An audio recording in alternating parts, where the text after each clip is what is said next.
And you're looking live at Crew-6 on the move inside astronaut crew quarters. The 3 astronauts and 1 cosmonaut finished putting on their spacesuits in the historic suit-up room, and now they are walking down the hallway to the elevator. In front, Commander Stephen Bowen and pilot Warren Hoburg. Behind them, mission specialist Sultan Al Neyadi and Andrey Fediaev. They are getting into the elevator to the first floor where they will begin their journey to space. That and more is coming up next. Sequence start. 6, 5, 4. I feel the liftoff. The clock has started. Liftoff. We have a liftoff. Roger, 0G. I feel fine. Godspeed, John Glenn. Houston, Tranquility Base here. The Eagle has landed. Roger, Tranquility. We copy you on the ground. New possibilities are opening up for scientific cooperation between countries. 2, 1, 0. Liftoff. Americans return to space as Discovery clears the tower. Discovery, go and throttle up. Discovery, Roger. Go for deploy. Thanks to you and to everybody in the shuttle program. The crew is go for launch. Roger. Nice to be in orbit. We have followed in their footsteps to get us where we are today.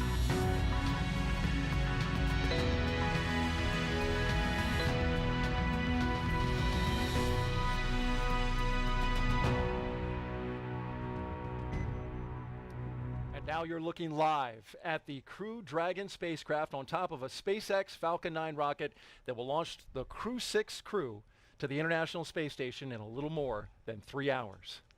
Welcome to the Kennedy Space Center in Florida for live coverage of NASA and SpaceX's launch of Crew-6, now streaming in 4K.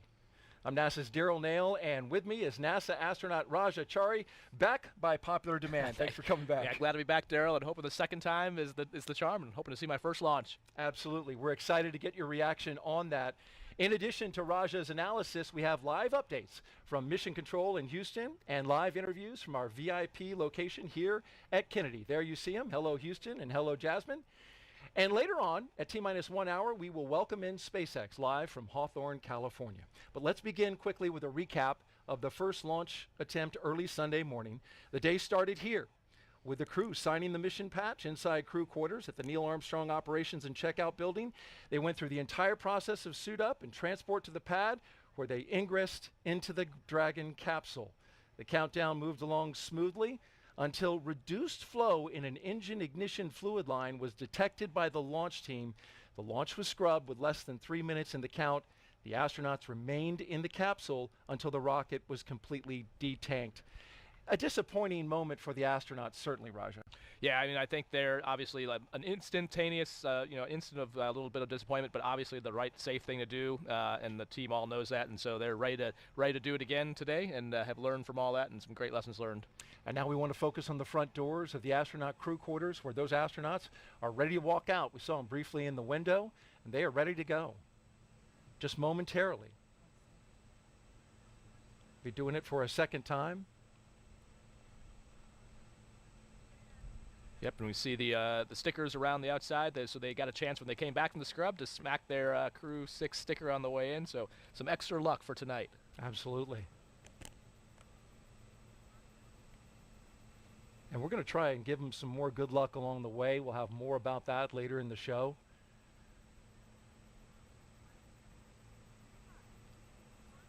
You see the sign above them with the names of Crew-6.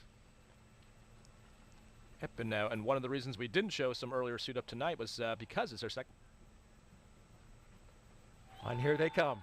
Crew-6 walking outside of astronaut crew quarters for the second time, hoping to make the flight happen. We're on countdown. Crew walkout. From left to right, Our displays are configured. Andrey Fediaev, Warren Hoburg, Stephen Bowen, and Sultan Al Neyadi.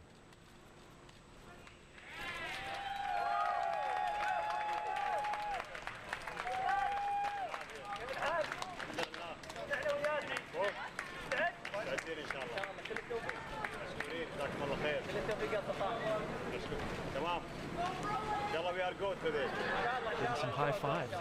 Yeah.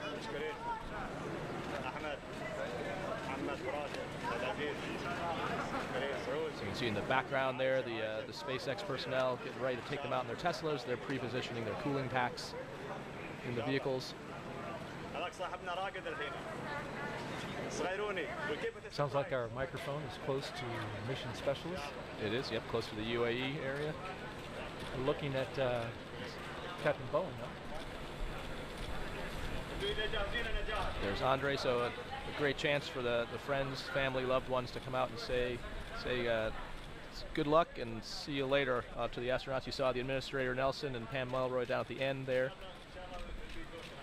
The back of her head, and then the Administrator just to the right of her. So Raj, this is the second time they're doing this. What's the kind of the mindset now as you see your family now for the second time? It's actually kind of nice because you get a little bit of time in between that scrub and this time to have, you build up to a lot of it thinking you're not going to have a whole lot of time, and then you get a little bit of extra time with your family. And I misspoke. That wasn't Pam Mulroy, there's Katie Maynard down there. But yeah, it's actually, it's definitely busy.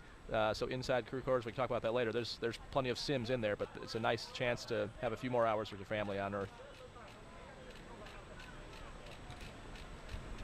And you were able to have some communication with the commander during the downtime. What did he say about kind of their mindset? Well, so Steve commented that this is, essentially all in a day's life. Woody pointed out that this is almost like a free training sim for them. So, and that's kind of one of the reasons we saw them ahead of timeline tonight in the suit-up room is they've done it all before. So a lot of doing something the second time makes it a lot easier. So they essentially had another free dress rehearsal to practice it all.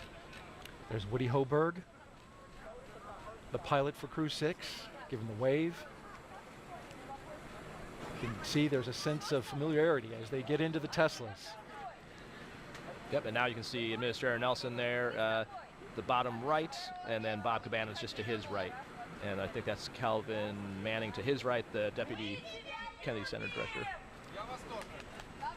So definitely a sign of the importance of this mission to have all the headquarters folks come down here, stay down here. The crew's not the only ones that stays down here between scrubs, they do too. So it's all hands on deck. So the second Tesla, the doors are closed for the commander and the pilot for the mission, and behind them, the mission specialists. In that second Tesla, they also include the flight surgeon. They ride along. And then in the third Tesla, those astronauts are with a second closeout lead. They take some of the closeout team with them on the way to the pad. And take a look at the license plate. We saw this last time. Crew Dragon with a number 6 for the G.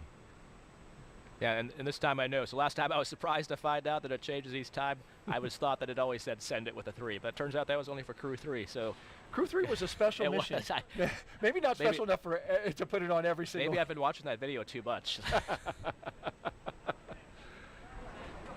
You see Nora is at the back of that third car. She's in the new class of astronaut candidates from the UAE, training with who we call the Flies, which is the 2021 class. Yes. New partnership with the UAE for commercial crew, and now the families get to go up to the window. Yep, and you just saw Hazza leave the frame, who was the first astronaut from the UAE to go into space, and then he and Sultan actually trained together in Russia, and then Hazza has been Sultan's backup here in the U.S. So a long partnership between the two of them, training together both in Russia and here. And we'll hear from Hazza a little bit later on in the show. Our own Jasmine Hopkins is going to be interviewing him again tonight. Look forward to getting the words from him and find out if he was able to catch up with Sultan in the interim.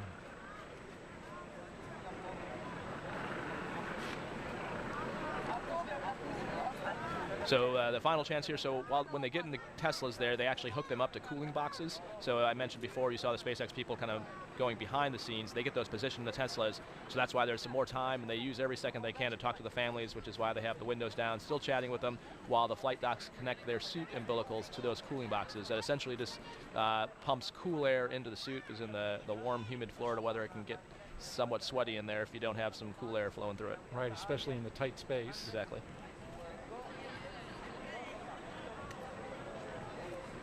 Did you roll down your window when you were riding out? I saw during demo 2, Bob and Doug rolled down the window briefly. We did initially, but I put them up once we got going.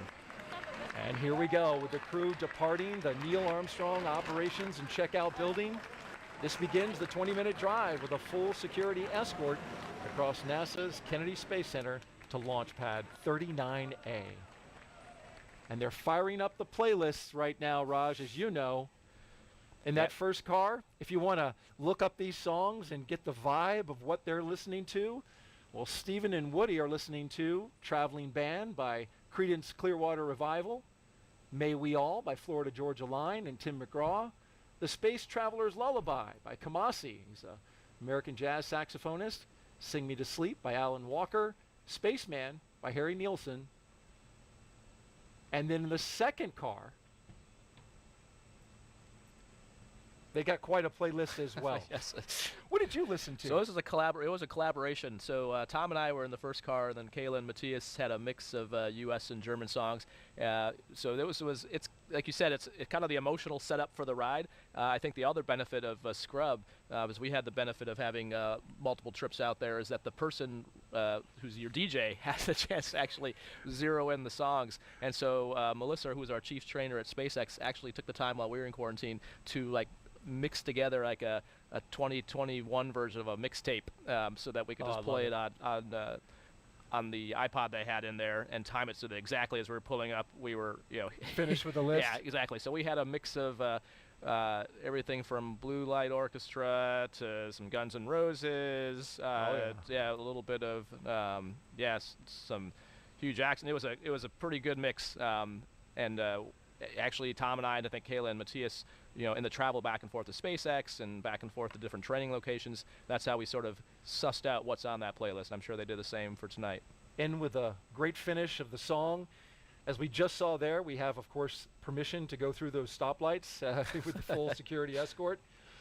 And hey, folks, listen, Raja has some great insight into space flight, what it takes to be an astronaut, how he got there. If you want to ask some questions, we want to invite you to participate. If you'd like to ask him a question over the next 3 hours, jump on Twitter, Facebook, YouTube, or Twitch, and send your question with the hashtag AskNASA. We look forward to hearing from you, and I know Raja really enjoyed answering the questions the other night, and he'll do it again. Let's introduce you now to today's crew. Captain Stephen Bowen. He hails from Cohasset, Massachusetts, and is married with 3 children. He holds the title of first U.S. Navy submarine officer to be selected as a mission specialist by NASA. Captain Bowen is also a veteran of NASA's space flights, including space shuttle flights on the STS-126, 132 rather, and 133. During those missions, he and his crew expanded the living quarters on the ISS, delivered an integrated cargo carrier, and a Russian mini research module. He has logged more than 40 days in space, including 47 hours and 18 minutes in 7 spacewalks. He's the wily old veteran, and today he's the commander of Crew-6, a position you know well. I do, yeah, and it's a great position for him to be in. Like you mentioned, he's got some serious experience and street cred, and much like Tom Marshburn on my flight, trusted to mentor and lead 3 rookies going up there, and so I know he's well up to the task and enjoying going on this trip. Sitting next to Stephen is pilot Warren Woody Hoburg. The 37-year-old is from Pittsburgh, Pennsylvania. He studied aeronautics and astronautics from MIT before getting a doctorate in electrical engineering and computer science from the University of California, Berkeley. During grad school, Hoburg worked as an EMT with the Yosemite Search and Rescue. Crew-6 will be Hoburg's first flight since NASA selected him to be an astronaut in 2017. He is also a commercial pilot with instrument, single-engine, and multi-engine ratings. As pilot for Crew-6, he will be responsible for spacecraft systems and performance. Aboard the station, he will serve as an Expedition 68 and 69 flight engineer. And his most important rule is to continue the presence of turtles on the space station. So what he also commonly referred to as the smartest turtle, but also the most humble one. You wouldn't know that talking to him. But any of the things on his countdown, advanced team is complete, ready for crew arrival. You just heard the core call for countdown, timing for the crew arrival. But yeah, all those things Woody's done by themselves would be amazing, let alone in combination. In the role of mission specialist is astronaut Sultan Al Neyadi. He was chosen by the Mohammed bin Rashid Space Center of the United Arab Emirates to be part of Expedition 68-69. The father of 5 spent most of his life in Al Ain and Abu Dhabi, but in 2020 traded that in for astronaut training in Houston at NASA's Johnson Space Center. This will be his first trip to space. You're familiar with flying with a bunch of rookies. Yeah, exactly. And can't understate how important this is. The first UAE astronaut going up on a U.S. commercial vehicle to the U.S. segment of the station. This is amazing. The fruit, coming to fruition of a long partnership and a lot of work to get us here. We saw a shot of the vehicle assembly building dead ahead, and they'll get up, make that right-hand turn, and go right by it. Talking about the mission specialists, it's also the first trip to space for the second mission specialist, Roscosmos cosmonaut Andrey Fediaev. Andrey was selected as a cosmonaut back in 2012. He will be working to monitor the spacecraft during the dynamic launch and re-entry phases of flight. And once on board station, he will be a flight engineer for Expeditions 68 and 69. Yeah, and great to have Andrey on board. I flew out here and back with Christina Cook for the first launch attempt, and she knows him and just has just an amazingly big heart, and it's going to be a joy to work with on the space station. Missed getting into space on his 42nd birthday the other day, but I'm sure he'll take a belated birthday present in the form of a launch tonight. I'm sure they had some extra cake back at crew quarters for him afterwards.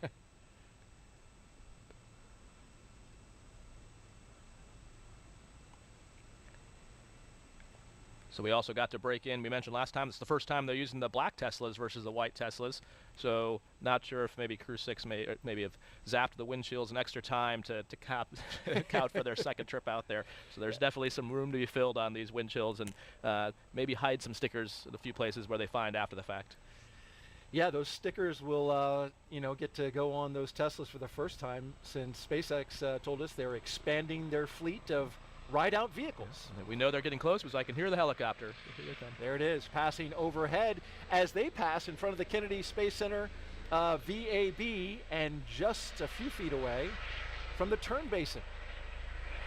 And while we're looking at the VAB, the home of the Artemis 1 mission and all Artemis missions, it's a good time to talk about what happened at the turn basin the other day. They're getting ready to pass by that body of water, as we see some folks waving at those cars as they go by. Several weeks ago, NASA's recovery team was in the water, training to return NASA astronauts after a flight back from the moon. So as they get ready to pass this part of the Kennedy Space Center, let's get an update about what happened out there in our Moon Minute. Right now, NASA scientists and engineers are preparing for Artemis 2. The mission will send 4 astronauts on a trip around the moon in 2024. But before that happens, test crews are practicing how to recover astronauts from the Orion spacecraft after splashing down in the Pacific Ocean. This black full-scale replica capsule, named Vader, stands for Vehicle Advanced Demonstrator for Emergency Rescue. It spent the last couple of weeks in the turn basin here at the Kennedy Space Center, where it was floated on the water and tested. Crews practiced opening the hatch and installing an inflatable porch, an important piece of equipment to make sure astronauts can be recovered safely. If needed, adjustments will be made, and then it will be shipped to San Diego, where NASA and the Navy can perform recovery tests in the Pacific Ocean. And for more Artemis updates, check out the QR code on your screen. We're going to pop it up right there. Just scan that with your smartphone, and you'll get updates from our official blog, blogs.nasa.gov/Artemis. We're always updating it with frequent updates as we gear up for Artemis 2. It's nice to see them out there already working on the next mission. Yeah, it's been a long iteration, and since Orion, as part of the Artemis, just likes the Dragon, lands in the water, a lot of training goes into making sure we're ready for that. We talked about the mission specialists, Raj, and how we've got the UAE, we've got Roscosmos. It's all a part of flying integrated crews. And for NASA, this ensures operational safety. Crew members on station are trained to do maintenance and spacewalks, and it also protects against contingencies, such as a problem with any crew spacecraft, serious crew medical issues, or an emergency aboard the station that requires a crew and the vehicle that they are assigned to return to Earth sooner than planned. we had an issue with a spacecraft on station, a backup spacecraft. The Soyuz was flown up there, but in the interim, NASA always has a backup plan. And so the astronaut that flew up on the Soyuz had a ride to go home if it was needed. That's right. Yeah. So we always talk about the next worst failure when we're looking as kind of the mindset we have at Johnson Space Center and in the astronaut corps. And so yeah, exactly. Always thinking about what could go wrong and having a plan to deal with that. And that's exactly the case we're in. Now have another Soyuz up there, and so now back to what I would call more nominal ops. As the Caravan passes the security gate at the Launch Complex 39. Let's check in now for the first time with Johnson Space Center in Houston, Texas, and that's where we find Courtney Beasley with an update from Mission Control. Good evening, Courtney. Good evening. Thanks, Daryl, and welcome to the International Space Station Flight Control Room at NASA's Johnson Space Center in Houston, Texas. Mission Control is essentially the nerve center for operating the International Space Station, working in tandem with our partner agencies and providers around the globe. Together, we've ensured the station is ready to welcome Crew-6. Leading the team inside the room right now is Flight Director Judd Freeling. He will also lead the joint NASA SpaceX Go No-Go polls once we're in integrated operations with Mission Control here in Houston and at SpaceX in Hawthorne, working together to bring Crew Dragon to its new home in space. Meanwhile, the crew aboard the space station is currently in a sleep period set to wake up around midnight Central Time. When we check back in later, we'll talk a little more about what the crew on the International Space Station has been doing to prepare for Crew-6. But for now, we'll send it back to the team over at Kennedy. Daryl. All right, thank you very much, Courtney. And Mission Control ready to go. Back here at America's Spaceport, we're watching the Teslas with 3 astronauts and 1 cosmonaut going through the security gate at Launch Complex 39A. So this is inside the pad perimeter. It's inside the blast danger area. Yep, and you see them going by what's called the horizontal integration facility. So you saw them drive by the VAB, which is the vertical assembly building we use for Artemis. SpaceX actually integrates their vehicle horizontally, and then it rolls out. You see those railroad tracks there. That's how it goes out on the transport erector launcher there, the TEL. So they actually stack the capsule and the trunk inside that vehicle and then roll it up the tracks there, and then the TEL lifts it up into position on the pad. And a cool view there from the lead Tesla with that out the window view as they're coming up. You gotta love that as we're looking at the base of the rocket. And recapping again the issue from Sunday night, there was a problem with actually a clogged drain line for the TTAB system. This is the engine ignition fluid that fills the bottom there, the base of the rocket, to make sure that each of the engines of the Falcon 9 lights up. They found out about it and didn't have the confidence that they would have enough engine ignition fluid to light those engines, so they scrubbed. Raj, they later found out that there was a clogged filter in one of the engine lines, and so they changed the filter. They blew out the lines with gaseous nitrogen, cleaned them all out, and now it's up and running great. Yeah, so it's great news. So yeah, the TTAB in super simple terms is kind of like the spark plug of an engine. So we'll talk later tonight as they're loading prop. There's fuel and oxidizer that feeds the engines, but that initial spark comes from the TTAB that, sort of like lighting a gas grill and reaching in there with that wand and clicking it on. So that's basically what was going on. Whenever you see signals like that, initially it's like, well, is it actually a problem or is it just bad telemetry?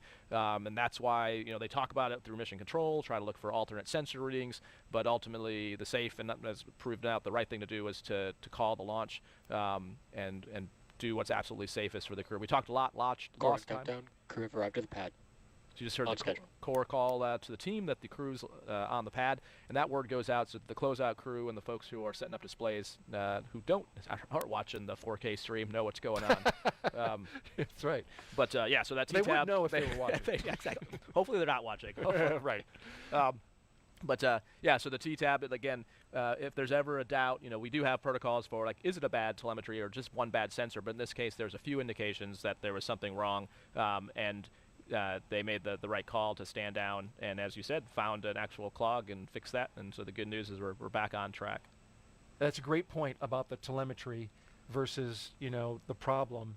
It can look one way, and you could find out there's a problem with the sensor, like you mentioned. But in this case, it literally was an issue that they were able to identify and then quickly correct. And so we're excited to light them up tonight. Crew-6 and NASA and SpaceX. This is our 6th crew rotation to the International Space Station since 2020. This successful NASA program is called Commercial Crew, and it's based right here at the Kennedy Space Center. Jasmine Hopkins now joins us live with one of the leaders of this program. Jasmine. Thank you so much, Daryl. We are back tonight on the balcony of the Operations Support Building number 2 here at Kennedy Space Center. And right now, we're so glad to be joined by Kathy Leaders, the Associate Administrator for NASA's Space Operations Mission Directorate. Good evening, Kathy. Good evening. So happy to be here. Of course, and we are happy to have you. This is round 2, as we said earlier, a second time's the charm. But really, let's talk about that seriously, that we prioritize safety here at NASA. We only launch when we're ready, right? Yes, and it kind of seems like a cliche because we say it over and over, space flight's hard. We say it's really, really hard. But when you look at all the things that have to be done perfectly to make sure we're flying safely, it is hard. And it's that attention to detail that makes us ensure that we're flying our crews safely. And so you just got to step through it carefully, and I tell the team, one step at a time. And, sometimes you can be almost at that, that 5-yard line, seeing the goal in sight like we were, early Monday morning. And you can have a clogged filter, and you just got to stop and say, okay, we're not ready to go fly today, and we're going to stop, take our time, get ready to go, and reset up again. And but it is really, I'm very proud of the team because the way they worked through that problem and the way they said, hey, we aren't ready right now to be able to say we're safe, and so we're going to stop and make sure we've got this all figured out and then come back and fly again. I think it is a real testimony to the team. It really is, Kathy. And as you said, spaceflight is hard, but we have been just pushing forward with the Commercial Crew program. As Daryl said earlier, this is the 6th crew rotation flight from NASA and SpaceX to the space station. What do you think of that cadence from the Commercial Crew program? Well, this is near and dear to my heart. And so obviously, as the ex-Commercial Crew program manager, I'm awfully proud of the way the team has, and not only the 6th crew rotation mission, but really the 7th mission with also doing Demo 2. In March of 2020, as we were kind of in our campaign getting ready for the demo flight, I would have dreamed, this would have been like the greatest dream for me that we would be here, 3 years later, less than 3 years later, and have maintained this cadence of safely being able to rotate our crews. So extremely proud of the team. Yeah, and it really does seem like almost surreal that we've come this far. And of course, we're working very closely with SpaceX on this mission, but we're adding more partners to this. What are we doing for the commercialization of low Earth orbit? Well, this next, 4 or 5 months is just going to be incredible for the International Space Station. I mean, it's a really busy port for a lot of vehicles coming up. So obviously we've got, Crew-6 coming up, but then we've got another SpaceX cargo mission also coming up in the March timeframe, and that's paving the way for our Boeing first crewed flight test vehicle that will be coming up in end of April. And then we have Axiom 2, our second private astronaut mission, and following that, 2 more cargo vehicles in the next 4 or 5 months. So there's no rest for the wicked, and these people must be very wicked because they're not getting a break, or not much of a break in here. But honestly, this is what we dreamed that the space station program would be doing at this stage. We dreamed that we'd be having cargo vehicles and crew vehicles, because this is when we get to maximize the use and the science that's created on the International Space Station. Right, we really are living the dream. It's a dream to be at NASA at this time. And we've been at this for a very long time, actually. The space station is going into its 22nd year. What do you think of America's continuous presence on the space station? Well, we always talk about not only staying on the space station, but not giving up our presence in low Earth orbit. And so, not only are we preparing for the next 8 to 10 years with the space station, but we're also preparing for our continued presence in low Earth orbit with our commercial LEO destinations. And so we have a lot of work that we have planned to do on the space station, but we also have a lot of work that we need to continue to do on our commercial LEO destinations to get us ready to buy down the human risks that we have for our exploration missions. There's really no other place except for LEO to really be buying down those crew risks, and we need to have those risks bought down for us to really be able to do another long duration flight like a mission to Mars will be. Exactly. We're just looking forward to the moon, forward onto Mars. Kathy, thank you so much for being here tonight. Oh, thank you. Of course. Daryl, back to you. Thank you, Jasmine, and great words from Kathy Leaders there. If you're just joining us, well, you're watching live coverage of NASA's and SpaceX's mission known as Crew-6. Good evening and welcome to Kennedy Space Center in Florida. I'm Daryl Nail, along with a recent flyer on a SpaceX Dragon, and that is Crew-3 Commander Rajachari. Thanks. Appreciate you being here. Thanks, Daryl. Happy to be back and to get another chance to hopefully get the Crew-6 off the ground. We're getting to see right now that them showing up to take a look at the rocket. We talked about last time the reason they have to crane back like that is the way that the suit constrains you, and it's built to be pressurized, but when it's not pressurized, then it kind of pushes down on your head and neck just a little bit. So taking one more look at the rocket before they head into the elevator, and I did hear from Woody that they did in fact change the labels on the button pad inside that, so it does actually say space on the top button and Earth on the bottom button. The elevator buttons inside, yes. If folks, you haven't seen that meme floating around, there's a picture that shows all the buttons inside this elevator, and they're marked out by the foot level. The top used to be the 255-foot level, but apparently it now says yeah, it's space. been modified to say space, which is appropriate. The 39 complex is historic. We've been using it since the early days of the space age, and continuing to upgrade even the labels. How cool was that to reach over and press space? That's awesome to be able to hit the destination that you're going to. Yeah. This is the view at the top of the elevator, so they pop out here and then you walk up a floor. You can see there's the graded floors, or if in the event of an emergency egress, they douse this whole thing with a whole bunch of water so you don't have to get slippery. So that's why they're graded floors, so the water can actually flow through.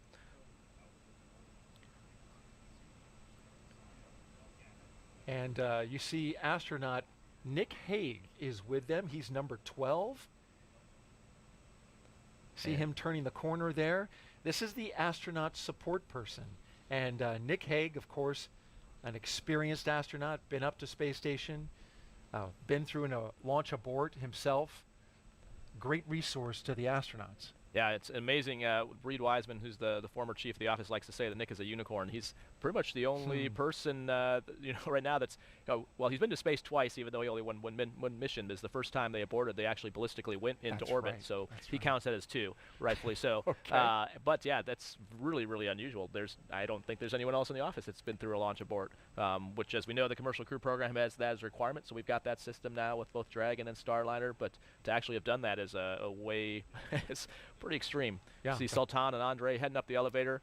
You notice tonight everything's going faster, which is a testament to the fact that we practiced this once.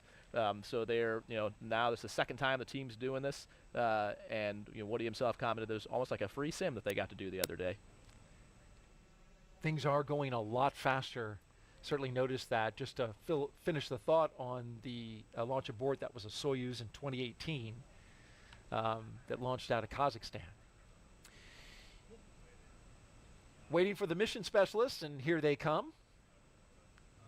So they'll head up the stairs as well. You saw Woody and Steve were just starting to make their phone calls. We talked the last time that one of the other jobs. So Nick Hague, as the astronaut support person, one of the things they're doing is like items like glasses, watches, things like that have to be carried that they don't have room for in their pockets. He's kind of handling that logistics. He's also the one who dials the numbers, which is not a trivial task, calling on a government phone to the UAE or to Russia. I can attest to so that. you got to figure out, the country codes. Do I dial +9 or +9+1? But yeah, it's different on which every number phone. gets you out, exactly. which number gets So you to you the definitely international. want to make sure you've done that, and you want to make sure the person who's going to get the call knows that it's not a spam call. So you need to make sure you give them that number in advance.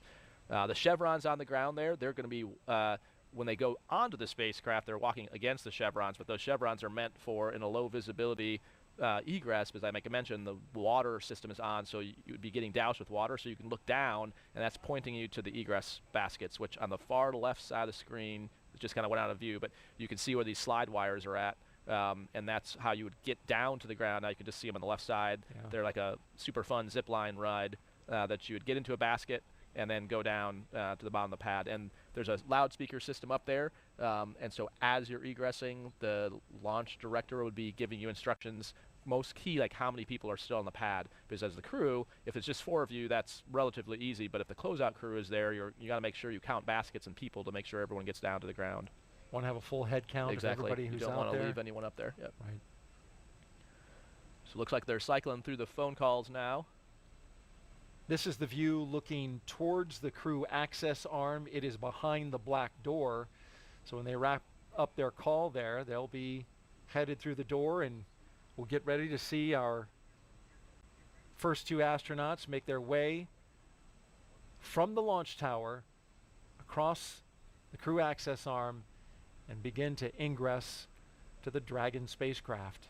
And besides the fact they've done this twice, the other reason things go a little quicker is all the little traditions are kind of already done. So they've already signed the patch in crew quarters. They'll have already signed the meatball here. So some of those things that take a little bit of time that are baked into the timeline don't have to be redone. So you can see Woody and Steve just starting to head out on the crew access arm now. And there they are, coming through the crew access arm. The commander and pilot, Stephen and Woody, making their way inside Dragon. Big thumbs up and a wave from the crew. They're hoping today is the day. Core on countdown. Crew are in the white room. You see Arthur is the core at SpaceX, so they keep the shifts the same. So again, we kind of talked a little bit about last time, but the importance of all the sims leading up to this are the same voices. So they'll, through the slip and through the scrub, retiming all the shifts at SpaceX and at Houston actually all stayed on the same timeline, so they could be all the same people.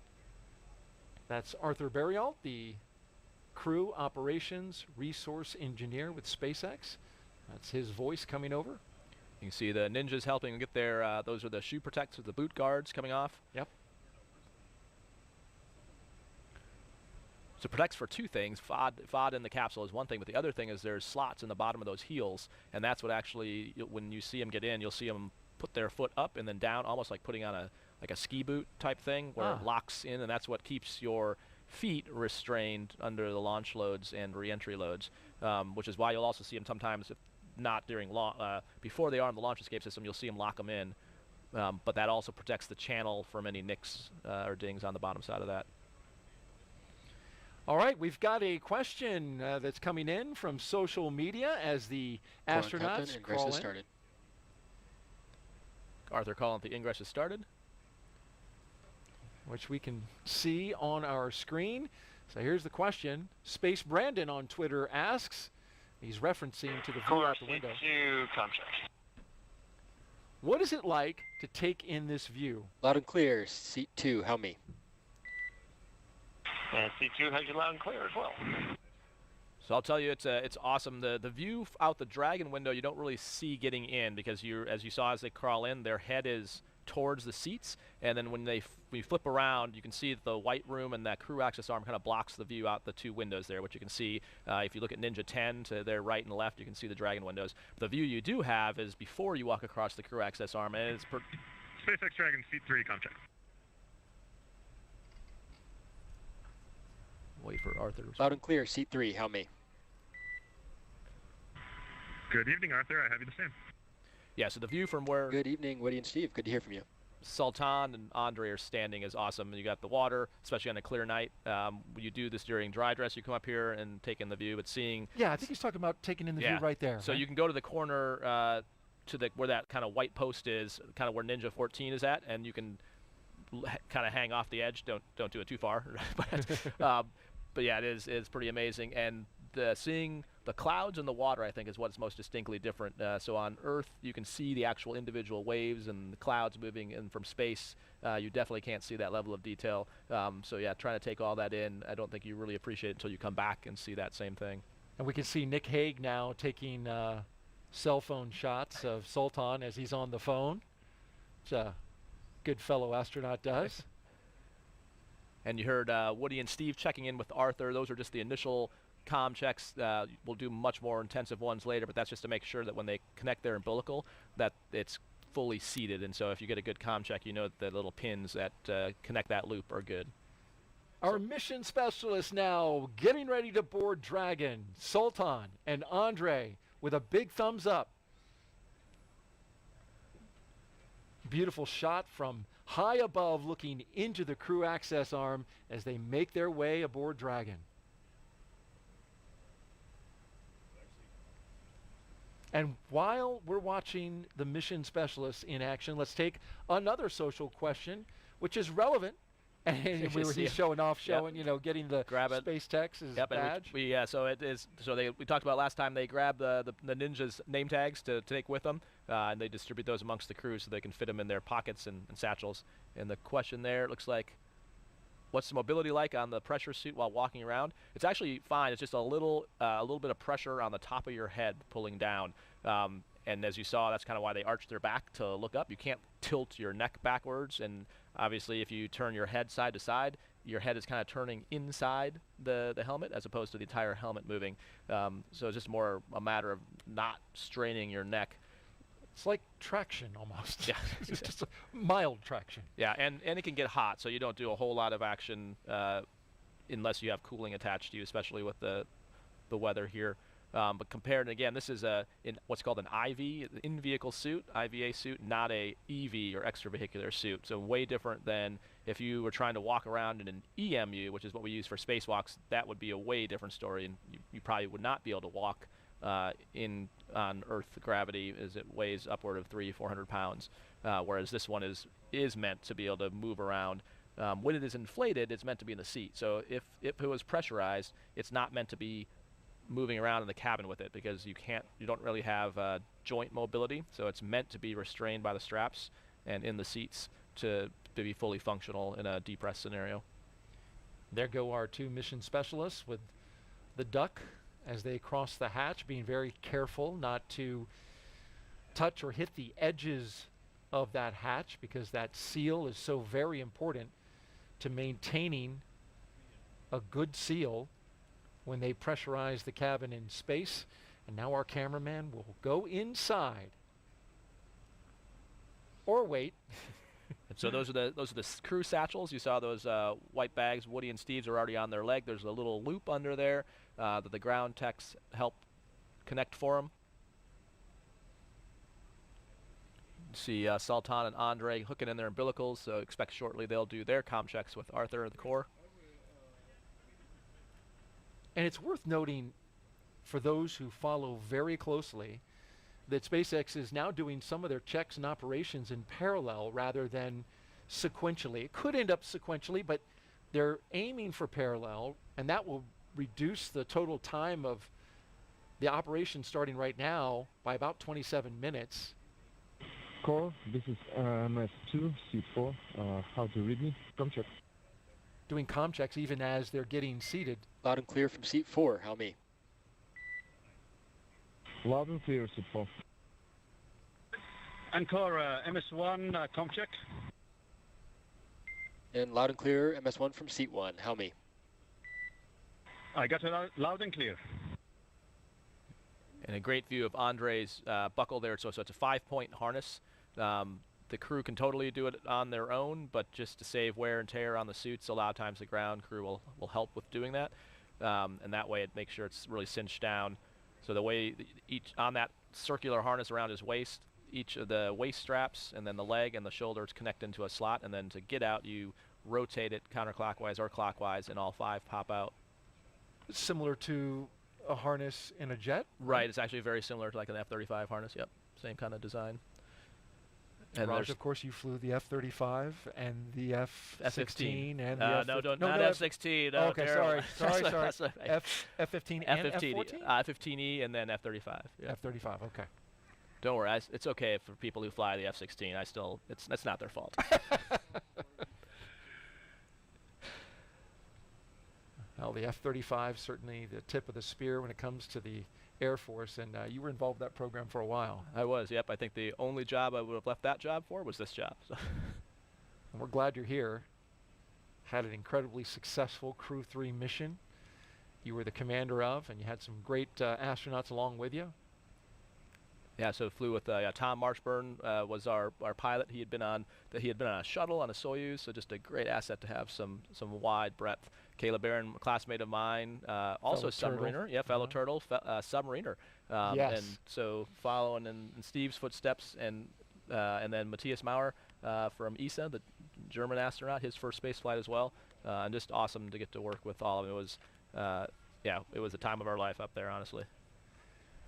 And for those who wonder about what you mean when you talk about the turtles, it's the class of turtles, right? When you graduated into being an astronaut. Right, so a bale of turtles is the technical term. A bale of turtles. A herd of turtles, if you will. Yeah, so the tradition in the astronaut office is the previous class names the incoming class. So we were named the turtles by the 2013 class, somewhat as a derogatory yes, term? it was, I think slightly derogatory. It meant to be slow, but we took it as quite the compliment. So when the vice president announced our class in 2017, he made the analogy that when he grew up, if you saw a turtle on a fence post, you knew it didn't get there by itself. So we take it as a definite nod to all the people that got us here. Because the reality is, whether it's family, friends, the trainers at the different centers, we are just the doers, the eyes and the ears for the mission control, the flight controllers, the scientists, and our families to do the work. So yeah, we definitely did not get here by ourselves, and so we love the turtle term, and proud to be sending Woody up there to continue the. Kathy mentioned a continuous U.S. presence in space. Since for 22 years we've had a continuous turtle presence in space since 2021. So. Which is of course worth mentioning. The more important stat.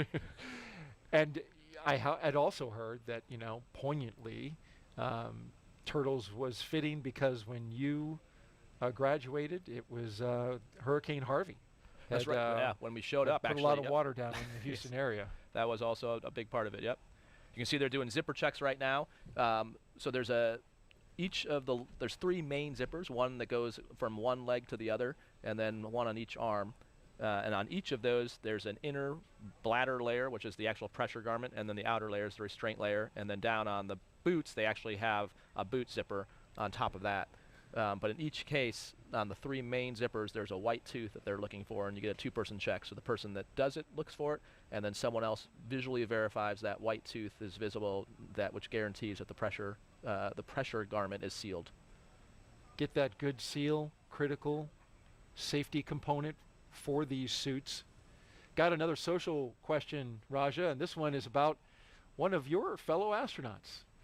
At Ian Benecken asks, do you miss your German space brother, Astro Matthias, and did he teach you something in German during your 6 months in space? Oh yeah, we definitely miss Matthias. One of the weird things when you come back is you spend your work day together and your downtime together for 6 months, and then when we came back, you take a Gulfstream back to JSC or to Ellington and then JSC, and then he gets whisked away. So after seeing him for 6 months, all of a sudden he's gone. So it was almost like having someone in your family ripped out of the house. We definitely miss Matthias, and it's good whenever he gets back to visit us. In terms of learning German, I think he had his birthday up there, so we definitely learned that. And honestly, I forgot. Happy birthday in German? Honestly, I've forgotten it. I'm supposed to know how to speak Russian as well, because we learned that as part of our training. And it's. You were working on the Russian playlist. You did give it a good I was able to read the songs that Andrey had on his list. So I have a little bit, but my German has escaped me. Oh well. It's but understandable. I'm sure Matthias would be. If you don't use it, but exactly, yeah. Away, Matthias would be disappointed, but. It tends to slip away, yeah? Yeah. So again, way ahead of schedule here. So normally on the timeline the crew is using about 2:35 prior to launch would be crew ingress, and you can see they're already pretty much there already. So kind of doing some more checks here. So they're basically having the crew make sure that, so you can see those white loops on their straps. They're meant so that the crew can find those and pull them tight. So that gives them leverage to pull down and tighten the restraints. And so there's 4 of them, 2 for their shoulders, and then you can see, like Woody, you can see a little bit of better example down underneath his hands. You can see there's kind of a grouping of 4 of them. So 2 for his shoulders, 2 for the legs, and there's also toe loops which you can kind of see on Steve's. You can see him up near like where the top of his foot, and those we talked about sliding your foot into that restraint, and then the loop goes over that you then tighten with those straps. So that's basically what they're doing now, is checking each one of those four on all four crew and making sure that they're not too tight, especially for their feet, and completely restrained on their shoulders. That was a great shot we just saw by the SpaceX camera team that showed one of their closeout crew members exiting the spacecraft. You got to feel as he went through it just how tight that space is. We've been following the launch teams as they continue working through the countdown. Currently, no issues are in work at the moment. Earlier this evening, around 7 p.m. Eastern Time, there was a hydraulic leak detected out at the pad, but it was a minor one they were able to get repaired pretty quickly, and didn't disturb the count, as we see our crew waving goodbye before the SpaceX cameraman exits the capsule. You see over Woody's right shoulder the 3 previous stickers of the crews that have flown in Endeavour. So once they get on orbit, I'm sure they've got a sticker in one of their pockets to add to that bulkhead back there. It's a great observation there, Raja, because this is the fourth flight. Dragon, the crew is ready for comm checks. The fourth flight for the Dragon Endeavour. SpaceX copies, stand by for umbilical comm check. The first 3 were Demo 2, Crew 2, and Axiom 1, which was up at station when you were there. They were, which is the first private mission to the U.S. segment. First time we've launched private astronauts from the U.S., so yeah, a pretty historic mission, and just the start of things to come. You heard Kathy Leaders mention Axiom 2 will be launching in the near future, so we're definitely incorporating the lessons learned and moving forward. Yeah, what was that like? You've got your NASA job to do up in space, and then you're also helping private astronauts. Yeah, we enjoyed it. I think the key is partnering on the science. So they bring, I think the interesting thing is you've got private... Commander, pilot, MS1, stand by while they do MS2, their comm comm checks. Commander has you loud and clear.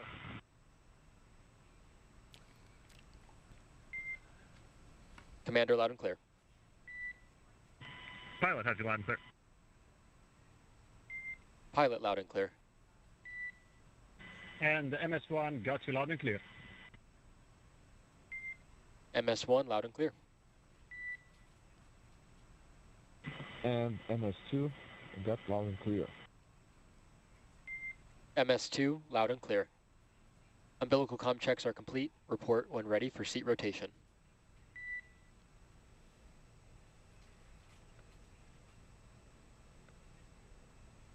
As we get ready for the seat rotation, watching all 4 articulate upwards so they can get into launch position.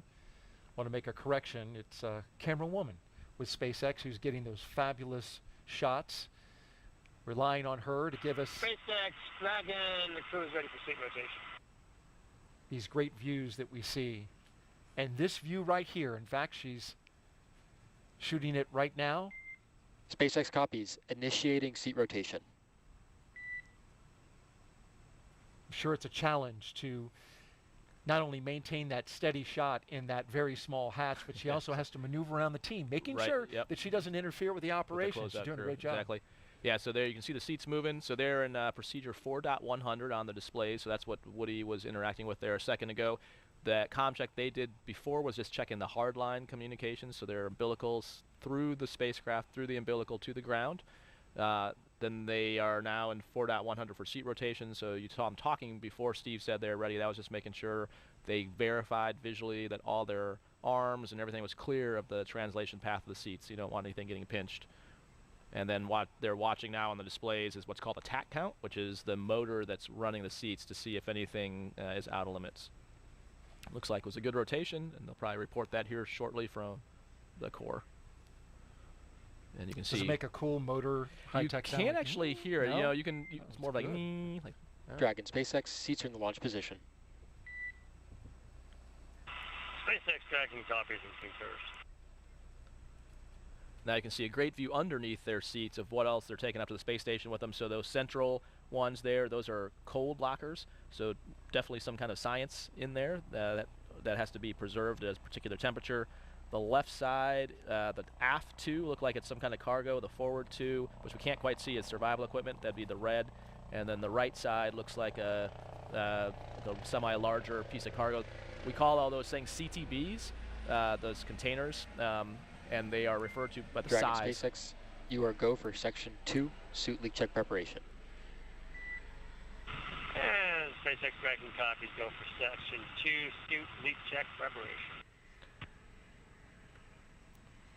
So that bag is red for a reason. Right, so it'd be easy to spot, gear. exactly. Wanna So be able to spot that real quick. The timeline, so they have two displays, well, three displays, but the two they're probably looking at is one's called a timeline, or event details we call it. Normally you'd be ready for suit leak checks about 2:14 from launch, so again, running ahead, which is good. You heard Arthur ask him, or the Corps ask him to get ready for the suit leak check, so you saw him just pull their visors down. Steve's talking to him right now about the reminder to remain still. There is a way for the crew to stop a leak check, and the reason you would do that, because as it's pressurizing, let's say you got a hot spot in the suit, that pressure bladder, there's folds in that, so as it inflates, it could poke into the back of your knee, elbow, or joint, and so there is the ability for the crew to stop that if someone's experiencing pain. Come in there and make the adjustment. Exactly, yep. And so they'll leave the door open for Right. that reason? Yep.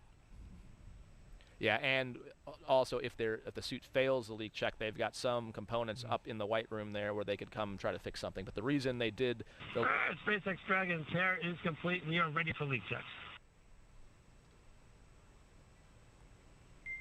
SpaceX copies. You are go for Section 3 suit leak check. And we are go for Section 3 suit leak check. That's in work. So the whole reason they do the leak checks in the suit room is to find any gross malfunction and know that the suit is fine. So if there were something between the suit room and now, you would suspect it was probably a zipper just not being fully sealed versus something actually wrong with the suit. So right now we're seeing those suits inflate? Not quite yet. Not So quite we'll yet? see them. Yeah, the way you'll know is you'll see their arms kind of go out like zombies eventually, which they're just they're stretching out right now. They're looking at what's called a suit transducer. So they're wanting to make sure it's in zero. You'll hear Steve tell them that the tear is done.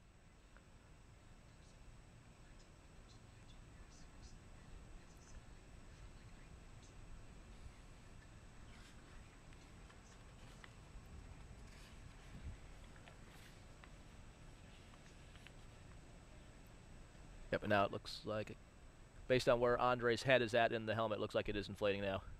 As you can see, you can see the neck ring kind of expanding, which is why on the ground you see that helmet down on the top of their head, but now once it's inflating, you can see why the suit is built that way and restrained. As you can see now, you can just see his nose before you can see his mouth. So it pushes the helmet up a little bit. Right, yep. And you can see Woody and Andrei's hands you can see their knees look way bigger now.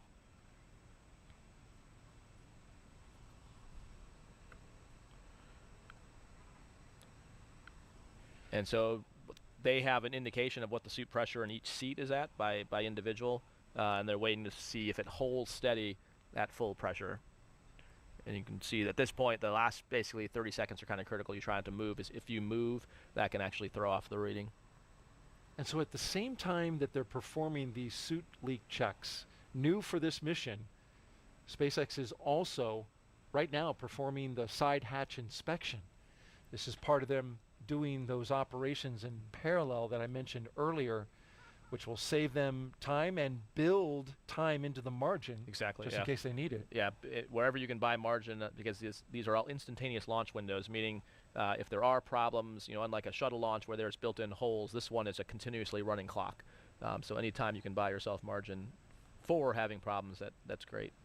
Our T0 tonight, 12:34 a.m. Eastern Time.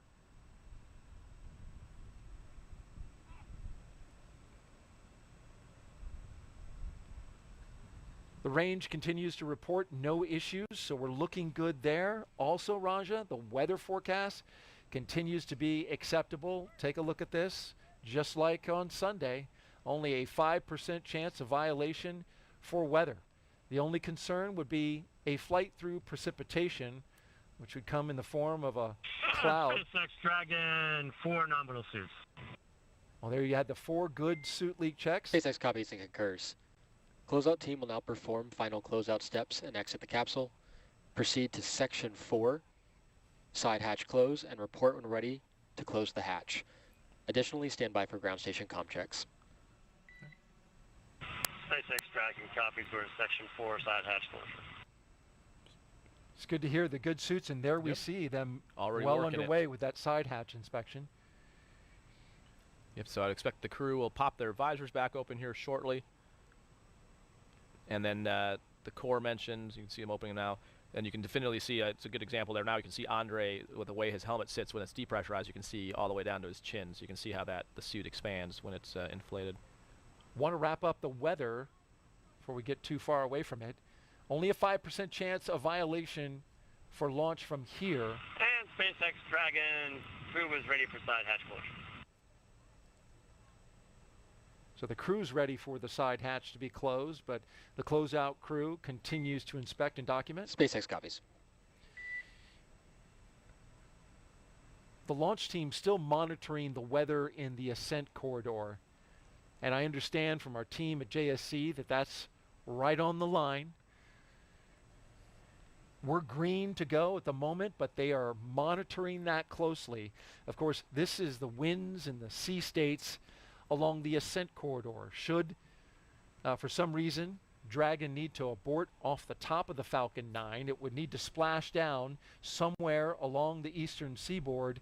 And you got to have good weather conditions because those astronauts will be landing in the ocean in the case of emergency, and they could be there for an hour or two before they are rescued from the capsule, and you want to have good sea states for any kind of rescue to happen. Exactly, yeah, so that's a key thing, and it can sometimes be frustrating if the weather is beautiful here, but bad along the eastern seaboard. And it's not just unique to Dragon. Actually, when I was talking to Steve about this scrub, so you mentioned he flew on STS-126 and STS-127, which is the following shuttle flight. He was the lead astronaut closeout crew, and they had 6 scrubs, and 2 of those were the weather was beautiful here, but not along the Ascent corridor. But yeah, it's important for both the capsule and for the recovery teams as well. So if the winds and waves are out of limits, that can be a problem for the capsule landing in the water, specifically what's called the back shell or the bottom of the capsule. And then the other problem is, actually getting a recovery team to them. If you've got really bad weather conditions, it's dangerous for them as well. So we try to protect. You need to protect for that entire case and that whole corridor, and we also protect for some trajectory deviations, if you will. So usually things are pretty much right down the middle, but we also build in errors to that trajectory, so you actually have to build out a zone along the Ascent corridor. It's not just a straight line, and so that adds even more surface area. And when you're talking the ocean, there's a lot of weather. There's a lot of ocean out there. Yeah, exactly. It is a large area of weather that you need to be good to go before you launch, which is much different than uncrewed launches. Right. When you're not launching people, you don't have to monitor the weather to the extent that you do on a night like tonight anytime you're launching astronauts. So it is a tighter needle to thread. Yeah, it is an impressive array of recovery forces that are pre-positioned to support this. And so there's Navy ships, there's Air Force assets, pararescue personnel, basically not just along the East Coast, but on the West Coast, out of Hickam Air Force Base in Hawaii. There's C-17. So pretty much it's a worldwide posture. Other nations volunteer to help. So when you hear them talk about the abort calls on the way up, they'll call Shannon, which is actually in Ireland. So we have help even from European partners. So it is quite the choreographed effort to make sure that they're safe all along the Ascent trajectory. Shannon's a good Irish name, right? Yeah. For, well, yeah, so on Crew 1, Shannon got to call Shannon. And there's the good ship, Shannon, as well. So you can see they're taking a look at the hatch seals on the hatch side. So they already looked at the spacecraft side while they're getting in. That's why you see a Ninja 35 kind of holding in position and someone tucked behind there. They're looking at the hatch side seals as part of the inspection before they close it up. And while they take a look at that, we want to talk a little bit about the beginning of this program and the history that was made, as well as quite the honor that was bestowed on Raja's fellow astronauts. We're launching, of course, American astronauts on American rockets from American soil, and it all began with those 2 trailblazers of the Commercial Crew program, Bob and Doug, who recently received the highest civilian honor an astronaut can achieve. Dragon, SpaceX closeout team is taking final steps in prep for side hatch closure. Stand by for transition to pad hatch closed. And please ensure that all items are secure from now through launch. It is my great honor to award you both the Congressional Space Medal of Honor. In January, Vice President Kamala Harris spoke to a packed room at the White House about the dedication of NASA astronauts Doug Hurley and Bob Behnken. Bob and Doug represent the best of our nation. There's no question about it. NASA selected both men to be astronauts for the Space Shuttle program in 2000. But when the shuttle program ended 11 years later, Doug and Bob's work did not. NASA collaborated with the private sector to build the next generation of spacecraft. Every part of the capsule, from flight controls and emergency procedures to computer displays and cockpit layout, all of that shaped by Bob and Doug's decades of know-how. And in May of 2020, the SpaceX Crew Dragon was ready to soar. Bob and Doug returned to the Kennedy Space Center. They suited up, they waved to their families, and they rode an elevator up nearly 20 stories. They strapped in to their seats and waited as the tanks beneath them filled with tens of thousands of gallons of fuel. And then 3, 2, 1, 0. Ignition. Liftoff of the Falcon 9 and Crew Dragon. Go NASA, go SpaceX, Godspeed, Bob and Doug. Demo 2 was the first crewed flight for NASA's Commercial Crew program, ushering in a new era of human spaceflight. And now, the names Doug Hurley and Bob Behnken have been added to an elite list. Prior to the ceremony, the Congressional Space Medal of Honor had only been given to 28 people, astronauts like Neil Armstrong and John Glenn. We're following in their footsteps, and so it's just an incredible, incredible, incredible honor. It was humbling to be a part of the mission. We got to be the smiling faces on the pointy end of a rocket ship. Because of their bravery, missions like Crew-6 are happening today. Bob and Doug together have written the first page of a new chapter in the history of American space flight.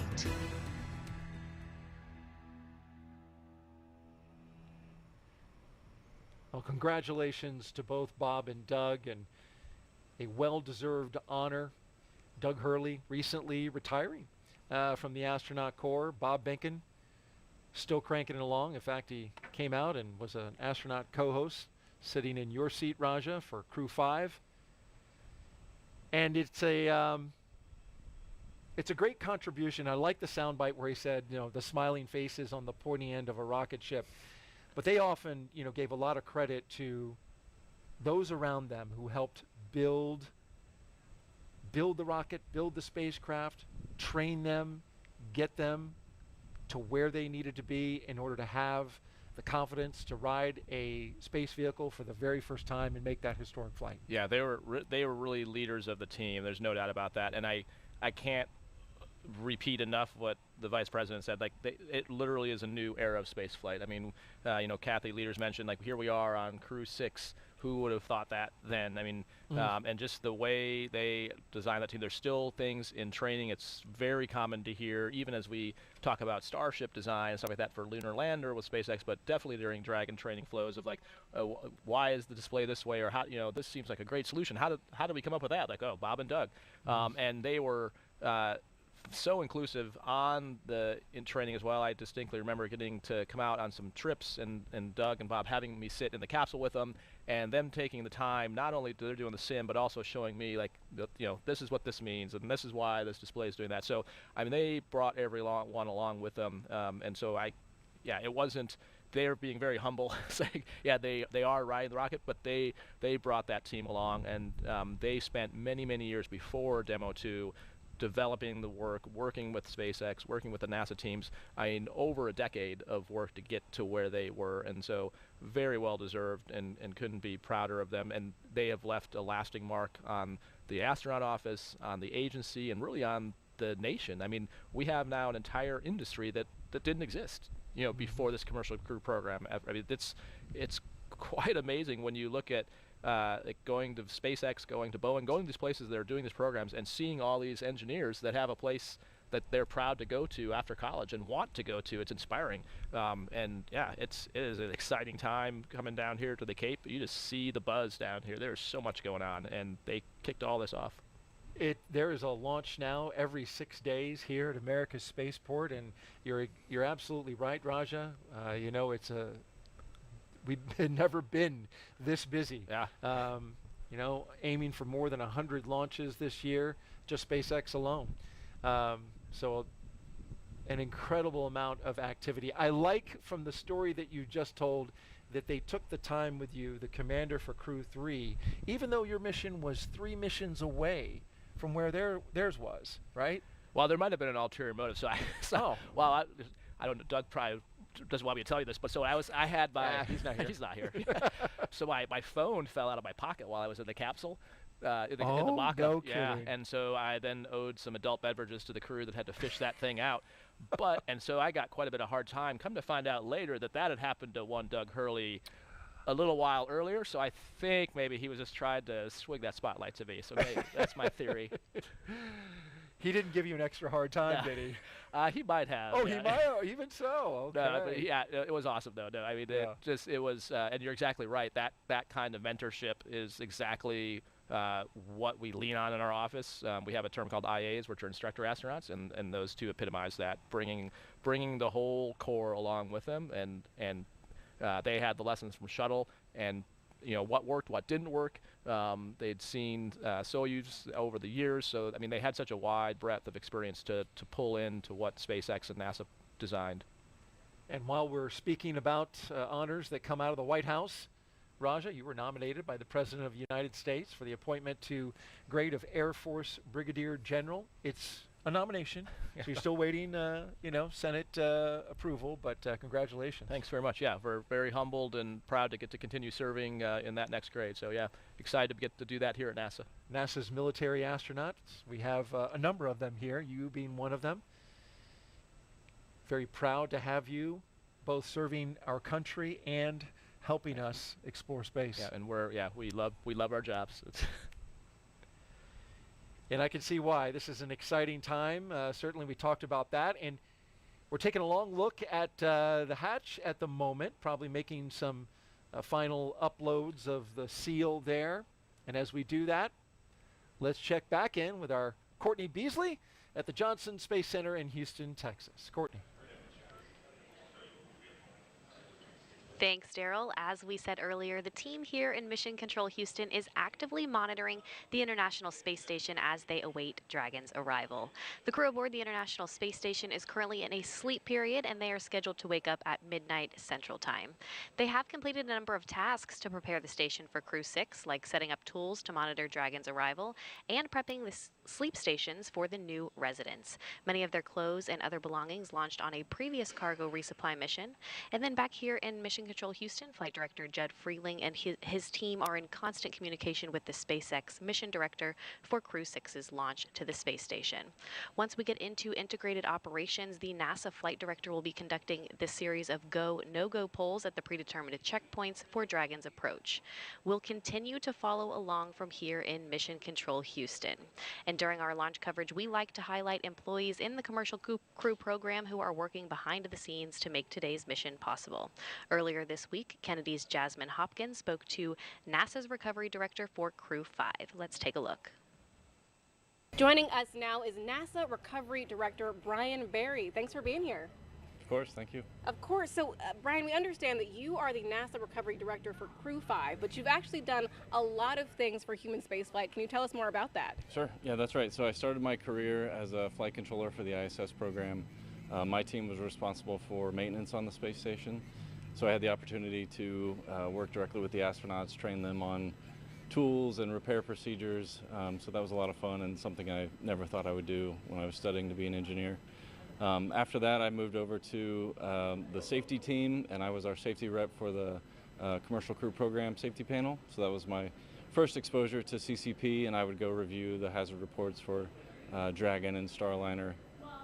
That was a pretty neat experience also because I was able to work with Bob and Doug prior to Demo 2 and just kind of work with them on the hazard reports and get their perspective on the risk and the mission overall. After that, in 2020, I came out to Commercial Crew and I work for them directly now, and I've been doing launch and recovery operations since then. On the launch team, my role is to lead the rescue effort if we need to. If there's a pad emergency egress or a pad abort, the launch rescue director calls in the rescue forces, so that's what I did for Crew 5 launch last year.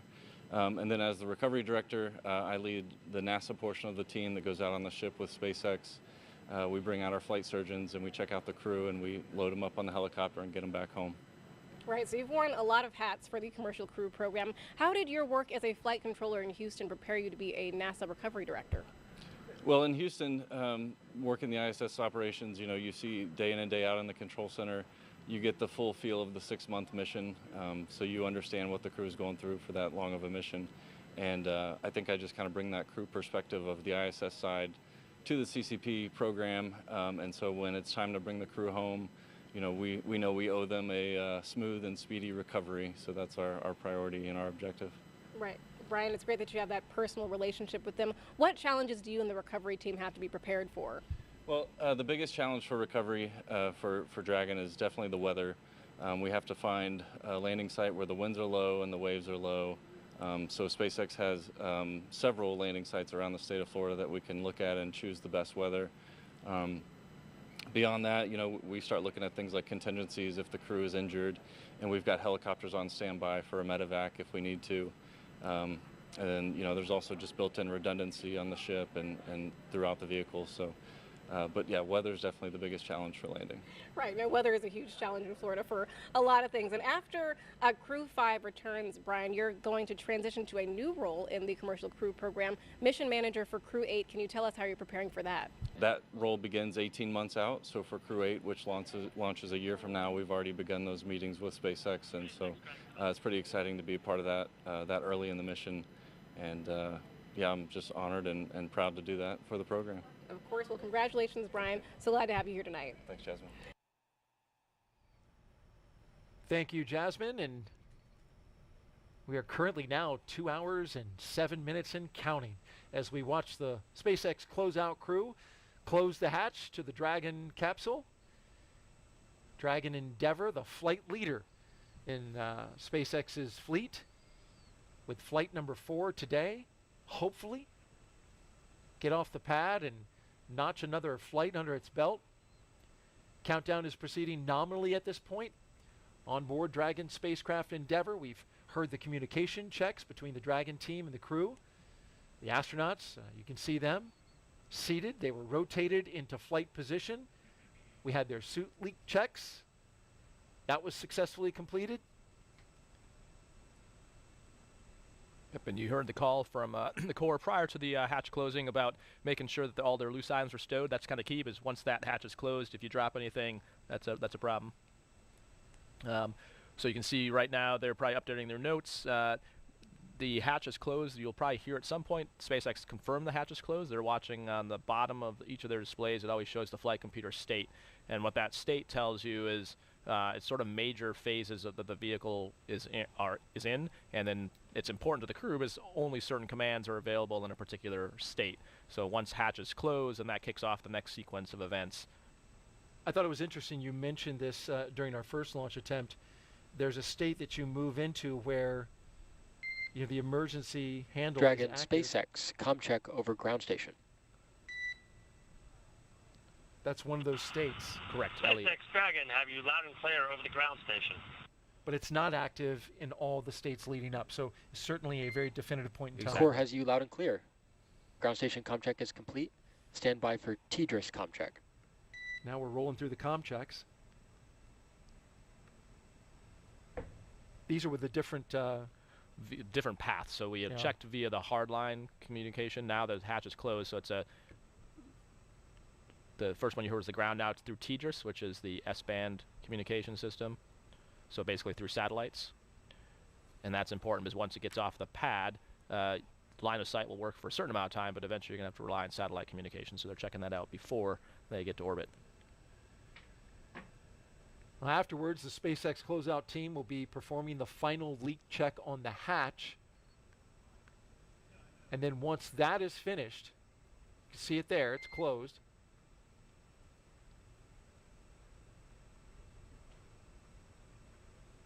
The team will begin steps to ready the access arm for Dragon, leak track. SpaceX, ComCheck.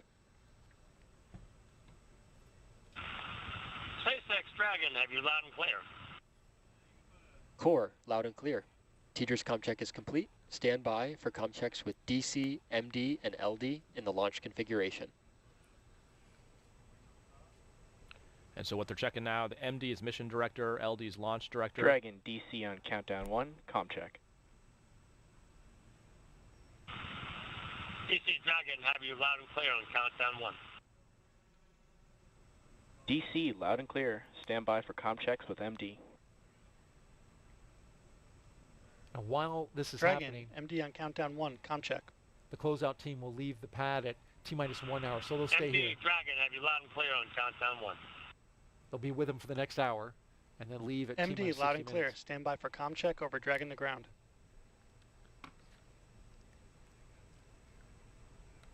Dragon, MD on Dragon to ground, ComCheck.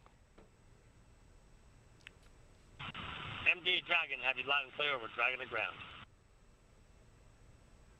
MD, loud and clear. Stand by for ComChecks with LD.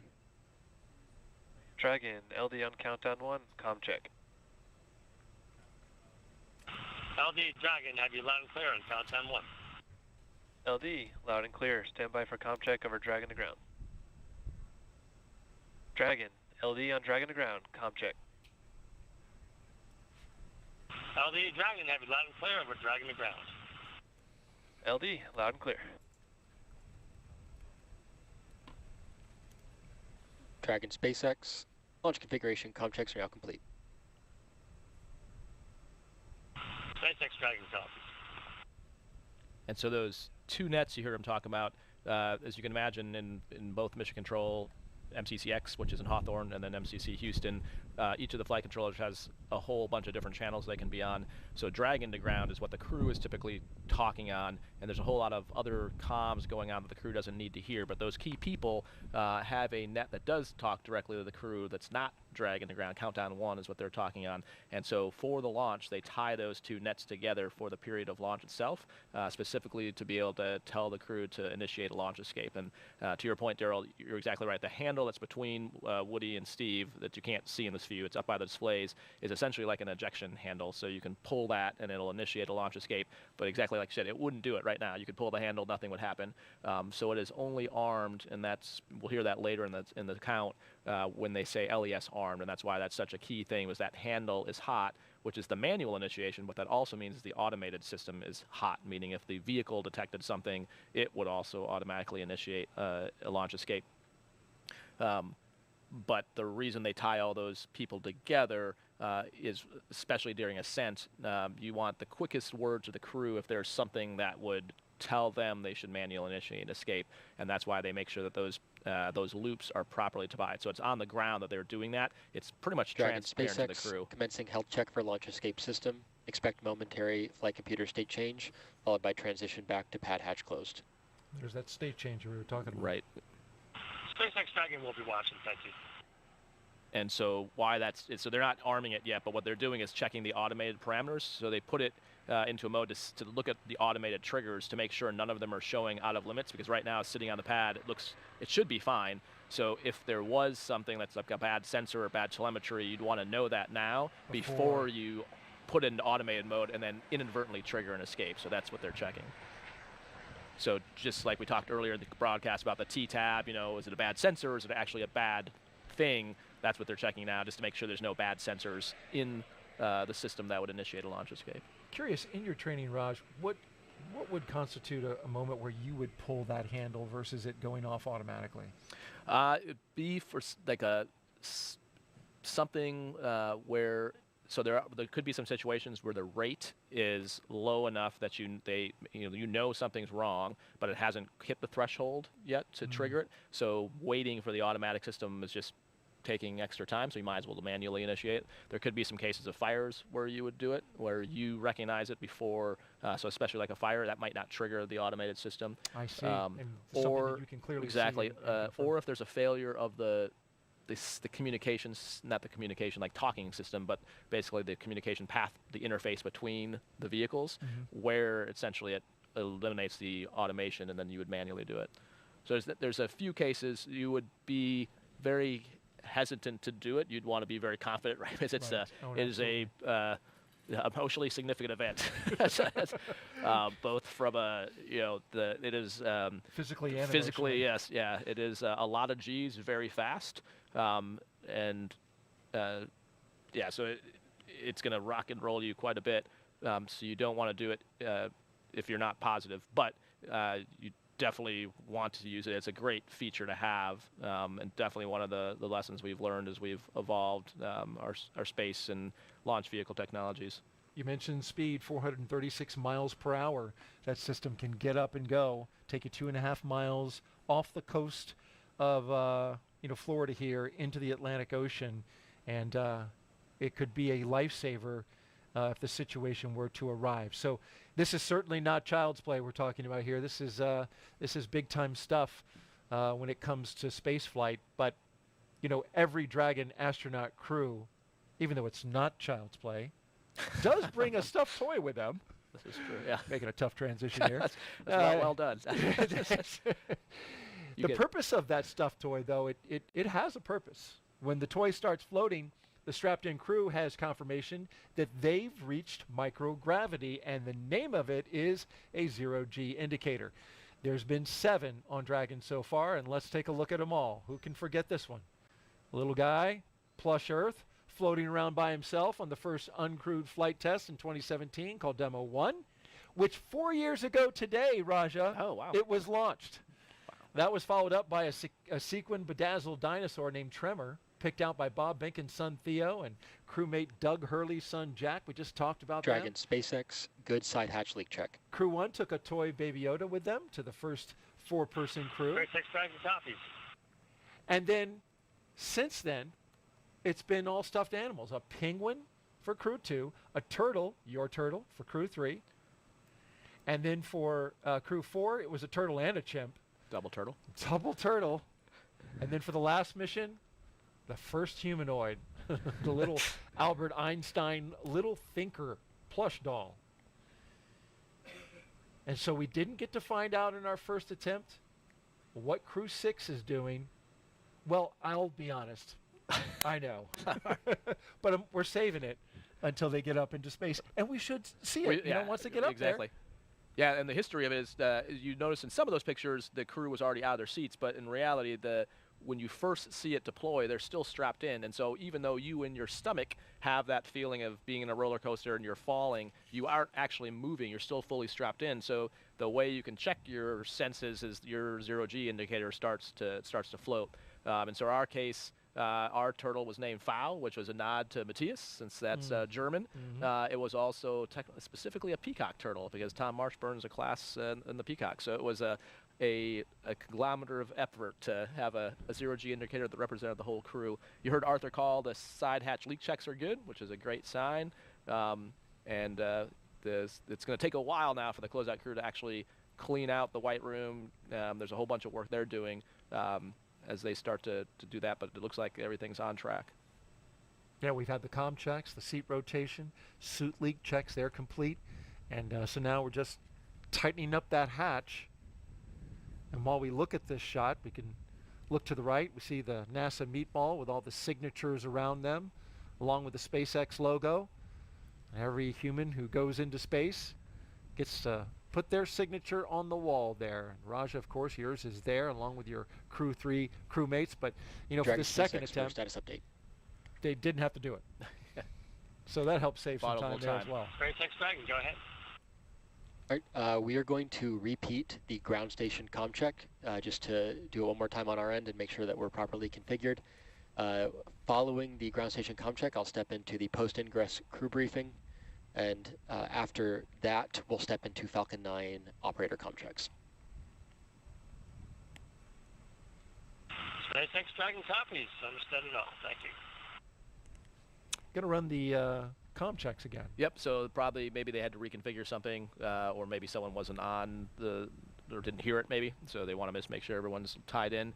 And then you heard the Falcon 9 operator comm checks after that, which we haven't done, and that will be when you hear the different subsystems for each of the Falcon 9, the main parts that they're monitoring that could lead to a launch escape.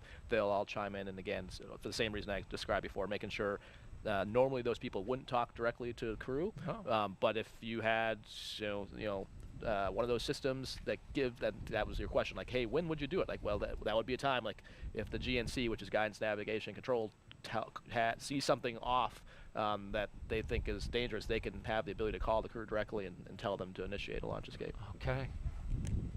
Great and again, insight. It'd be like a trend they're seeing. Maybe it hasn't hit the automated limit, but they know it's going to, and so if it buys you a second or two, then it's worth getting Might that be call. faster than the automated system. Right. And that's why they're consolidating the communications to the crew, as Raja has mentioned. We have an hour and 53 minutes until liftoff at 12:34 a.m. Eastern Time here from the Kennedy Space Center in Florida, America's spaceport.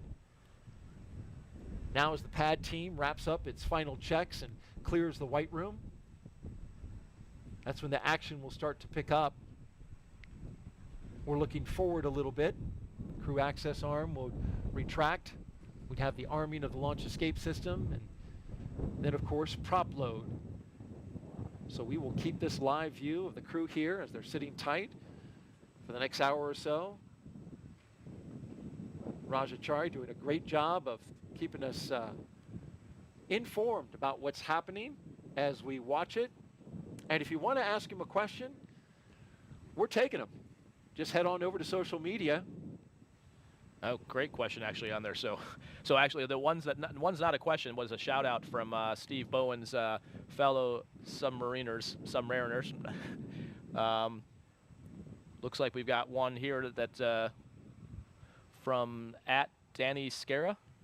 Okay.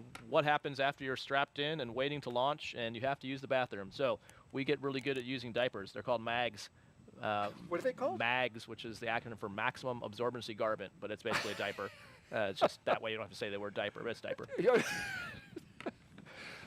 us some great insight there. Well, actually, if the people at home, don't try this if you're watching the Cosmos, because there's fire ants. But if you're at home and you want to know what it's like, just get on your back, put your feet up on your couch, and lay on your back and watch this broadcast and do it for the next 2 hours. And even if you haven't drank a lot of water, sitting like that, it's hard to do. It's hard to do, and it makes you have to go to the bathroom. So you definitely that's one of the reasons that we call it crew time on back, is a big deal in trying to minimize that because you can get cramps. This is definitely more roomy than like a Soyuz where your knees are in your chest, but yeah, it is less than comfortable. And so you have to overcome the mental block of peeing your own pants because it's actually harder than you would think. But we get practice doing that in NBL runs. So because you're in the pool for practice. Yeah, well, when you're doing NBL runs, you're in that suit for like 8 hours in a mag also. So that's kind of where you start. Then actually, when you're in training, we call it like day in the life sims when you do like a whole day in the Dragon. And so yeah, you get used to using it. But that's exactly what you do. You saw the reason we cut away when they pulled up to the pad is there's actually a trailer behind the launch pad where they can use the bathroom one more time before they go up the elevator. And you try to never leave a bathroom or a runway behind you if you're flying. Never pass up the chance to use a bathroom. But yeah, so it's a fine balance because you want to be hydrated, especially when you get to space, because you tend to get dehydrated. So you want a fluid load. But the downside is that especially when you're on your back with your knees in your chest, it tends to give you the sensation that you have to go to the bathroom. This is incredible insight here, Raj, and I imagine you've created probably a little bit of stir on social media right now as people are bandying about the answers and the insight that you just gave. But I will say this, in my time in being around astronauts, the whole bathroom and space combination is one of the most consistently asked Oh questions. yeah, but it's actually a pretty big deal. I mean, it is. Right. I mean, as we look at Orion design and Artemis design, I mean, if the toilet breaks, I mean, you're coming home. I mean, you Right? If you get into orbit on the Orion checkout and the toilets malfunction, I mean, it's a big deal. That's a big deal. Yeah, it is a big deal. I mean, it's if you look at on the space station, that's one of the if the toilet goes down, that is all hands on deck to fix it because that is a big deal. I mean, if you've got 7 people that can't go to the bathroom, you only have so many diapers. I can only imagine. Well, with that, let's head over now to Houston for a closer look at what the crew will be doing when they reach their destination, and that's where we turn to Courtney Beasley. Courtney? Thanks, Daryl. Once Crew-6 arrives at the International Space Station, they'll officially become Expedition 68 flight engineers. Once on board, they'll do something known as a direct handover, basically saying that Crew-5 and Crew-6 will be aboard the space station all together until Crew-5 comes home. Crew-5 will be able to give Crew-6 an orientation and show them the ropes, which might be particularly helpful for the 3 first-time spaceflyers on this flight: NASA's Warren Hoburg, UAE astronaut Sultan Al Neyadi, and Roscosmos cosmonaut Andrey Fediaev. A direct handover also helps ensure a continuous U.S. presence on the space station, which is a record we've held for more than 22 years now. And as the station is first and foremost a laboratory, the crew will jump right into conducting experiments with new research still to be delivered on upcoming cargo flights. But for now, we'll toss it back over to Jasmine Hopkins, who's with NASA Administrator Bill Nelson. Jasmine.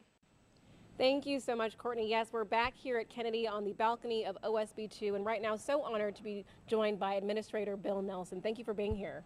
It's another pleasure. Of course, we're always glad to have you back at Kennedy. And Bill, right before we were tossed to you, actually just mentioned that you've been in the shoes of these astronauts before, that when you were flying on shuttle, it scrubbed 4 times. So do you have any words of wisdom, any words of encouragement for the astronauts tonight? Well, words of encouragement: enjoy yourself while you're laying there strapped in on your back, trying to get off the face of the earth. But the serious words of encouragement is we don't fly until we think it's safe. And that was what was important about the first scrub, because it just didn't feel right. And NASA made the call. It was the right call. Everything's looking good. The supposed problems that they had before have all been fixed. And so I expect we're going to see a launch tonight. Right, we're all looking forward to seeing that launch tonight, Bill. And all the work that we're doing in low Earth orbit on the space station is really paving the way for deep space. So what is next for Artemis? Well, we have just this unbelievable opportunity now to go back to the moon, but this time it's different.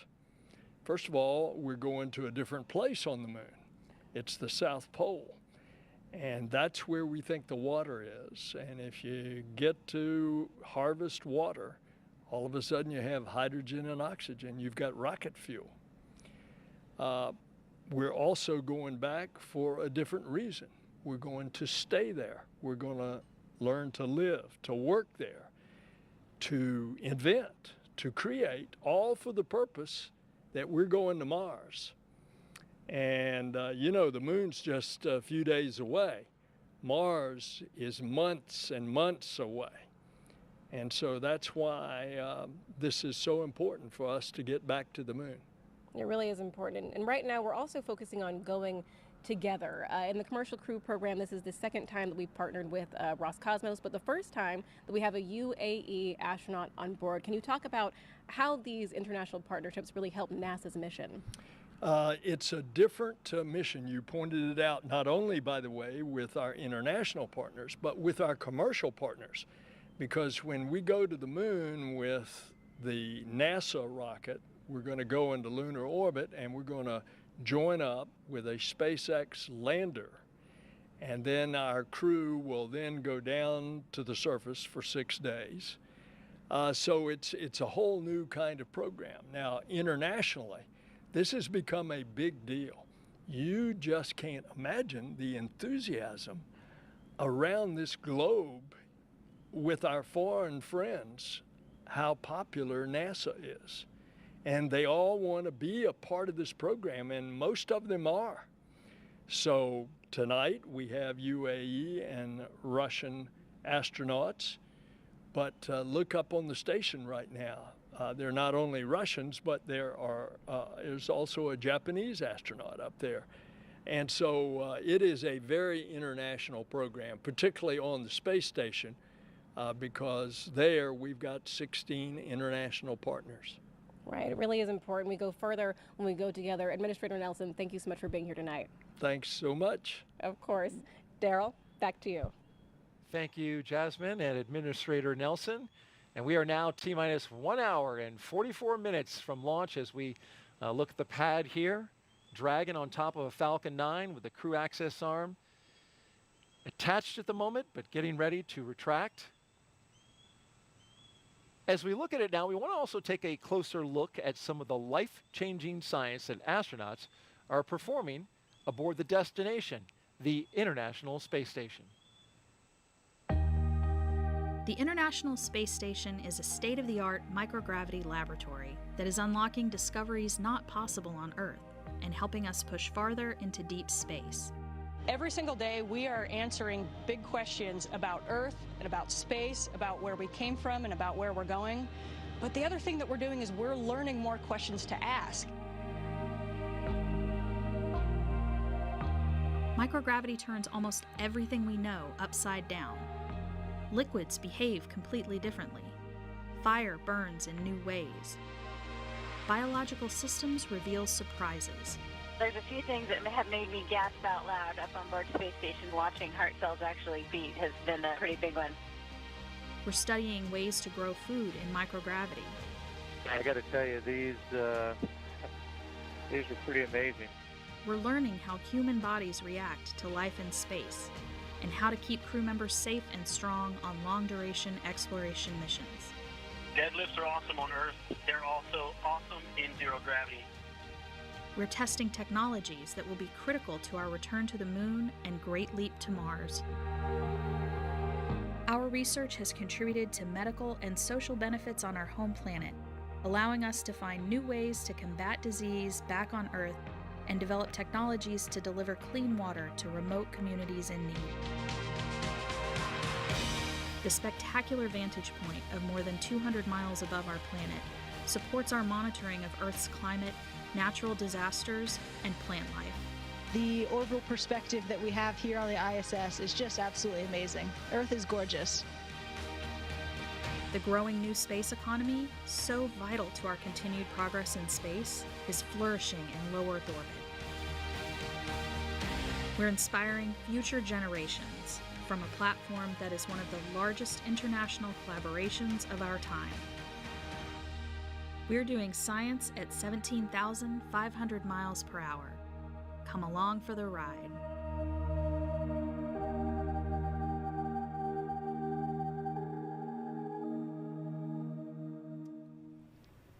Love the shot of the cells there, the heart cells beating inside microgravity. It's really impressive. And inside this Dragon, 3 astronauts and 1 cosmonaut going up to the International Space Station to continue that important work of science on our orbiting laboratory.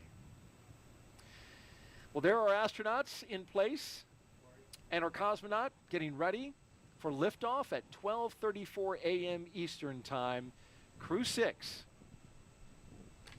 Still got a ways to go. We've got to arm the launch escape system, got to fuel up the rocket, count it down, and launch it into space. In the meantime, our next guest played a key supportive role in the development of the Falcon 9 rocket and Dragon spacecraft, and we visited with him on the first attempt, and he's back. His name is John Posey, and he's NASA's Crew Dragon lead engineer. Appreciate you having you back.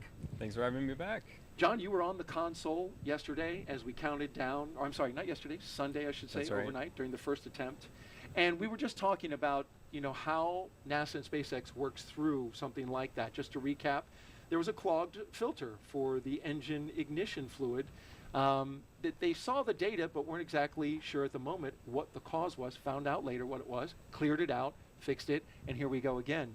How does NASA and SpaceX work through something like that? Dragon SpaceX, no worries. confirm So, when ready you for know, on comm checks with console, Falcon you know, 9 the team's operators. on the loops, on the net, talking to each other. On the NASA side, the mission support team that my team and I report up the loop through the chief engineer to the NASA ops manager. The NASA ops manager is in direct contact with SpaceX launch director throughout the whole count, you know, keeping apprised of issues that we can evaluate it as a team, make sure that both SpaceX and the NASA side get comfortable that we're good for crew launch.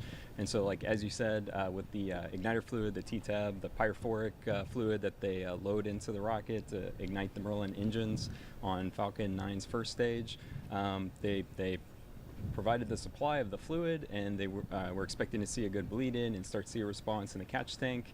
And at first they weren't seeing a response.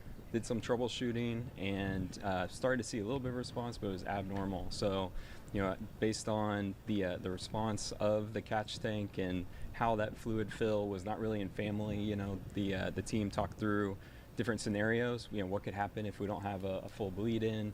What is the appropriate course of action? So in the end, I think the team made a really good call to stand down that attempt. And then, of course, since then they've gone into the system, did find, you know, like you said, a clogged filter, a little bit more oxidation than typical, and that's kind of expected over the course of that system's use. And SpaceX does proactively go in and change that filter very frequently. This one got clogged a little sooner than normal, so caught us a little bit by surprise after, you know, having a good performance on static fire, but you know, sometimes things like that happen. There's so many systems that have to be just right in order for a rocket launch to go off. So it is impressive when they have something like that and work quickly through it. Yeah, it's to turn it around that quickly is impressive. And like Kathy and multiple people said, in light of this, it just reminds us space flight is hard. Absolutely. And so, John, now that you're returning for launch attempt number 2, how does the team reset for the next attempt? Yeah, you know, so the team has had a couple days to rest and get, you know, eyes on the data from the first attempt, you know, very important. So, you know, we look through all the different performance sensor blips, anything that there is to look at, make sure that we're good to go today. So, yeah, the team's on console. I checked in with the folks on console just before coming on air, and everything's been going great. So, you know, Dragon looks like it's ready to go today, and so we'll keep monitoring right through the big phases, like you said, launch escape arm, and then if the entire vehicle is ready and everyone's go for flight, we'll go get this off the ground today. And that's great news. You know, everything been going pretty smoothly so far.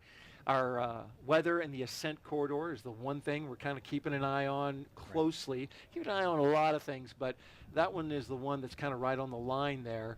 But so far, looking like we're going to go forward for an attempt, and that's great news. We've got 3 consecutive days, right, that we can do it now. So every 24 hours we have an opportunity, a little less than 24 hours. And why is that we can go 3 days in a row? Well, you know, it's how the orbital mechanics work out, right? For getting to the station, you know, and looking at the phasing times, the duration is important. You know, some days the phasing time to get to the International Space Station would just be too long for the crew to be, you know, inside there for 3-4 days. So we try to get, you know, shorter opportunities. Of course, you know, we're protecting for contingencies, right? If we go on a very long phasing and then had an issue docking, had to re-rendezvous, come back, had bad weather, you know, we protect for a lot of extra days of capability in the cabin, as Raja is well aware. So, you know, just protecting for those opportunities and picking the best times to get to station. Well, we hope that this is the one, the second attempt, and we won't have to visit those other 2 opportunities. John Posey, Crew Dragon lead engineer, thanks for being here for NASA, and we know you're now headed on console, headed over there to do your job. Yes, sir. All right, well, good luck tonight, and thank you again for being here. And now we'll head out to our VIP location where our Jasmine Hopkins is with a pair of special guests. Jasmine. Thank you so much, Daryl. The energy is picking up here at OSB2 as we march closer to launch. And right now, I'm so glad to be joined by Salem Al-Mari, the Director General of the Mohammed bin Rashid Space Center, as well as Hazza Al-Mansouri, UAE astronaut. Thank you so much for being here tonight. Thank you, Jasmine. Of course. Salem, we'll start with you. Sultan is the first UAE astronaut to go on a long-duration mission to the space station. He'll be on a 6-month science mission. So what is the UAE hoping to learn from him? Definitely there's a lot we plan to do during this mission and learn from him and from this 6-month duration. So there's a lot of science we're going to be doing, a lot of human life sciences. There's science with over 20 different experiments with UA universities and international universities, so that's something really big for us. But we also have a very in-depth education program where we will try and reach every school kid in the UAE, doing simple science experiments, simple YouTube videos, and of course, other than that, we'll do a lot of PAO events where we have these live chats with the astronaut from space, with our kids and public. So I think we're quite excited for this 6-month duration mission. Right, a lot of excitement surrounding this. You said that you've actually been able to speak to Sultan in the duration from Sunday or Monday's morning attempt to now. So how is he feeling getting ready for launch again? Sultan, he's super excited about his launch. It's going to be his first mission for also Woody and Andrey Fediaev. They are super excited. They can't wait to experience the weightlessness and to start conducting science and to conduct experiments on board the International Space Station. It is a really beautiful night for launch, so hopefully it's going to happen today, and we are looking forward to see them floating within a couple of hours. Yeah, we really are looking forward to that. It is a beautiful night for launch, so everybody's looking forward to it. Yes. Thank you both so much for being here tonight. Thank you. Thank you so much. Of course. Daryl, back to you. All right, thank you, Jasmine. And we are now T-minus 1 hour and 33 minutes until liftoff of Crew-6 from the Kennedy Space Center here in Florida. You're watching live coverage of the Crew-6 launch. Monitoring the crew inside, and we've had some great interviews, but in the interim during that time, we heard that we're working no issues, and the team is moving forward through the countdown. Yep, and we heard good comm checks. You heard earlier, right before we interviewed John, that they were going to redo the ground checks, so it sounds like those were done successfully, and all checks were good. And yeah, as you saw, we mentioned in that ISS video the science going on there, and you can see underneath Woody's feet just some of the science. So this, on average, each increment, so they'll be part of Expedition 68 and 69 when they get out there, running about 300 experiments an increment, which is just incredible when you think about what that national lab is doing up there, and with having 4 people go up at a time just allows so much more bandwidth in science. And I mean, I think that's the reason I think most of us do the job, just some exciting changing things. I think my favorite experiments we did up there, I call them dual purpose things, so some water reclamation and then carbon dioxide scrubbing things, and we were doing those things because they help us with exploration. So if we can have 98% of our water reclaimed, then we can meet the mass margins to go to Mars. And if we can scrub CO2, again, we can live on the moon and on Mars. But the cool thing about those technologies is if you scale them on Earth, I mean, think about reclaiming 98% of our water, solving our CO2 problems. I mean, these are existential, species-changing technologies, and just that we're just starting to get into the fundamentals of. And if we can solve some of those problems, I mean, the impact NASA can have just on the world, let alone the solar system, is mind-boggling. So I think that's, to me, why I love this job and why I think so much of us love doing this and the things you can discover in a microgravity environment. Even simple things like we did a concrete hardening experiment when I was up there. I remember that. Which I thought at the time was like, how? I'm sorry for whoever the poor scientist, like, how lame is this? Literally watching concrete harden. But Matthias, who's a brilliant materials scientist, explained to me, so that the reason we were doing it was to be able to use regolith on the surface of the moon to build structures. But the other cool earth science part is apparently concrete hardening releases CO2, and it's a ridiculous amount of carbon we put in the atmosphere on the Earth, just from the process of it hardening. So one of the side benefits is this is figuring out better ways for concrete to harden. And you think about all the developing places in the world, if we just gave them a simpler concrete formulation that didn't emit greenhouse gases, again, just game-changing stuff. So really cool that, each increment is going to do that, and this national lab is just paying huge dividends, besides teaching us how to live and work in space and get to the moon and Mars, but also changing our life every day.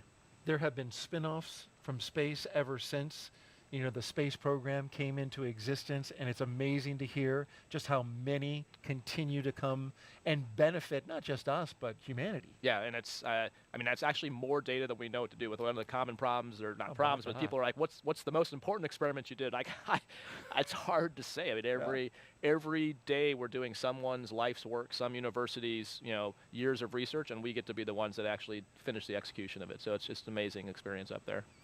And what a privilege to Yeah. be able to do that. We are currently at T-minus 1 hour and 30 minutes until Dragon flies its next 4-person crew to the International Space Station. The astronauts, as we can see earlier, and now as we look at the spacecraft, there they are. Commander Stephen Bowen, pilot Woody Hoburg, and mission specialist Sultan Al Neyadi and Andrey Fediaev. In their seats, they're strapped in, ready to go. And along our launch timeline at the moment,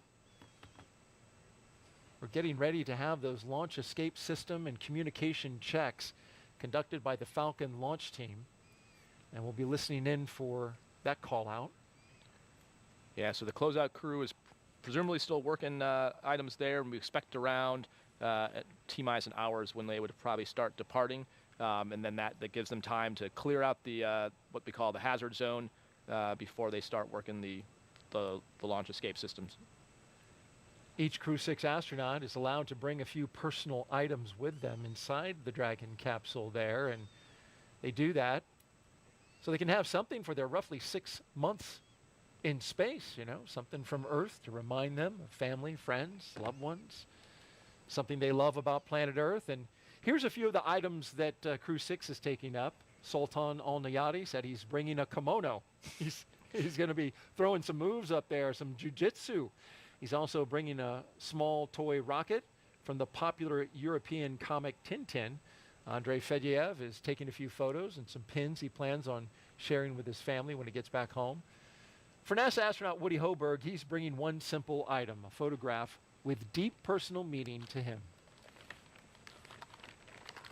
In terms of personal items, mine's simple. Unfortunately, over the summer, I lost my father, and so I'm just bringing a photo of him that means a lot to me. And I wish he could come along with me, but at least I will be bringing him along with me. So yeah. I'll talk this. Yeah, and this is the photo right here, Raj. Woody says it's a picture of his dad, Jim Hoburg, finishing the Boston Marathon and leaving it all on the course. Jim Hoburg, along with his wife Peggy, raised Woody and his brother in Pittsburgh, PA. He was an electrical engineering professor at Carnegie Mellon University, where he was known for his exceptional teaching. When he was 75 years of age, he passed away at 75, I should say. Woody says he will remember his father for always showing up and for his relentless pursuit of truth. When he gets to space, he's going to keep that photo in his crew quarters, a touching tribute to his father all the way up there in space. Yeah, and I think what a tribute, and like we were talking about before, none of us got here on our own. Someone got us here, and you know, Woody's dad made Woody who he is. All of our parents made us who we are. The instructors at JSC, the centers we visit, we are really just a reflection of them. So I'm glad Woody's able to take his father with him. I think most astronauts take things to remind them of their family, their loved ones, up with them, because you are separated from the Earth, but it's right there, but you can't go home at the end of the night, so having that to remind you is very important. Now here's what we talk about, what you brought up, and we did this last time, but I had to change my show and tell. Yeah. I love that you did that, by the way. What do you have? So last time I had my Academy shirt. I also had a high school shirt. So you brought two shirts? I had two shirts, yeah. Okay, so what do we have Columbus here? Sailor, so from Waterloo, Iowa. Yeah, so I grew up Waterloo, in Iowa. Iowa, that's right. So my high school shirt. One thing, so we showed these last time. Yeah. Showed my space retainer, which I was Remember also not supposed to bring back. How can I forget? So I showed last time we had the RMO for our mission. The other one I brought up, so my wife works for the Department of Veterans Affairs, and that's obviously near and dear to my heart, the agency itself. So I brought up an RMO, or a coin, I'll say it out loud, but from the Department of Veterans Affairs.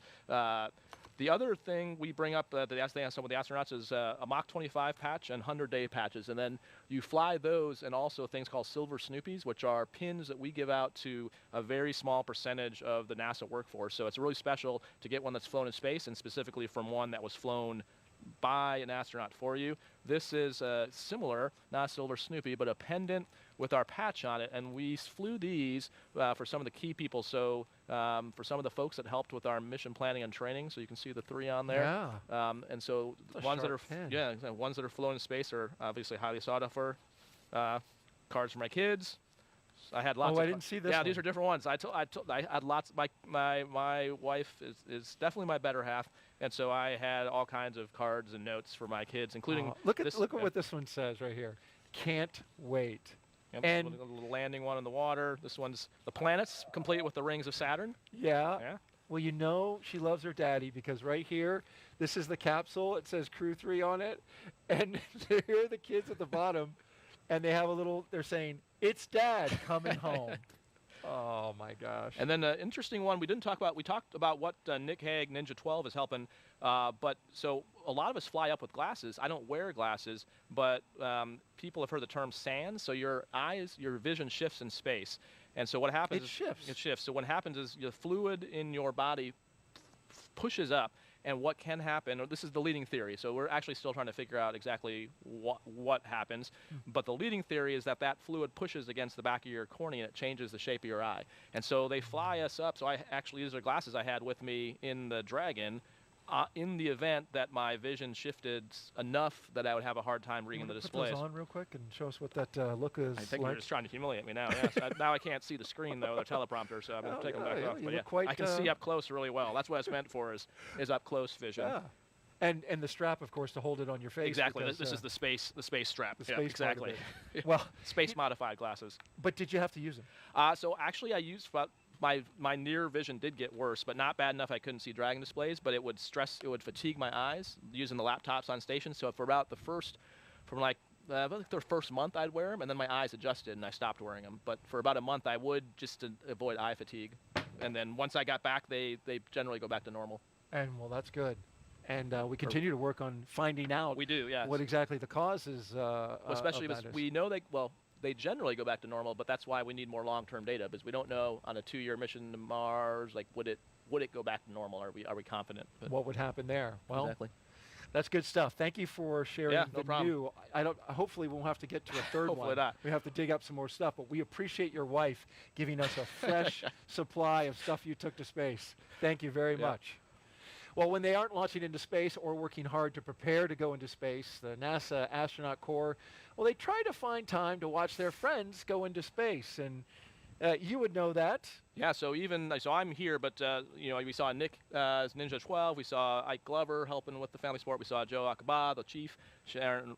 This is when they were getting ready to go exactly. out. So the office is spread out doing all kinds of things. You have, last time Reed was up with the administrator. Reed Wiseman. Yeah. Exactly. So we are all over the place. But even if you're not, you're probably online or at home watching. And so I was going to try to dial in. So Woody, as we talked about, is sitting in a seat that's been used before. So I was going to try to get. You're not calling Woody, are you? I'm not. Well, I don't think I could try call. I don't know the answer.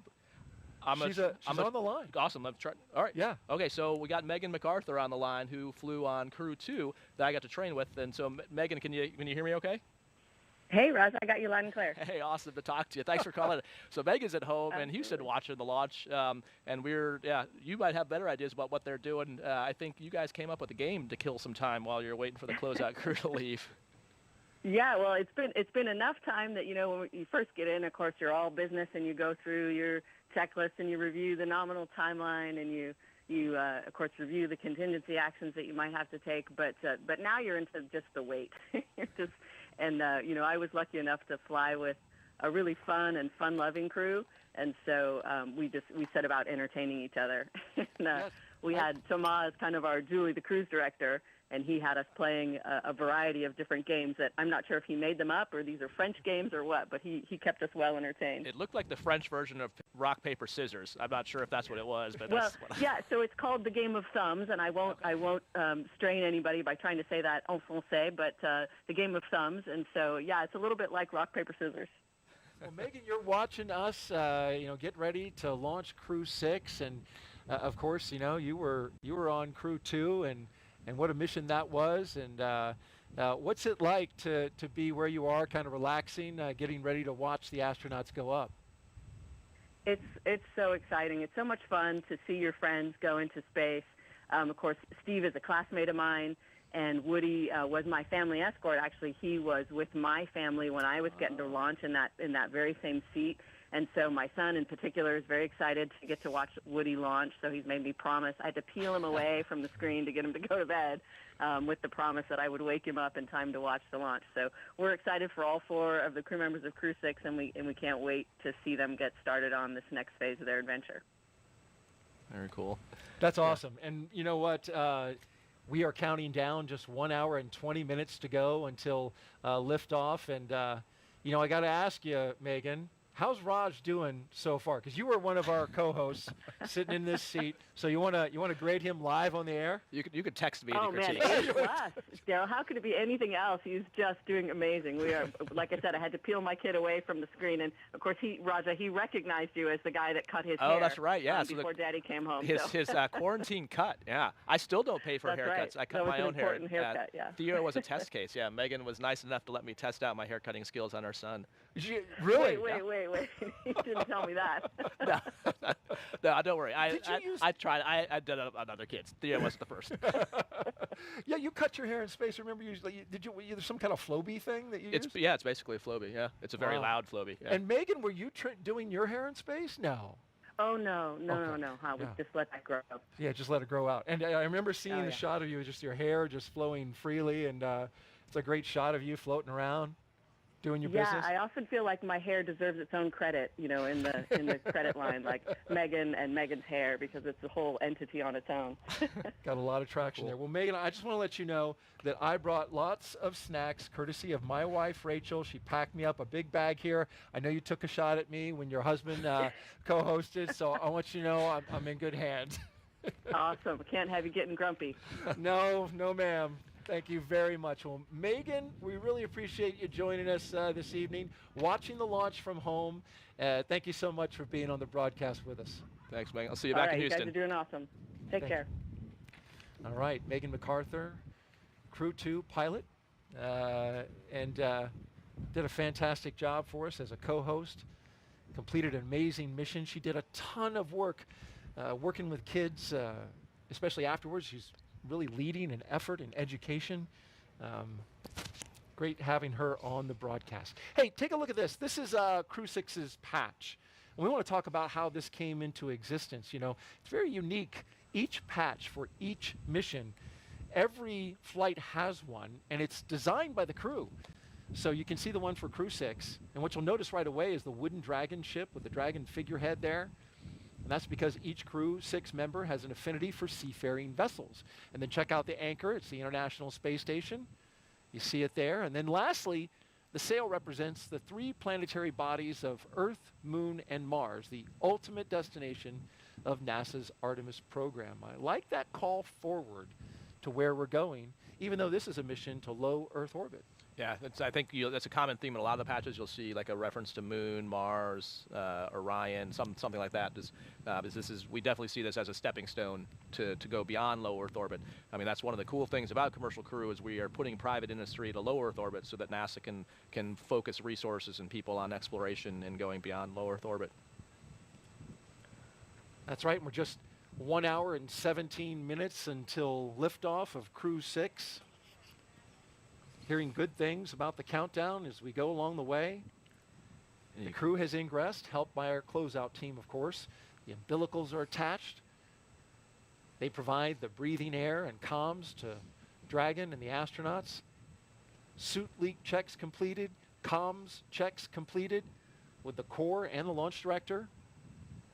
After those suit leak checks, the closeout team was able to close and seal the hatch, which has its own leak check. They made sure to look for any FOD that might be there, and FOD stands for Foreign Object Debris. As we look in from the White Room, the closeout team will wait another 15 minutes before they'll clear out of that area. You saw those orange bags, so there's no, the people are starting to move out of there, but you saw those orange packs in that previous view just to the right on that wall. Those are actually breathing apparatus in case they have to emergency egress, that they can actually hook into their suits and get breathing air to get all the way off the pad. So we understand that the closeout team has actually departed the pad. And now they're doing some final weather checks. That'll be necessary before they give that final go, no-go for launch. Going to put the balloons up into the air. The winds have picked up a little bit, but not too bad at all. Yeah, and a great example, continuing to run ahead of timeline, and specifically that closeout crew already being done much earlier than last time. But again, it's their, you can tell it's a well-oiled machine now. They had the practice from just doing this 2 days ago, and now doing it again. When I talked to Steve about what they've been up to in between. Talking about Commander Steve Bowen? Commander Steve Bowen, yep, between last attempt and now. His perspective is very similar to what we talked about the other night. Basically another free training sim event. And Steve, actually, like I mentioned before, he was the lead closeout person. So he was in that white room for STS-127, which had 6 attempts. And so he mentioned that that the crew actually got sick of seeing his face because he was always the first person to open up the hatch on the shuttle, and they would see him leaning in. But I think, he brought up similar to what we talked about. I think everyone on the crew was actually impressed by the fact that, no one had go fever, no one down to 2 minutes, but no one was like, oh, we should just go. Like the administrator said, we go when we're absolutely ready. We have an abort system, but or a launch escape system, but you don't want to rely on that. Right. You want to rely on making the right engineering decision. And so he actually, talked about the fact that, yes, it's the 6th operational crew mission, but every one of these missions is really a test flight. We're always learning new things. Now we learned about, oxidation rates of T-tab line filters, so you're always learning something new. We talked last time about even the procedures they're using. So they're in a procedure called 4.100, and just in the last launch to now, they've changed the section numbers of that. So we're always iterating and improving and trying to figure out ways to do it better and more efficiently. Like you mentioned tonight, we're doing things in parallel, which is why now we have some time. So it seems like we're ahead, but if we had a problem with the side hatch closer or had a problem with the leak checks, this would all be time that we could use now to not be rushed. So it's great to keep iterating and practicing and learning. It's hard to imagine when you have a launch scrubbed that so much can come from it that's good. Talking about that data, we heard NASA's Dragon lead engineer talk about how they've been poring over the data. We've had a dry dress, essentially a wet dress in the first launch attempt, and as you mentioned, always iterating and always learning. All right, we want to check in now with our friends in Houston, Texas, in the Johnson Space Center. Courtney Beasley is standing by. Courtney? Thanks, Daryl.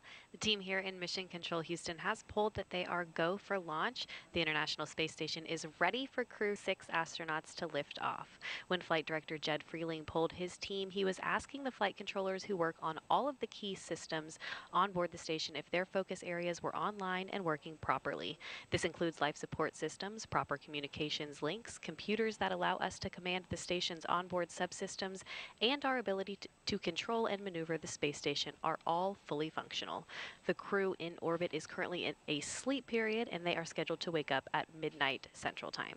The International Space Station Flight Control team is ready for launch. Mission Control Houston will continue monitoring the mission as we check off milestones for today's flight. In the meantime, I'll send it back out to the team at Kennedy. Daryl. All right, a beautiful shot from high above the Kennedy Space Center, going by the VAB as we look out at Launch Complex 39A. During the previous launch attempt, I want to recall this. Raja told us that dragonflies during dry dress is a good luck charm. Well, after the scrub, I was watching the Starlink launch. What do you see there? Looks like some insects flying by, maybe dragonflies. Yeah, I can't tell if they're insects on the screen or there you go. There's a buzz. Right? They were buzzing my phone. I thought it'd be a good idea to put some dragonflies in the show. For some good luck. I like it. Yeah. Is that going to bring us some good luck? I sure hope so. Well, let's hope so indeed. 1 hour and 11 minutes, counting until liftoff. Let's check back in with Jasmine Hopkins, who has a special guest.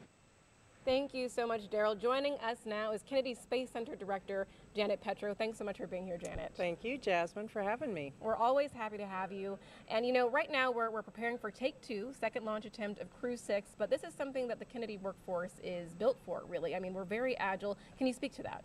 Yeah, sure. So, you know, last year, 60th anniversary, we went through this with Artemis, not just 2 times, but we did it 3 times, successfully launching the 3rd time on November 16th. So launch is hard, the whole process, and we got to get it right. You know, they say, you know, you'd rather fix a problem on the ground than launch and then have a problem in the air. So the team, you know, the NASA team along with the SpaceX team has worked really hard. We had our Delta launch readiness review late yesterday evening, worked through the issues that we experienced on the first one, and we're ready to go tonight, Jasmine. That is what we want to hear. It's good to hear that we are looking good for launch tonight, Jan. And you just mentioned that 60th anniversary. It was our diamond anniversary last year. To think that we've been here 6 decades, what is Kennedy doing to continue growing and improving? So the first 60 years, you know, it started, Kennedy was with Apollo, and then diamond anniversary last year, Artemis, first launch of Artemis, going back to the moon. But, you know, as a spaceport, we really have come into our own. We've really brought a lot of the commercial industry here to launch. 94 launches on the manifest this year. We had 57 last year, like you mentioned, 31 the year before that. So we are growing. We obviously are a very popular place, not just because of the geography, but the services that we're providing at the center to our commercial partners and customers. We're working very hard to make it easy for them to launch and to provide them the best services. And I got to brag for a moment. We have a spaceport integration team. They coordinate with the 45th SLD, the Space Force side. Every single one of those 90-plus launches will be supported by our Kennedy team as well as the Space Force side. We work jointly together in partnership to ensure that all of those launches are successful. And of that 90-plus, 79 are commercial. So a large percentage of that is the commercial launches. And so across the board, we have our NASA, we have our government, we have our national space security missions we support, but we also have the commercial that we have to take care of also. Right, Janet, I mean, those numbers just really blow me away. Thank you so much for being here tonight. Thank you, Jasmine. Of course, always happy to have you. Go Crew-6. Exactly, go Crew-6. Daryl, back to you. Thank you, Jasmine and Janet. Throughout the show, we've been taking your hashtag #AskNASA questions from social media. We have time for a few more before Falcon 9 fueling begins at T-minus 35 minutes. We're sitting now at 1:08 and counting. And Raja, there's the question. It seems like astronauts work on some really cool and interesting things other than flying. Raja, can you take a minute and talk about something interesting that you're working on right now? You're not flying, currently on a mission, obviously because you're here. So what you working on? Yeah, so I'd say most of our time is not actually flying in space, so we do maintain the training for that, whether it's NBL, which is the Neutral Buoyancy Lab, so doing practice spacewalks in there, whether it's working on the ISS systems, working on different experiments, getting smart on geology, biology, but we also all work on different projects in the office on the engineering and development program. So specifically, there's a whole lot of work going on in Artemis right now. The administrator talked about Artemis. That is the goal of the agency to get us back to the moon, to stay and go on to Mars.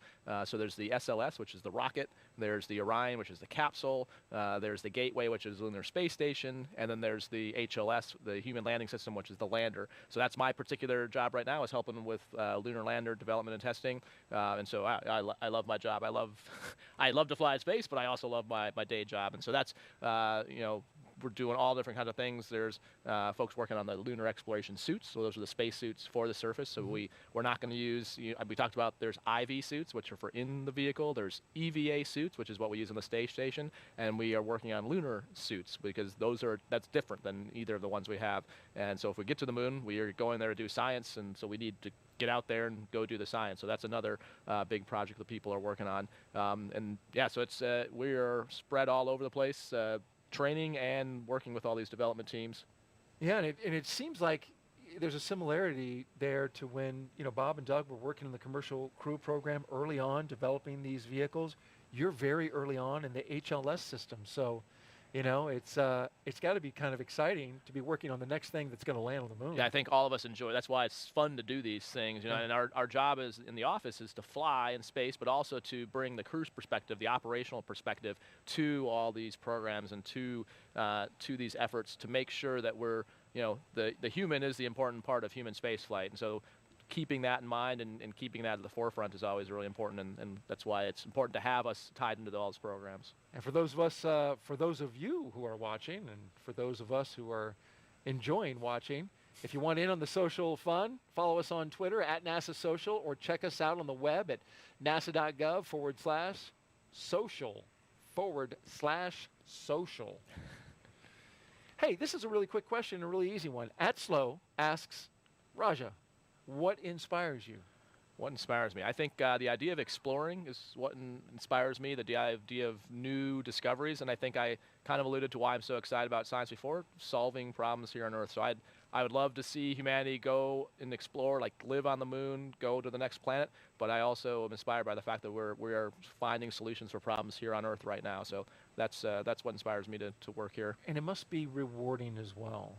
It's amazing, yeah. So I think what inspires me is inspiring others too. So I think one of the coolest parts of our jobs, it takes time and effort because you're traveling, but going to talk to like school kids, that's hands down one of my most favorite things really to go do. And just, yeah, I mean, seeing their excitement, just the when an astronaut walks in the door, it's just so fun, and yeah. Whether it's elementary answering bathroom questions, because I've heard plenty, all the way to talking to university students who have questions like where do I go and like what kind of degrees, and so it is really cool, and it inspires me to be even potential inspiration, or to potentially help or set a spark maybe in someone's mind, or give them the idea of what's possible.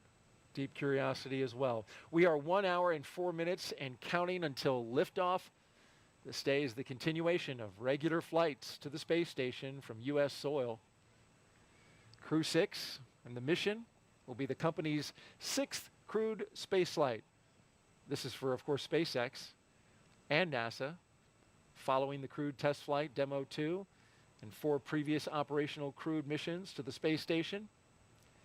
It will also be SpaceX's 8th crewed spaceflight overall, including the private orbital mission Inspiration 4. Today, our crew is flying on board Dragon Endeavour, and this will be the 4th flight for this capsule. It'll be taking a ride on a brand new Falcon 9 rocket. The Dragon is this particular Dragon, Endeavour, is the flight leader in the fleet. Its 4th flight, which includes Demo 2, Axiom 1. It's been a great countdown so far, 1 hour and 3 minutes and counting. Weather is fantastic here at the Kennedy Space Center, only a 5% chance of violation. That means 95% go. Doing some math here, getting inspired by my fellow astronaut here. Really advanced stuff. Avoid math in public, that's my rule. That's a good idea. Excitement is picking up, though, as we get closer to T0. And so with roughly about an hour, No, go ahead. About an hour to go until liftoff, things are going to start picking up.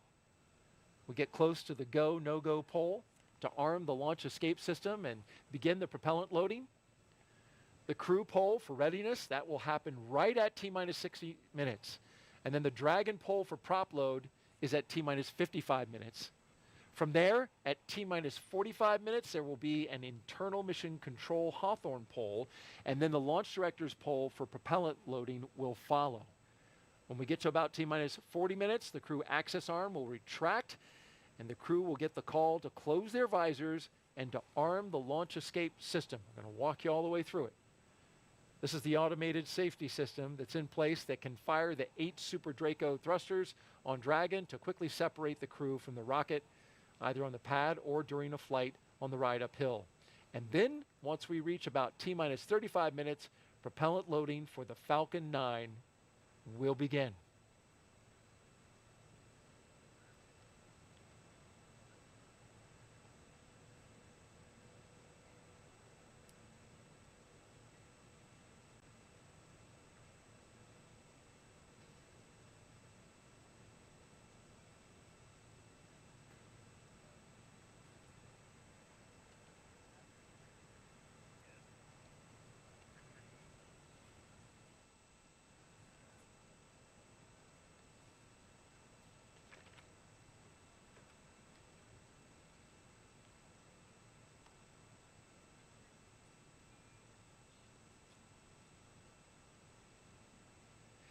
Thanks for tuning in. You're watching live launch coverage of NASA and SpaceX's 6th rotational flight of astronauts and 1 cosmonaut to the International Space Station. We are T-minus 1 hour and counting until liftoff. And with us today is NASA astronaut Raja Chari. Raja, thanks for coming back. Yeah, glad to be back. Hoping to see my first launch. Indeed. And if you didn't know, Raja is getting ready to witness his first launch. He rode on a rocket as we turn the corner from the vehicle assembly building to show off the launch pad just beyond it. Oh, this is a great shot. Got the big reveal. Look at that. It certainly is. That's cool. There it is, the Launch Complex 39A, holding for a 12:34 a.m. Eastern Time liftoff. And so right now the crew is going through kind of mentally, probably looking forward to the prop Dragon timeline. SpaceX, and you cycling orbit tank isolation valves to equalize low flow pressure. SpaceX Dragon copies, we're watching. Quickly explain what that is. So give them that call. So a lot of times whenever they're going to do something with any prop loading or valves, they'll give the crew a heads up. So if they hear the sound or feel the vibration, that they know that that's planned. So they usually give them a call prior. You mentioned that it's about to get a lot busier on the loops as they start going through some go, no-go polls and talking to the crew. And so they are looking ahead in what's called the event details, and they have probably 2 displays up, one that's event details, one that's in procedure 4.100. They're sitting in 4.100 waiting for the poll to say that they can arm the LES, the launch escape system. And on the timeline, they're probably looking at what the prop loading steps are and just kind of anticipating what's coming up next, probably scrolling ahead to kind of talk through the launch sequence and using this time to basically what we call chair fly, talk through. Dragon SpaceX, you are go for section 5. When ready, report go for launch. All right, picking up section 5, preparation for LES arming.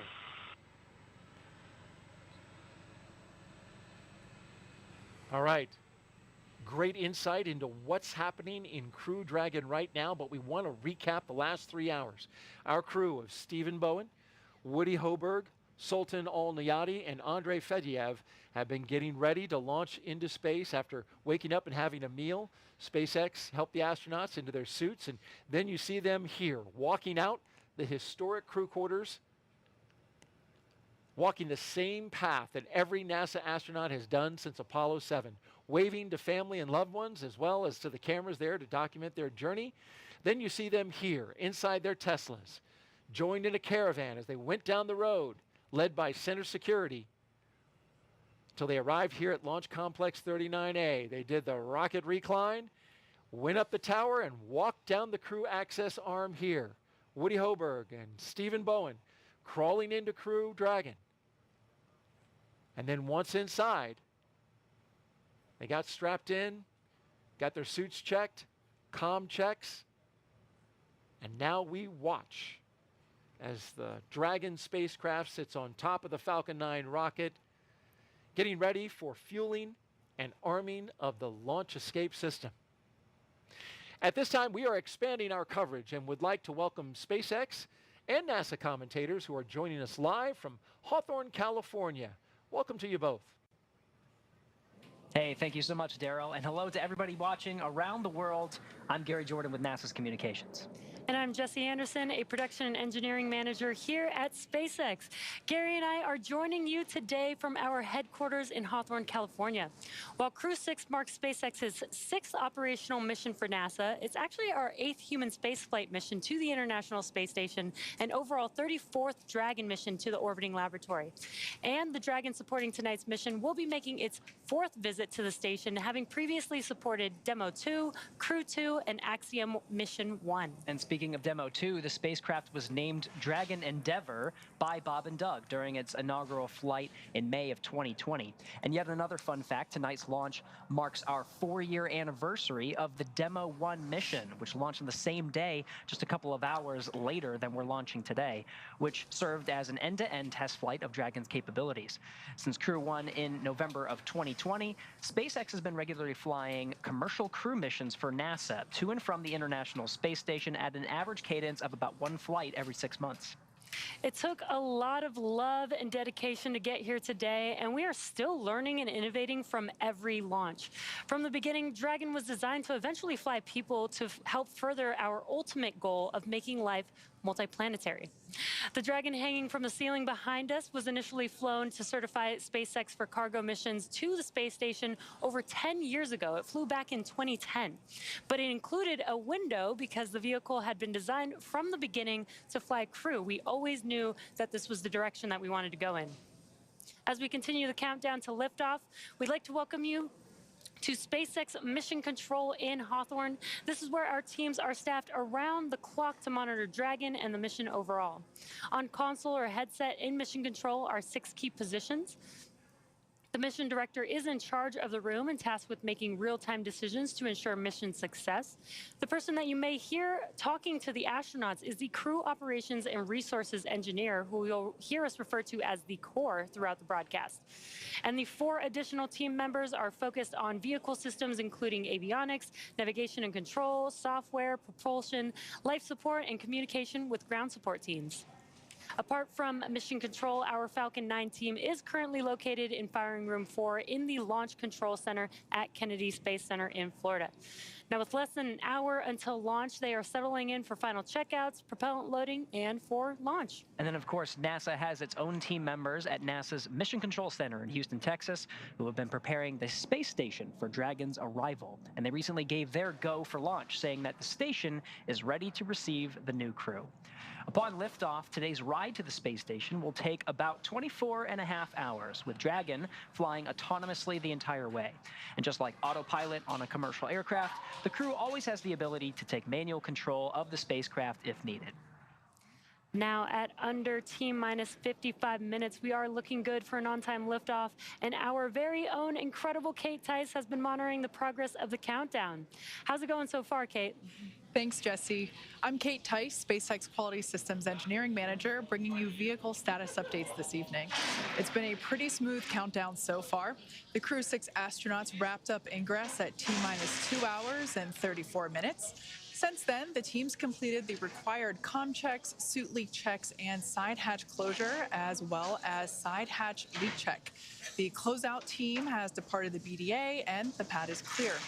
Now, as for Falcon 9, our 2-stage reusable rocket that you see there on your screen, final propulsion checkouts of first and second stages began a few minutes ago in preparation for propellant loading. This involves testing valves and engine pneumatic pressurization. Now, as you might be able to guess from the lack of re-entry soot on Falcon 9's first stage, which is the lower 2/3 of the vehicle there, that booster will be flying for the first time tonight. Now, at T-minus 45 minutes, less than 10 minutes from now, the team will report their readiness for prop load with a final electronic go, no-go poll. Before we can begin propellant loading on Falcon 9, we still have a couple tasks to perform. First, the crew access arm will be moved out of its service position as you see it in now, and it will rotate away from the Dragon capsule and over to its launch position. That will happen between T-minus 44 and 42 minutes, almost immediately after the T-minus 45-minute launch director's briefing. With the access arm out of the way, the launch escape system will then be armed. Once those 2 events are complete, Dragon will be ready for Falcon propellant loading. As for weather, we will also verify with the launch weather officer that all of the weather conditions meet our launch constraints. Those include items such as wind speed, lightning, and precipitation in the area surrounding pad 39A. But tonight, we're expecting acceptable weather conditions for launch, both at surface level and upper altitudes. Once again, our probability of violation of those conditions is only 5%, so looking good. The range is currently clear for launch. A worldwide network of ground stations and tracking and data relay satellites, or TDRS, are ready to support. And those are what help us get live views and data as Dragon heads into orbit. Today, we have an instantaneous launch window at 12:34 a.m. Eastern. As I've said before, once we begin propellant load, there is no opportunity to change the T0. The timing for Dragon to rendezvous with the International Space Station is down to the exact second. So today we only get one chance. But the good news, at T-minus 51 minutes and 32 seconds, we are go for launch. Great news. Thanks, Kate. Today's launch marks the 6th time a rotational crew will fly on a commercial spacecraft. And much like our previous crews, today's crew has been training with our teams at SpaceX for the last several months, running nominal and emergency simulations of what the full mission will look like while seated inside of Dragon. And as with every mission, each one of our crew members brings a diverse set of experience to today's flight. That's right, and let's start with the mission's commander. Steve Bowen was born in Cohasset, Massachusetts. He holds a bachelor's degree in electrical engineering from the U.S. Naval Academy and a master's in ocean engineering from the Joint Program in Applied Ocean Science and Engineering at MIT and Woods Hole Oceanographic Institution. In July 2000, Bowen became the first submarine officer selected as an astronaut by NASA.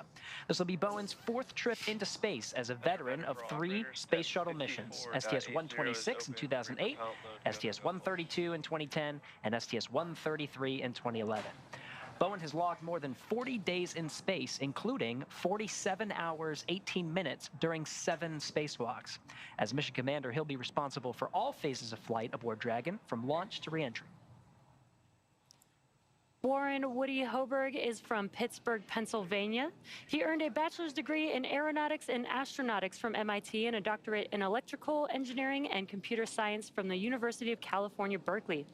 He is also a commercial pilot with instrument, single-engine, and multi-engine ratings. The mission will be Hoburg's first flight since his selection as an astronaut in 2017. As pilot, he will be responsible for spacecraft systems and performance on Dragon.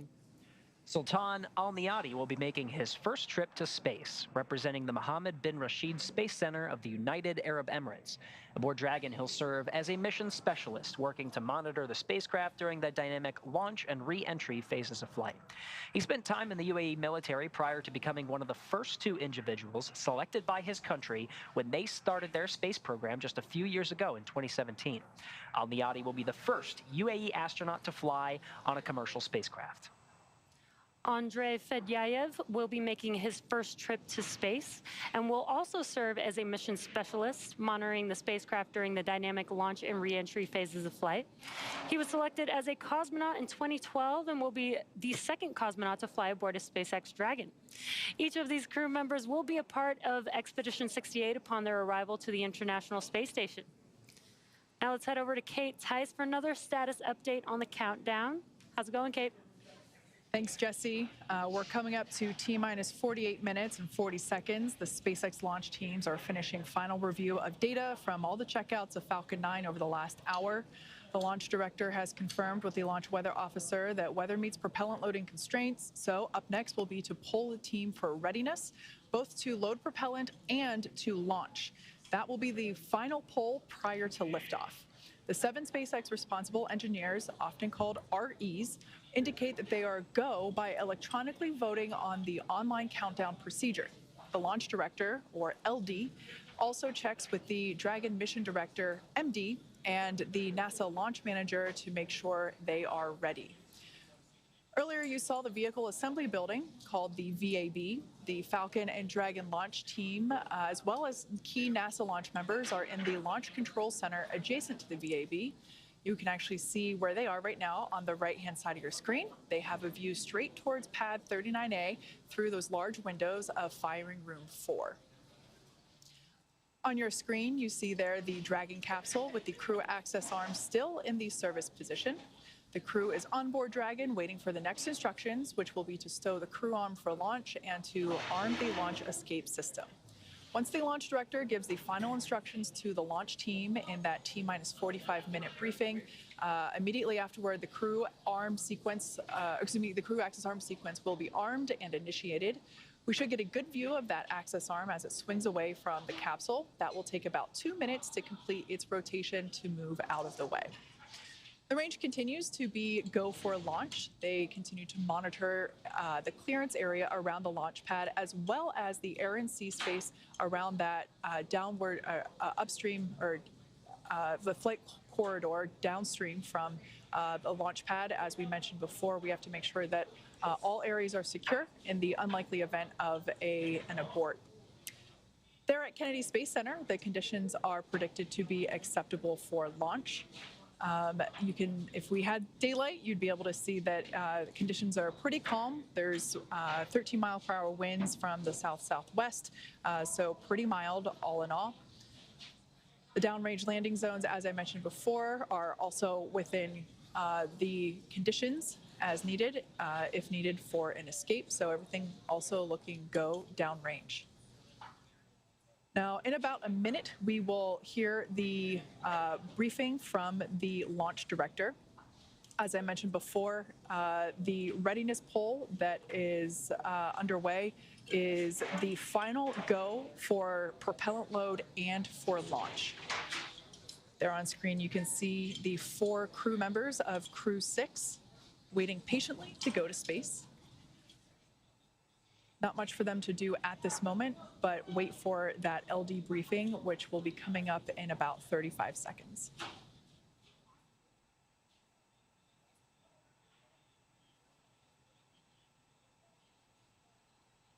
As I mentioned before, the team in Mission Control, as well as the teams in Firing Room 4, they are basically collectively both with NASA launch team and the Dragon launch team and the Falcon Poll launch is team. complete, and the team is ready for crew access arm retract, propellant load, and launch. Both control rooms are going to lockdown at T-minus 45 minutes and remain in that state until the launch escape system is disarmed. All operators are remain at their console and maintain a sterile cockpit until MD confirms successful disarming of the launch escape system following orbit insertion or propellant offload in the event of a scrub. For non-urgent no-go conditions, brief the CE or LD and they'll approve aborting the countdown. For urgent issues affecting the safety of the operation, operators shall call hold on the countdown net.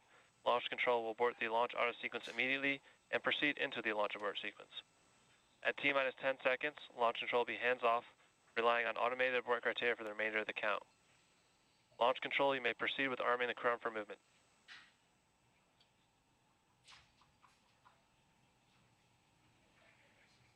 There we heard that final go for launch and prop load from launch director having... Crew arm, go, get started. And there we just heard the call out that the crew access arm retraction is underway. So let's head back to Daryl over at Kennedy as they have a live view of that retraction as it happens, and will be the major final physical reconfiguration of the pad prior to launch. Daryl, how's it going? Great, Kate, and thank you very much as we watch the crew access arm move quickly at first and then rotate away from the Dragon spacecraft. There's the view from inside the crew access arm, the white room at the very end of it. As we can see the water tower out there. Hitting another milestone here, Raja, on our way to liftoff. Yep, and the crew is definitely tracking through all this on a timeline. So they're procedurally in 4.100, following that SpaceX is retracting the crew arm and then starting to prepare. The next big step they'll be taking is arming the launch escape system. And then looking forward on the timeline to basically go through the steps for the prop loading. So we talked a little bit about the first broadcast, but there's kind of a key mental note here as well. If there was an emergency pad egress, they probably have some crew coordination of who's going to get to the hatch first, but you definitely want to make sure the crew arm is back in place. So there's this period of time while the crew access arm is not there, the launch escape system is not armed. So Crew access arm retraction complete. You need the arm to swing back to the capsule before you can actually egress. You need to make sure that's there before you step out. Critically important, and we got some beautiful views from our flight operations team, which is not only making sure that the area around the rocket is safe, but also giving us some spectacular views of that crew access arm as it retracted away from the rocket, and there it is again right there. Yeah, it's a great view where you can see both the strong back, which is the structural piece holding the rocket up there now, and then the crew access arm swung back. Open now to the air and the atmosphere. Hopefully no dragonflies that far up, and We had our own dragonflies earlier, Raj. So we're working. We have successfully had good luck here at the launch broadcast test. Okay, We've done our part. It's feeling good. We're doing what we can. There's a great view too of the trunk, so you can see the side, which is the part just below the capsule. That's got the avionics radiators for cooling, and then the left side that looks black in the picture here is actually the solar panels that generates the power for the capsule on orbit. Curious, it looks like we saw a plane off there in the distance, and it could be pretty well off given it's dark and night. That it might have been the helo out there potentially too. Very good. Good call. The countdown, T-minus 41 minutes and counting, and we're heading down to a launch time of 12:34 a.m. We saw the retraction. That's the last major visual milestone as we prepare for liftoff. Shortly thereafter, we should hear the call out that the launch escape system is armed. And then from there, Raja, we will hear that F9 prop load has started. Yep, and timeline-wise, I'd expect probably about another minute and a half or two. They'll tell the crew to they'll tell them to go ahead and step into the arming. You'll see them putting visors down. You'll probably see them tugging at the restraint straps, just making sure everything is extra tight, making sure you saw like Andrey before was using his stylus to probably edit some of the weather data they had on their iPad. They'll stow all those things and basically put themselves in a posture where you see them stowing it right now, where you could be in a posture where if the capsule were to initiate a launch escape, you'd be prepared for that. So from the time that is hot, you are pretty much sitting on a live set of Super Dracos that could go off automatically if the vehicle senses a malfunction once the prop loading starts. Or it could be manually initiated, so you always want to be ready once that system's hot. Well, Raja, you say it, and then we see it. Calling it out. Remember well from your time as the commander of Crew-3. It's worth noting, you just came back from space. It was, what, May of last year? Yep. Yeah. Yeah, it's good to be back. I would go back in a heartbeat, but it's also good to be back home. But you're watching your friends go up. Yeah, this is it's really surreal to have friends and colleagues on the end of that rocket, and I think it just reinforces the importance. You asked earlier, and the question was like, what do we do on our normal job? There's also people in our office. So Joe, who's the chief of the office, goes to the launch trainers reviews, and you are signing up your friends to go ride in this thing. So we take it pretty seriously, as well we should.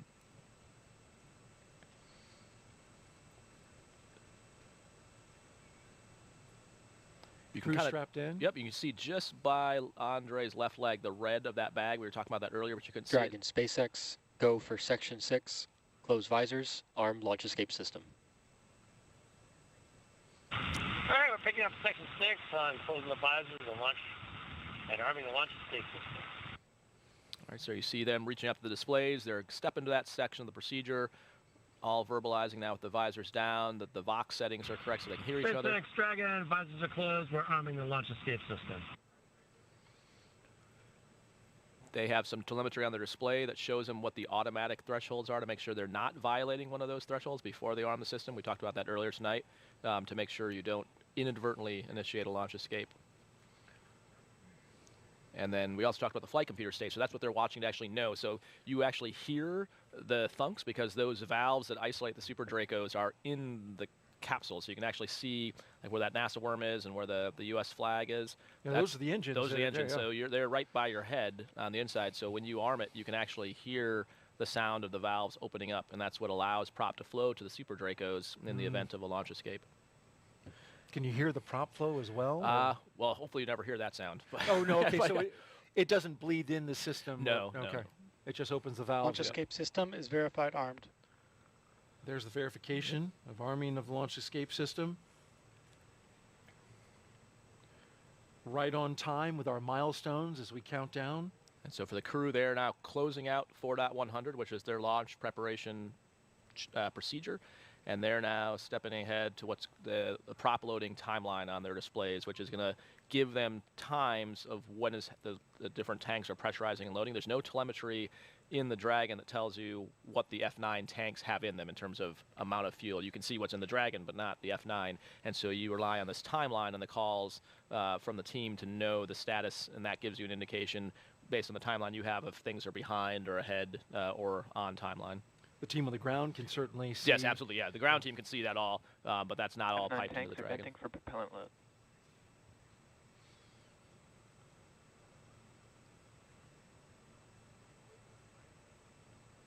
We'll start venting. These would be the tanks on the ground? Right, so as they start to, they have what's called these giant accumulators that are full of the fuel that they then pump into the F9. And the two things I learned on our first broadcast attempt, one is that the license plate changes every time. The second that I also learned from you is that you can tell out here how full the rocket is by looking at the level that the condensation comes off the outside of the rocket, which you can't see that on the inside, but that's a good technique for if you're watching on the outside and don't have the benefit of having the displays the crew has or the telemetry the ground has, to just get a look at binoculars if you're standing on the causeway or on TV and know how full the tank is. Outdoor fuel gauge. Yeah. Only if you launch in the humidity of Florida. I don't know if it'd work in the desert as well. But. Well, we get to see launches out at Vandenberg, California, and it's a little drier out there. It still is on the coast, so we have some humidity. But it is quite a sight. It's a definite pro tip. I didn't know that. I've been I've been in the office for 5 years. No one taught me that. Told an astronaut something new. Yeah. I'm feeling proud. But I tell you what, you haven't learned nearly as much as I've learned in my time being in these two launch attempts. And so happy you could come back and count this down. We know our astronauts all around the country are watching. Checked in with Megan MacArthur earlier, had a nice little chat with her. She's watching.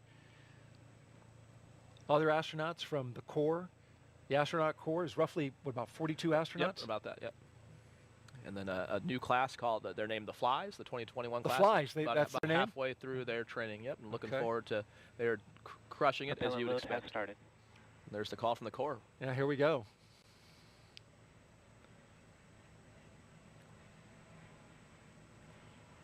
So at this point, all the closeout crew is not only off the tower, but outside what's called the exclusion zone or the hazard area, or different words for it. Basically the radius away from the launch pad, since there's now prop flowing into the rocket.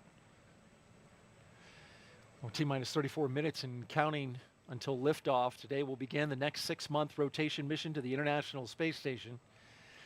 As we've been documenting, we heard the launch escape system armed. Happened just before that propellant load began. Dragon capsule. It was loaded with its propellants about a week and a half ago, just a few miles down the road. In order to fly, Dragon needs a fuel and an oxidizer for the fuel. SpaceX uses monomethyl hydrazine, or what they call MMH, and nitrogen tetroxide, or NTO, for oxidizer. And together, these propellants feed those Draco engines that will maneuver Dragon on orbit. It also feeds those 8 Super Draco engines you were talking about that would power the launch escape system in an abort scenario. And so with that fueling having begun, that means those 8 Super Draco engines inside Crew Dragon are ready. We heard, or rather Raja relayed, that the astronauts can hear those valves turning, getting that system ready to go. Should there be any kind of emergency associated with the rocket or the pad. Of course, NASA and SpaceX teams, they train extensively for exactly that type of contingency. And so with T-minus 33 minutes and counting, let's head back over to SpaceX headquarters in Hawthorne, California for an operations update from Kate Tice. Kate? Thanks, Daryl. I continue to follow along with the final minutes of the launch countdown, heading for on-time launch just under 33 minutes from now. Everything's still looking good for Dragon and Falcon 9. No major issues reported by the teams at this time. As we heard on the loops, the launch escape system is now armed, and Falcon 9 propellant loading began at T-minus 35 minutes. The first and second stages of Falcon 9 are each loaded with 2 liquid propellants. One is oxidizer, loaded into a tank at the top of each stage. The other, a fuel, loaded into a tank at the bottom of each stage. The fuel that we use to power the Merlin engines is RP1, which is a refined kerosene. The oxidizer loaded on each stage is densified liquid oxygen, or LOX. Densified means it is kept much colder than typical for launch vehicles and takes up less volume, which allows for more oxidizer to be loaded into the first and second stages. And as Raja mentioned minutes ago, you can tell how full the tanks are based on how high the condensation appears on the outside of the vehicle. To ignite the fuel and oxidizer in the Merlin rocket engine, we use the ignition fluids of triethyl aluminum and triethyl boron, also called TTEB. When TTEB comes into contact with oxygen, it burns and produces a green-colored flame. Once we have the flame going, we add the kerosene fuel into the Merlin chamber and the engine ramps up to full power. You might see the green flash just as the second stage engine ignites following stage separation 2 minutes and 48 seconds into flight. Now, for those of you who have been following along, you'll know that we stood down from our initial launch attempt of Crew-6 on February 26th due to a TTEB ground system issue. It was determined to be the result of a clogged ground system filter that was impeding the flow of TTEB. SpaceX teams replaced the filter, purged the TTEB line with nitrogen, and verified the lines are ready for launch. Lastly, we're topping off helium into pressure vessels on both stages. That is actually used to pressurize the tanks in flight as the propellant is pulled out and consumed by the Merlin engines. It's very similar to when you're drinking from a plastic water bottle. Helium loading has started. And there's that call out for that cryo-helium load I was just talking about. It's similar to drinking out of a plastic water bottle. You got to let some air back into the bottle to keep it from crumpling. Now, on board the spacecraft, the astronauts are monitoring the systems while propellants are loaded into the Falcon 9 below them, as you can see on the right-hand side of your screen. The crew's training in the simulator here at SpaceX headquarters in Hawthorne, California, actually included playback of sounds recorded in Dragon capsules during recent flights. So all of the sounds that they're hearing now, not only did they hear before in our previous launch attempt, but they heard it during the training simulations as well. As for the range, they continue to report no problems, and they are go to support launch. Weather also looks great. As I mentioned before, our probability of violation for the launch constraints is only 5%, so really good on that front. As a reminder, today we have an instantaneous launch time. So at this point, if we hear a hold for any reason, we will have to stand down and target our backup launch opportunity tomorrow, just under 24 hours from tonight's planned launch. At this point in time, at just under T-minus 29.5 minutes, I'll turn it back over to Jesse and Gary for an overview of events that we'll see after liftoff. Awesome. Thanks, Kate. For Crew-6, the astronauts' flight to station will take about 24.5 hours. And as we wait for that T0 mark coming up in just about 29 minutes, the ground operations teams are doing a series of system checks to make sure that both the Dragon and the Falcon 9 are ready for launch. You're going to be looking at a live view of our teams at the Cape as they prepare for liftoff. Now, as we wait for that launch clock to hit 0, we wanted to give you an overview of what the Ascent portion of that mission is going to look like. Once we hit T0 and a successful launch occurs, we will watch Falcon 9 and Dragon lift off from historic launch pad 39A and make their ascent. At about 50 seconds into flight, Falcon 9 engines will throttle down to help pass through the period of maximum dynamic pressure on the rocket, or what we typically refer to as max Q. It's worth noting that once we hit that max Q point, the vehicle will be going supersonic. Once we are through the period of maximum dynamic pressure, we can throttle up our 9 Merlin engines again. From there, at about 2.5 minutes into flight, we have a series of 3 events that will happen in rapid succession. First is MECO, or main engine cutoff. This is where all 9 Merlin 1D engines shut off in preparation for stage separation, which is our second event. This is where the first stage detaches from the second stage, with the first stage making its way back to Earth from landing, as the second stage continues on its journey with the third event, SES-1, or second stage engine start number 1, where the MVAC engine lights up and propels the second stage, along with our Crew-6 astronauts, into orbit. As Stage 2 heads towards its targeted drop-off orbit, Stage 1 will execute 2 burns in order to make its way back down home on Earth. The first is the entry burn. That's where 3 of the M1D engines will reignite and then shut down again. Now, this helps to slow the stage down in preparation for entry back into the Earth's atmosphere. And while the first stage is heading back to Earth, the second stage will cut off its 1 Merlin engine that was ignited right after stage separation. Once this happens, we'll wait for a confirmation of a good orbital insertion. About 90 seconds after Dragon gets into orbit, Falcon 9 will land back on Earth. The landing burn is just a single engine burn, but it's powerful enough to bring the vehicle's speed down rapidly in order to land on our drone ship at about 9.5 minutes into the mission. And while the Falcon 9 first stage is landing, Dragon is preparing to separate from the second stage. At about 3 minutes after the second stage gets into orbit, we should have a great view of Dragon with its 4-person crew drifting away from the second stage. Once Dragon is a short distance away, it'll begin checking out its Draco maneuvering thrusters to make sure Dragon continues to increase separation distance from the second stage. It's worth noting that these are not the Super Draco engines that would be used during an abort scenario. About 40 seconds after separation, Dragon's nose cone deploy sequence will begin. It will take roughly 4 minutes for the nose cone hooks to unlatch and open, exposing its guidance navigation controls that will help Dragon autonomously fly to the space station. And lastly, once the nose cone is deployed, the remaining Draco thrusters on the forward bulkhead will be checked. From there, over the next 24-ish hours, Dragon will be in its rendezvous and approach phases, undergoing a number of phasing burns as it makes its way to station. All of that will be coming up soon, but for now, let's check back in with Courtney in Mission Control Houston. Courtney. Thanks, Gary. The flight controllers here in Mission Control Houston are laser focused on the onboard systems of the space station, ensuring it is ready to receive Crew Dragon. They're also making sure communication links between the station, Dragon, and the ground are working properly, and the consensus to this point is that everything is proceeding right on track. Teams here in Mission Control Houston, the team in Hawthorne, and the astronauts aboard the space station will monitor the autonomous docking of the Dragon spacecraft on Friday. They'll perform a series of leak checks, then work to open the hatches on both the Dragon side and inside the station's pressurized mating adapter. We expect hatch opening to take place about an hour and a half after docking. Once on board, the astronauts will be greeted by the space station crew and will then join in for welcoming remarks for the new crew members.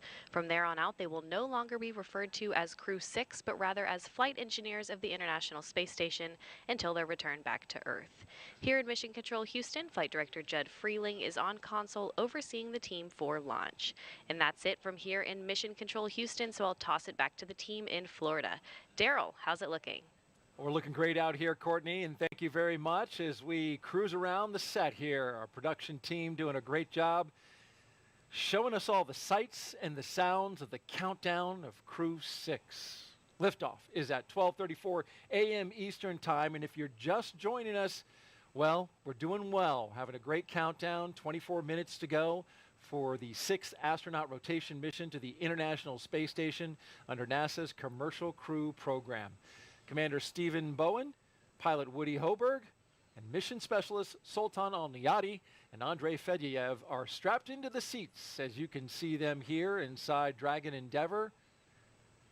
The Falcon 9 rocket fueling operation well underway. The launch escape system is armed.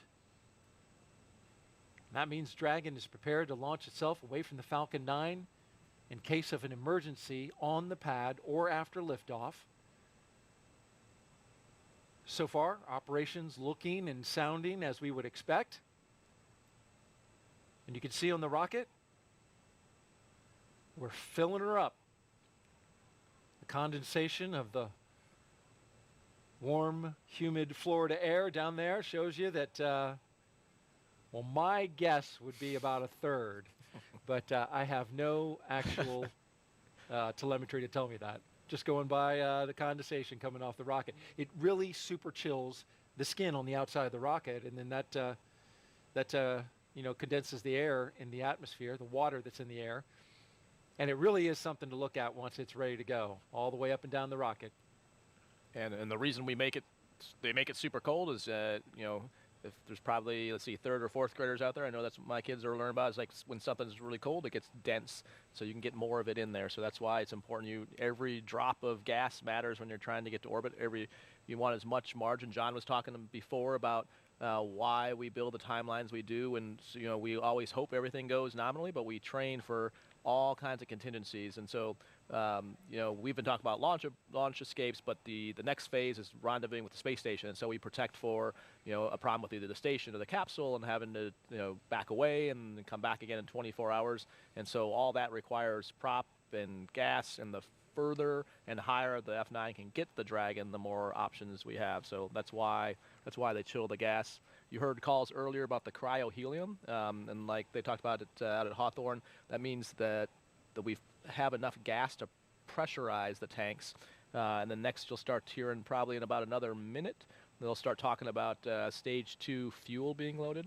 And so you'll hear calls, hear them talk about stage 2 and stage 1, because it's 2-stage rocket. So there's fuel and oxidizer for both the stages. The first stage, like they described, having the 9 engines, and the second stage having 1, but both of those have separate tanks for the fuel and oxidizer, and you'll hear them calling those out. Because again, the crew probably can't as much hear it like the same way they hear the Super Draco valves, but you can hear sort of some creaking and some noises, definitely some vibrations. So getting a call before that happens just kind of reassures them that that sound is expected and gives them a reference point on the time that they're following. We're about 37 seconds away from completing stage 2 RP1 load. In the meantime, let's tell you about the crew. The commander of Crew-6 is Captain Stephen G. Bowen. He hails from Cohasset, Massachusetts. Married with 3 children, holds the title of first U.S. Navy submarine officer to be selected as a mission specialist by NASA. Captain Bowen is also a veteran of NASA space flights, including the space shuttle flights on STS-126, 132, and 133, the only astronaut to ever go consecutive back-to-back shuttles. Sitting next to Stephen is pilot Warren Woody Hoburg, the 37-year-old from Pittsburgh. He studied aeronautics and astronautics from MIT before getting a doctorate in electrical engineering and a computer science degree from the University of California, Berkeley. During grad school, Hoburg worked as an EMT with the Yosemite Search and Rescue. Crew-6 will be Hoburg's... Stage 2, RP1 load complete. And there's that load complete. Stage 2 is in the books. We'll load it up. And now you can see the venting off of that liquid oxygen. Talking about Hoburg, this flight will be his first flight since NASA selected him to be an astronaut along with Rajachari's class in 2017, the Turtles. In the role of mission specialist is astronaut Sultan Al Neyadi. He was chosen by the Mohammed bin Rashid Space Center of the United Arab Emirates to be a part of expeditions 68-69. Father of 5, spent most of his life in Al Ain and Abu Dhabi, but in 2020 traded that in for astronaut training in Houston at NASA's Johnson Space Center. This will be his first trip to space. And it's also the first trip for second mission specialist Roscosmos cosmonaut Andrey Fediaev. He will be working to monitor the spacecraft during the dynamic launch and re-entry phases of flight. He will be a flight engineer for Expedition 68, just turned 42 years of age. Each of these 4 crew members will be part of Expedition 68 once they arrive at the International Space Station. T-minus 18 minutes and counting. We had strong back chill that began. And coming up in just a few minutes, we'll start loading liquid oxygen onto the second stage. And I think a great testament to the international partnerships of this program. Half the crew is, international.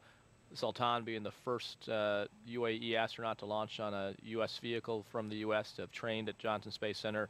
An amazing, completion of the partnership that started several years ago, and taking that now all the way to completion. And just great to see, NASA and space exploration being just this great unifier for the world, especially as there's low Earth orbit, but then we look beyond that to Artemis and Mars, and just the collaboration and the work to do such hard things and really pulling together the best of all the nations. And the partnership of those nations rises above all else, and it's impressive, the camaraderie of the crews in space with their international backgrounds. So that venting, so we talked about there's 2 things happening in the Dragon SpaceX F9 is proceeding with prop load, and we're tracking no issues with Dragon or F9 going into launch. SpaceX Dragon copies. So an update from the core that's on track. So we talked about the condensation a few times, and there's also the venting. So 2 different processes. The condensation is the super chilled fuel cooling the metal and the skin around it. The venting is because it's super cold as it heats up on the inside just from the air temperature, essentially working its way in there, it vents, and so that's just like a pot boiling, and just like you would, lift the lid off a tea kettle to let the pressure out. This is the same thing you're seeing happen there. So that's what's happening kind of from the middle of the screen. Yeah, and on a calm night like tonight, the winds have totally died down. You can see it as it cascades down like a waterfall coming off the middle of the strong back there. Want to make a quick note about the radio and how you can hear. If you're on local amateur radio on the VHF radio frequency, turn into 146.940 megahertz and UHF radio frequency 444.925 megahertz on the FM mode. You can hear this all around the Space Coast. Stage 2 load has started. And there goes our Stage 2 LOX load on a beautiful night on the coast of Central Florida.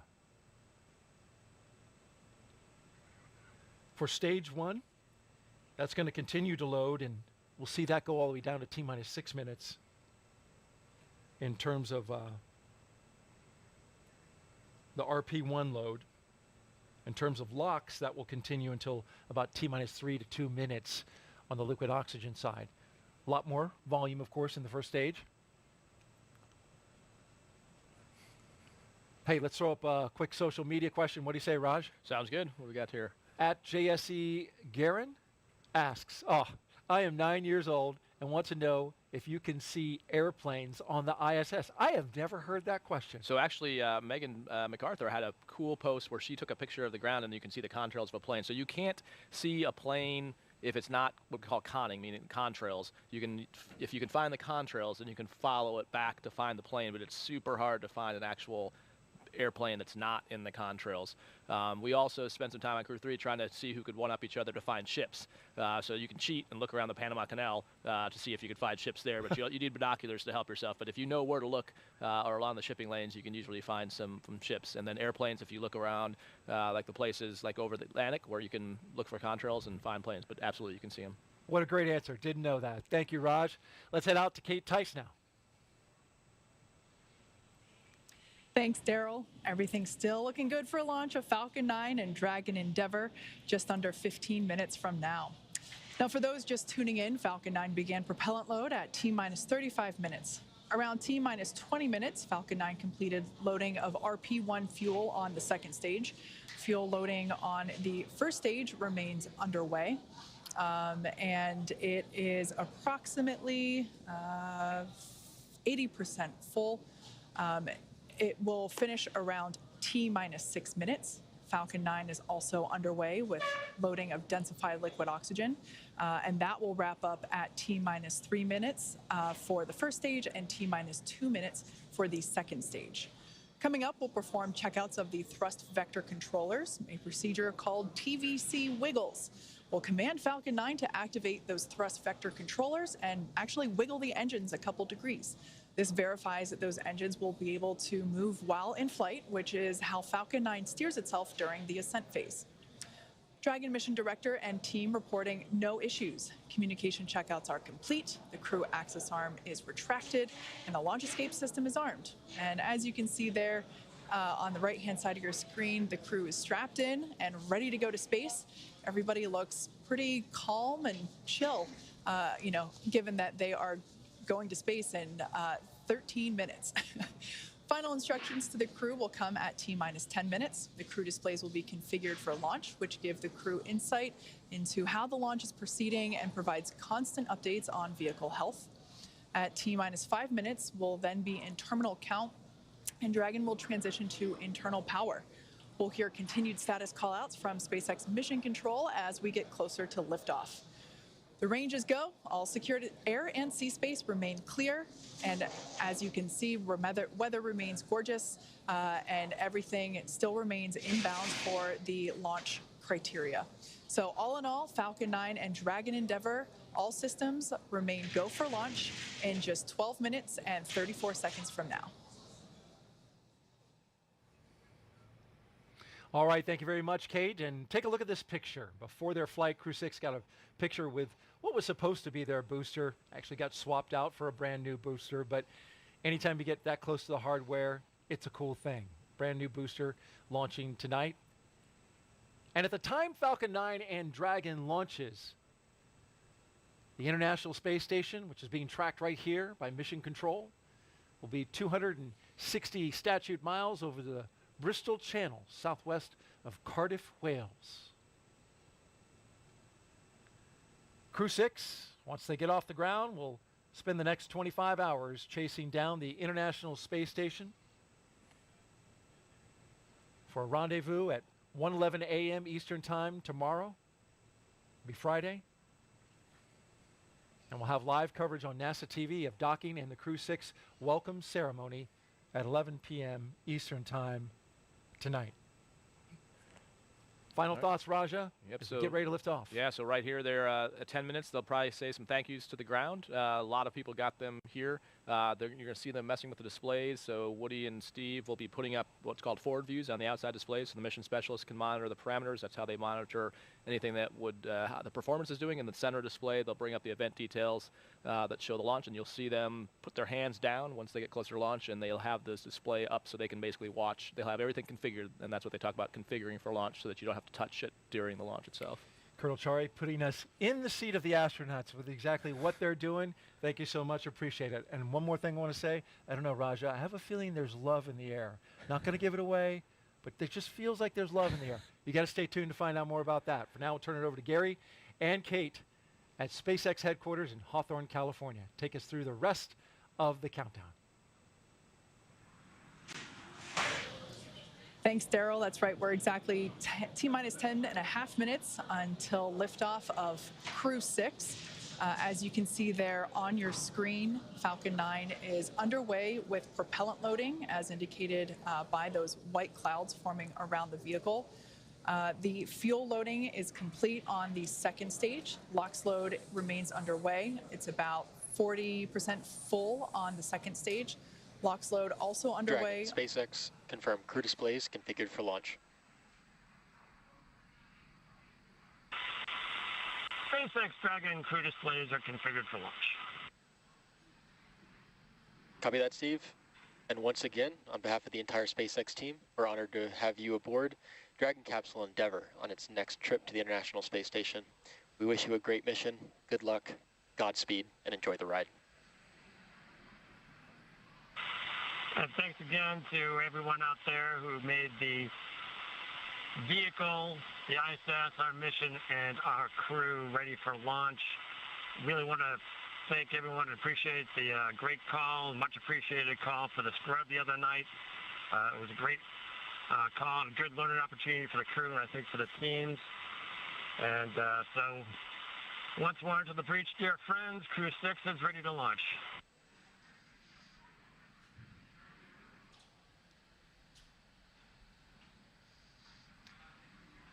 Some nice words there between the crew, as you see there on your screen, and SpaceX Core, located here at SpaceX Mission Control, which a live view there on your screen. As you can tell by perhaps the ambient noise around me, the energy is starting to grow in anticipation for launch, coming up about 8.5 minutes from now. That's right. The energy is high here, Kate. Now at that T-minus 10-minute mark, we heard the good luck and Godspeed from the teams here in Mission Control in Hawthorne, where that crowd is gathering. Meanwhile, we're tracking the loading of fuel and oxidizer on the first and second stage. Second stage filled with fuel right now, continuing to fill with oxidizer. It'll be the last of the tanks to fill. Stage 1 continuing to be underway. At the 10-minute mark, you heard that call for configuring the crew displays for launch. That was confirmed. At the T-minus 10-minute mark, it also is a point where Falcon 9 launch commit criteria gets checked by the computers past that milestone. Now we're counting down to the next milestone at T-minus 7 minutes, which is setting up for engine chill. That's right. We should hear that call out in about 44 seconds. At T-minus 7 minutes, we will actually open up the pre-valves to the M1D engines, those 9 engines at the base of the first stage.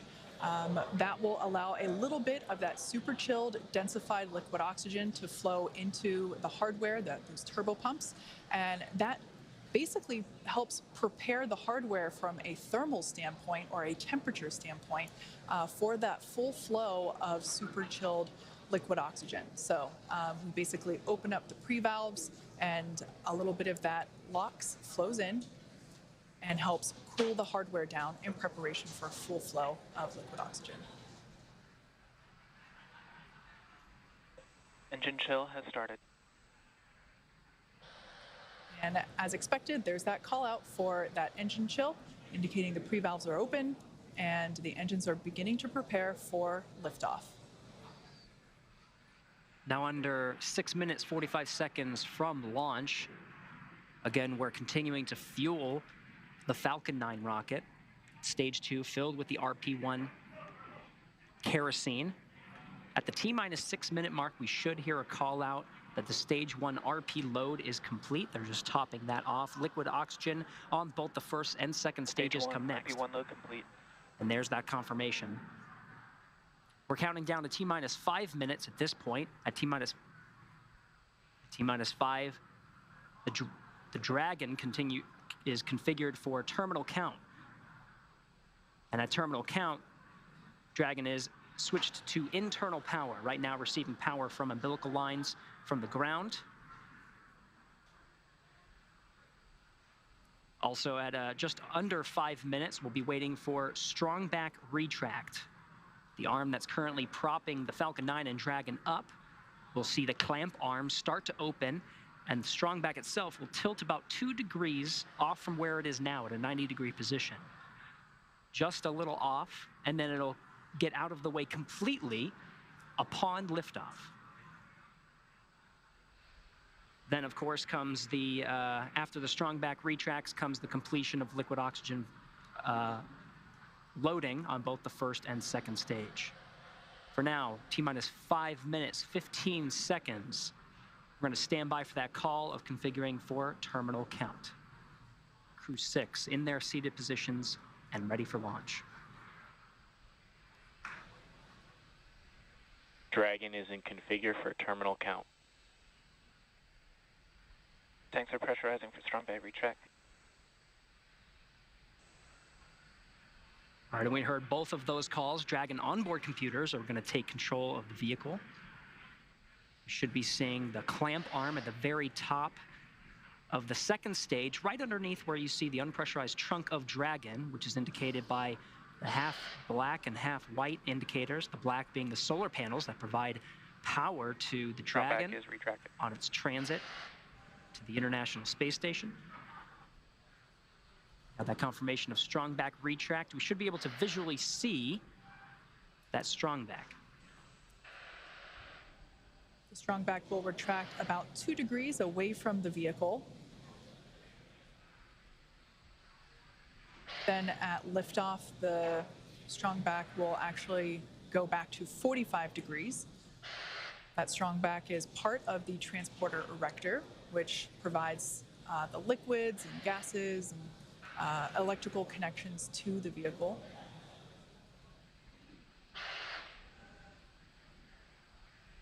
As Gary pointed out, those clamp arms opened up underneath the trunk, just above the first stage. And you can see that action happening now as that initial retraction just a couple degrees away from the vehicle.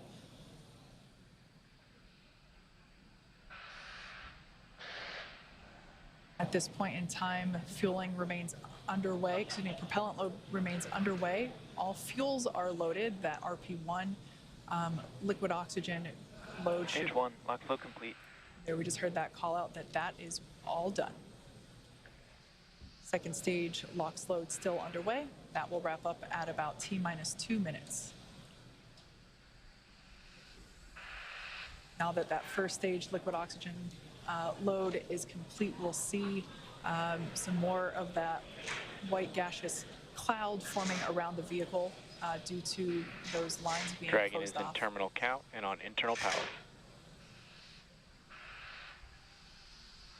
All right, good call out there indicating that Dragon is running on its own power. We are in the terminal count now at T-minus 2 minutes and 29 seconds. The crew remains comfortable there on the right-hand side of your screen. About 15 seconds remaining in stage 2 LOX load.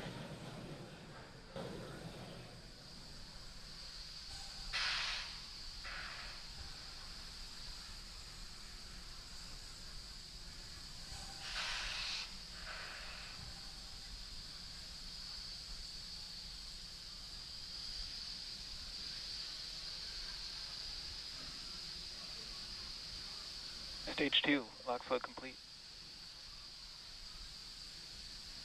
Dragon is an auto idle. You heard those calls. The Falcon 9 fully fueled with RP-1 rocket fuel as well as the liquid oxygen. That call of Dragon is an auto idle. There's going to be a series of calls. Gas started. Expect landing. There's the gas closeout, purging the lines of the fuel that has supplied the Falcon 9 with RP-1 and liquid oxygen. Also wait for a call of the arming of the flight termination system. The Dragon flight computers are configured for launch. Flight termination system will allow Falcon 9 to talk to Dragon on the ride uphill. Terminate the flight, issuing an abort. Startup. Dragon is in countdown. T-minus 1 minute and counting. Dragon is in countdown. Everything's looking good for launch.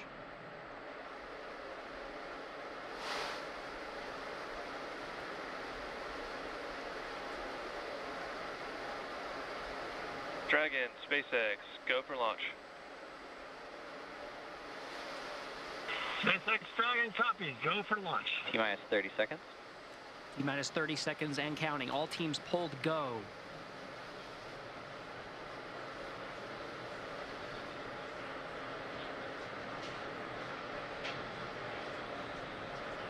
$15 seconds. Ready for an on-time launch for the instantaneous T-minus 10, 9, 8, 7, 6, 5, 4, 3, 2, 1. Engines full power and liftoff of Crew-6. Go Dragon, go Falcon. Now launching on Endeavour's fourth flight to the International Space Station. Vehicles pitching downrange, 1.7 million pounds of thrust provided by the 9 Merlin 1D engines on the first stage. Hearing good calls, stage 1 propulsion is nominal.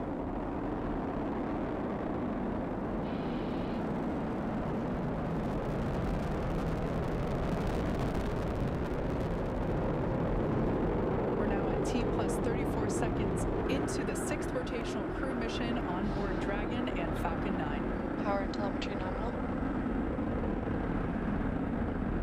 Stage 1 throttle down. So there we heard the call out indicating that the first stage engines will begin to throttle down in preparation for max Q, which is the moment of maximum aerodynamic pressure that the vehicle will experience during flight. Vehicle is supersonic. That call out there indicating the vehicle's traveling faster than the speed of sound. Max Q. Stage 1 throttle up. All right, now that we're past max Q. 1 Bravo.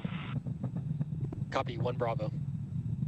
That 1 Bravo indicator are different abort modes that are called that allow the ground teams and the crew to track about the position of the Falcon 9 and the Dragon as they make their way up the eastern seaboard.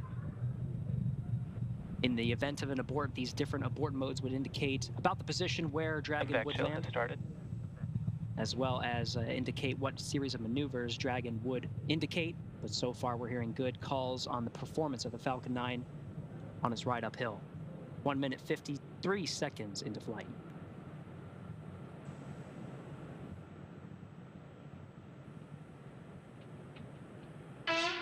We're about 30 seconds away from main engine cutoff, which will be followed quickly by stage separation and second engine start, which is the ignition of that MVAC engine on the second stage.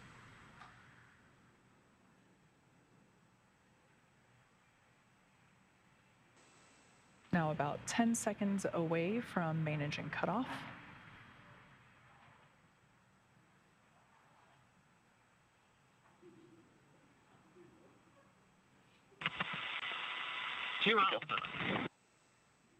Copy, 2 Alpha. Stage separation confirmed. There you can see on your screen confirmation of stage separation as well as ignition of that second stage engine.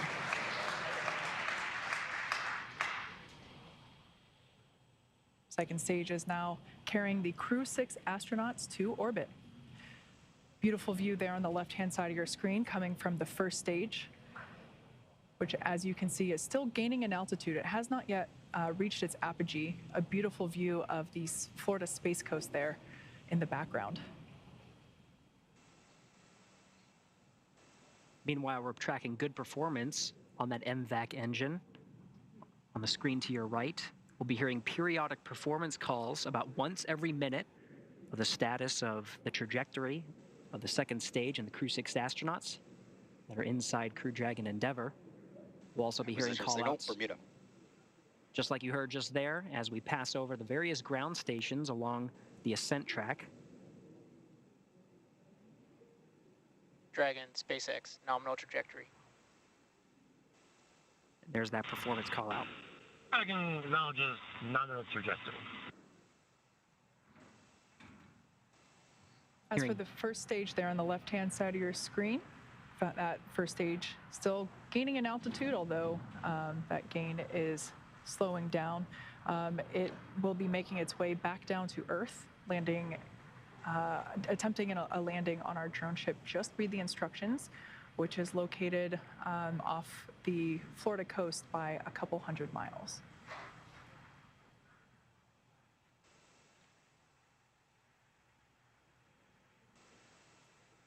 The MVAC engine on stage 2 burns for 6 minutes after second stage ignition. We'll continue to see this engine burn until about 8.5 minutes into today's flight.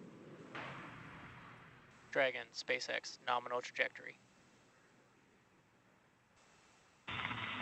SpaceX Dragon, nominal trajectory. Again, these performance calls happen once a minute. Flight teams continuing to track Falcon 9 and its ascent.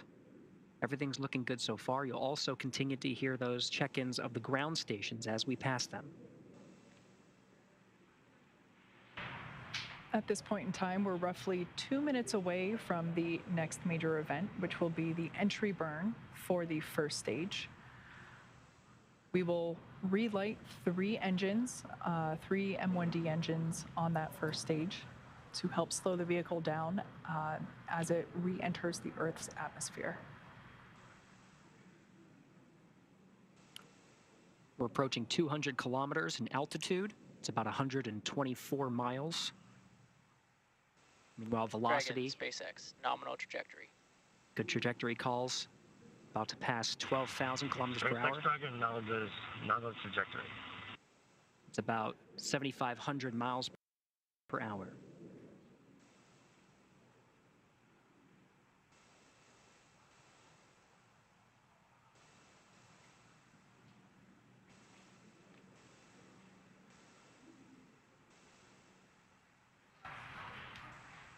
Everything looking nominal for both first and second stages.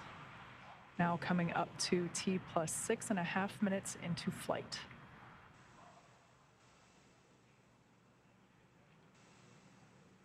Mostly what we're hearing now are the performance calls in the second stage.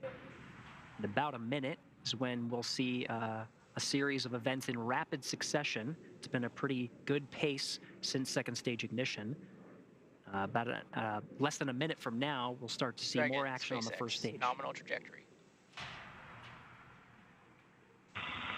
SpaceX Dragon, nominal trajectory.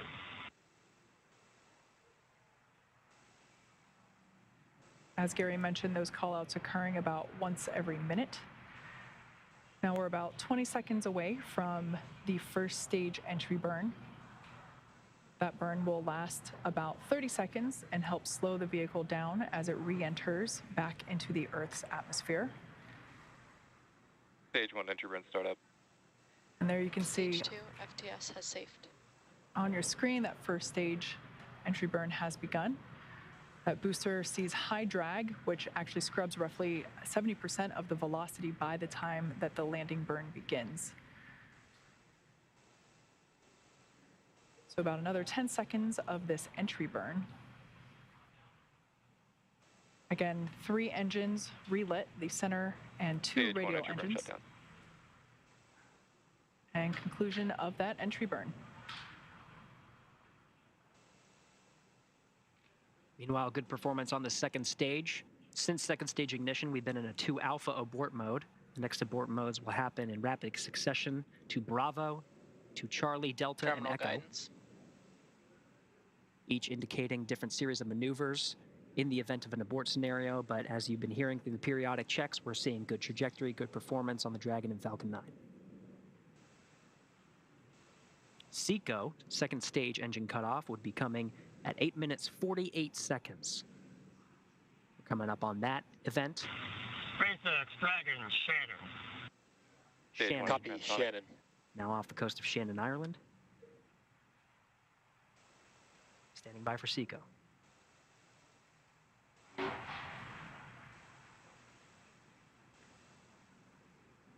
MVAC shutdown. Stage 1 landing burn.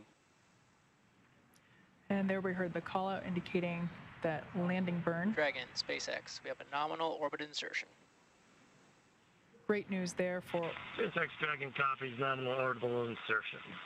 Great Launch news escape system disarmed. for Dragon Endeavour. Stage 1 landing leg deployed. Attempting to land on our drone ship. Just read the instructions. Stage 1 landing is across signal. And there you can see on your screen, and also indicated by the cheers behind me, Signal, successful landing of this booster. Its first trip to space, and therefore its first landing. An eruption of applause here at SpaceX Mission Control. And of course, after second stage engine cutoff, you heard that call that the crew is in orbit. They're now in a coast phase, where the second stage remains idle for about 3 minutes before Dragon separates from the second stage. Meanwhile, you can see that first stage in the legs right on target. We're now getting views from the second stage. You can see this is one of the cameras that's pointing up into the trunk of Dragon. Of course, we're continuing to get views of the expansion nozzle at the end of the MVAC engine. The crew is in orbit. Falcon 9 has almost done its job.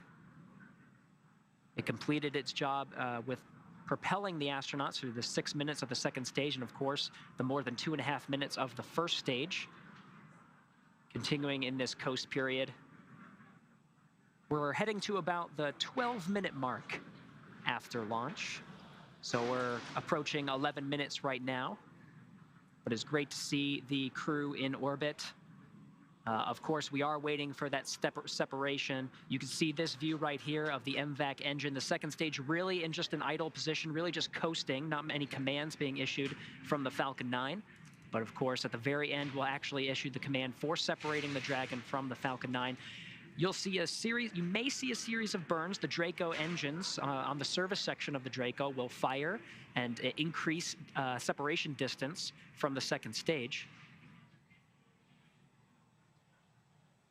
Once again, live view there from the second stage looking up into the trunk, which of course is the unpressurized section that goes along with the Dragon capsule to the International Space Station. That's where we are able to store basically cargo that is able to be exposed to the vacuum of space. So a great view there looking up into the trunk.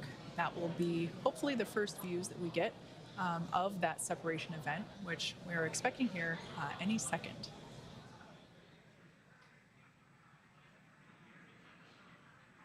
There you can see on your screen confirmation. Dragon separation confirmed. Of that separation confirmed. Dragon Endeavour is now floating free in space. That's right, the Falcon Dragon 9. CE here. Welcome to orbit.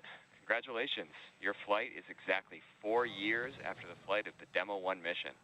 Like Andrey said, all the best things take 2 tries. Happy that we could get you off tonight. If you enjoyed your ride, please don't forget to give us 5 stars. Over to LD for some words. Also, a friendly reminder to put your sushi orders in for CRS 27. Have a safe ride to the space station, and we look forward to seeing you when you get home. Thank you for flying SpaceX. Expected loss of signal, Bermuda. And SpaceX Dragon copies all. That was fantastic. Thank you.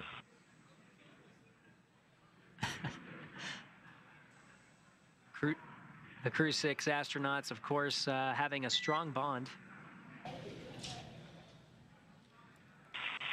And SpaceX Dragon, we'd like to really, for the great ride to orbit today. It's greatly appreciated. May have taken 2 rides, but 2 times, but it was worth the trip.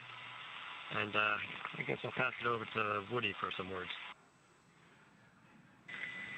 Yeah, SpaceX Dragon, just want to say as a rookie flyer, that was one heck of a ride. Thank you.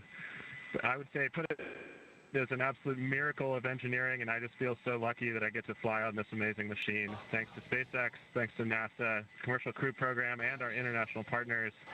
A lot of innovation went into this, tireless work effort, and a lot of painstaking attention to detail and focus on testing. And I think that's what makes it all possible to fly humans in space. Thank you.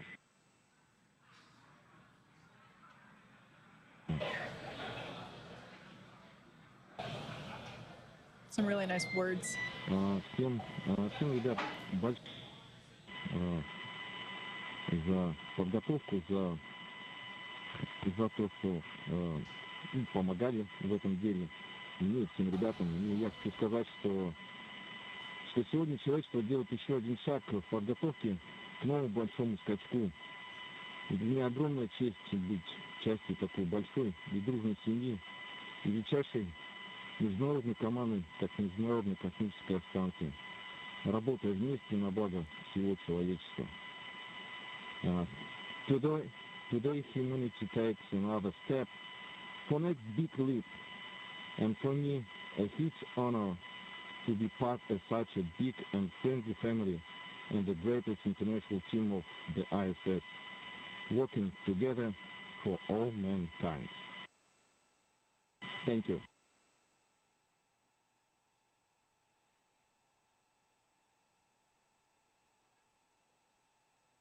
Well said, everybody. Allow me to say a few words in Arabic first. السلام عليكم ورحمة الله وبركاته. الحمد لله وصلنا الفضاء. بس بغيت أشكر أمي وأبوي وأشكر عائلتي. شكرا للقيادة الرشيدة وشكرا لمركز محمد بن راشد للفضاء اللي أعطوني الثقة هذه. وكذلك أشكر كل من جهزنا ودربنا لهذه اللحظة التاريخية من مختلف وكالات الفضاء في أنحاء العالم. شكرا لكم جزيلا. شكرا SpaceX لإيصالنا للفضاء. I would like to say thank you for everybody. Thanks to my parents, my family. Thanks to our leadership, the Mohammed bin Rashid Space Center for their trust. Thank you for everybody who trained us and got us ready for this mission. This is incredible. Launch was incredible, amazing. Thank you so much. And last but not least, thank you NASA. Thank you SpaceX for flying us to space. Go Dragon, go SpaceX. And allow me to introduce our 5th crew member. His name is Suhail, and Suhail is the Arabic name for the star Canopus. And in the Middle East, we anticipate the appearance of Canopus because it marks the end of summer and the beginning of cool time. And Canopus is actually the 2nd brightest star in the night sky. And this is the 2nd flight for Suhail because he flew with astronaut Hassan Mansouri in 2019. And many people think Suhail is an alien, but to me, Earth in a spacesuit, but with high ambitions. Thank you once again, and talk to you from the ISS.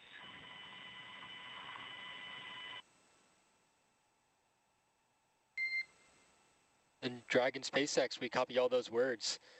At this time, I can provide you an update that we had nominal dehumidifier activation and service section Draco checkouts. For your awareness, on hard capture hook 5, we did swap to backup motors, so you'll see that the nose cone opening did swap to backup. However, all hooks did indicate that they were traveling and look good on backup. Acquisition signal. SpaceX Dragon copies, and we see that on the display.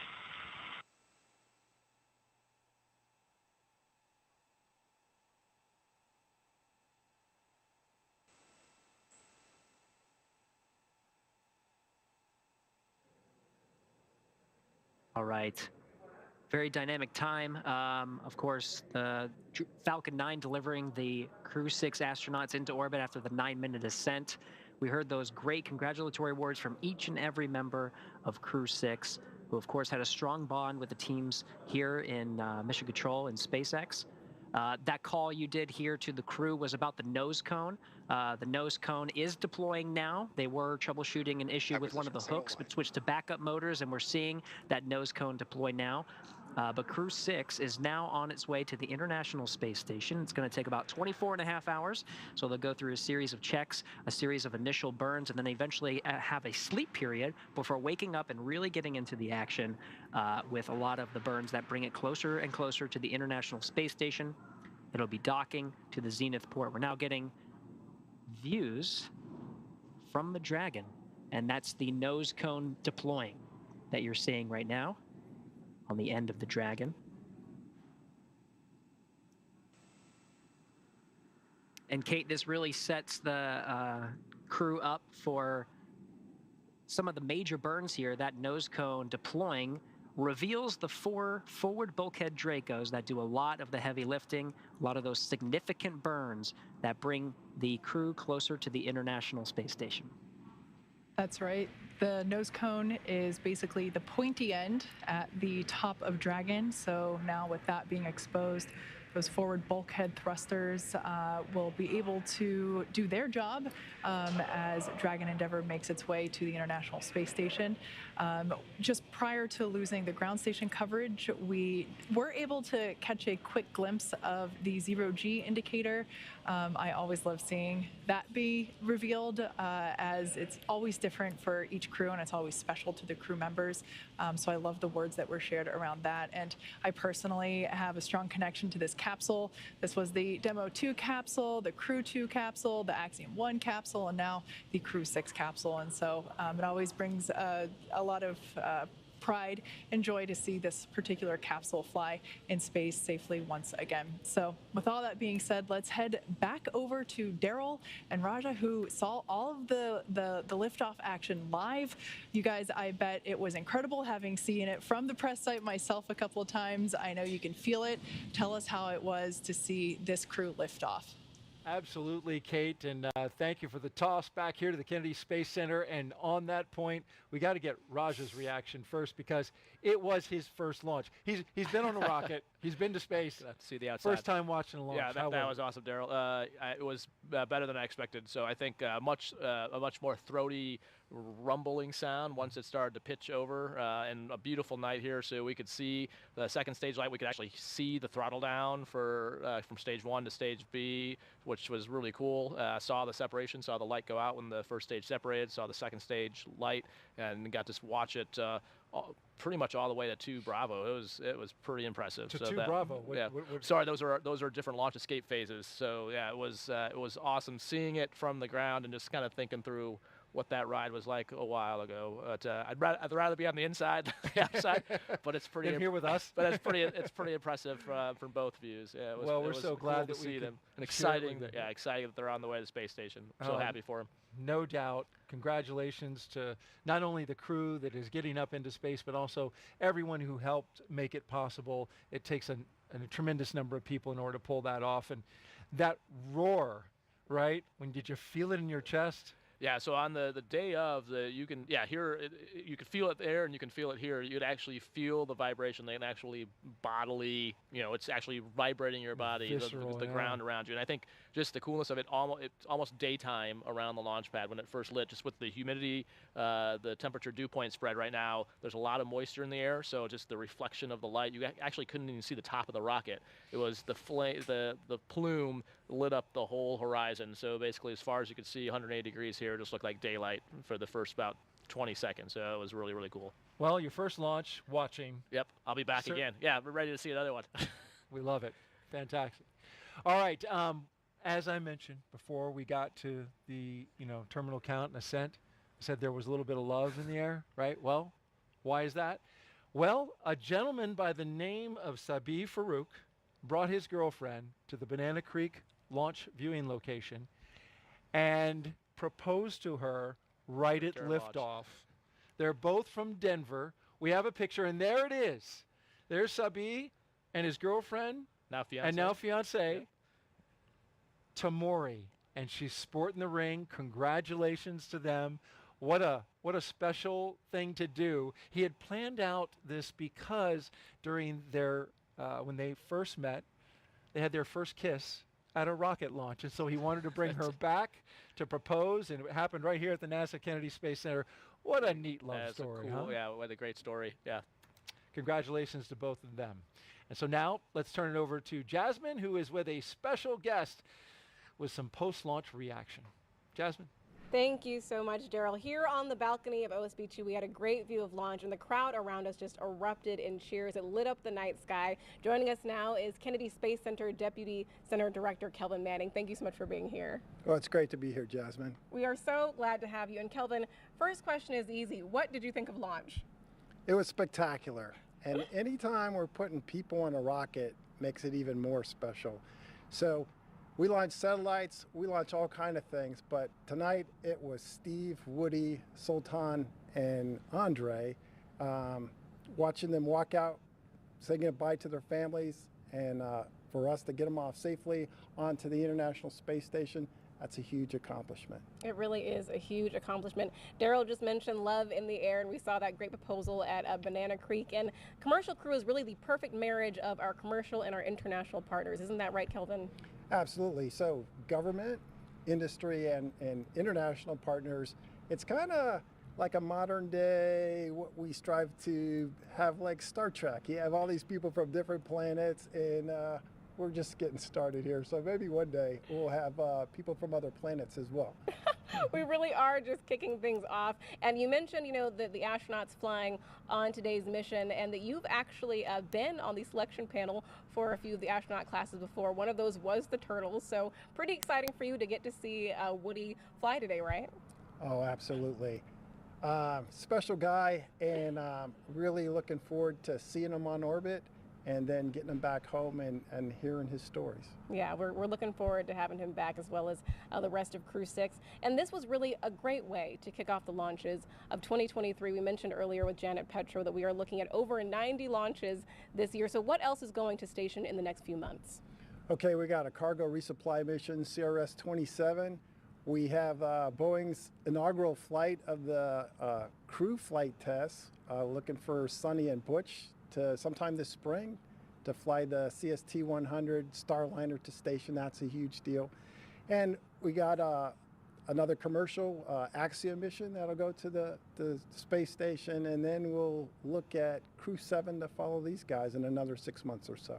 Wow, a lot of work going on here at the Kennedy Space Center. Kelvin, any final words of thanks that you want to give to the workforce here? Yeah, it's all about the team, and this is America's space program. You talked about our industry partners, our other government partners, and our international partners. We have a lot to be proud of, and like we said, we're just getting started. So thank you, Jasmine. Of course, and this really is the dream team. We appreciate you being here tonight, Kelvin. All right, thank you. Daryl, back to you. Thank you so much, Jasmine. And you see her working the love in there with the CCP. Well done. Thank you very much.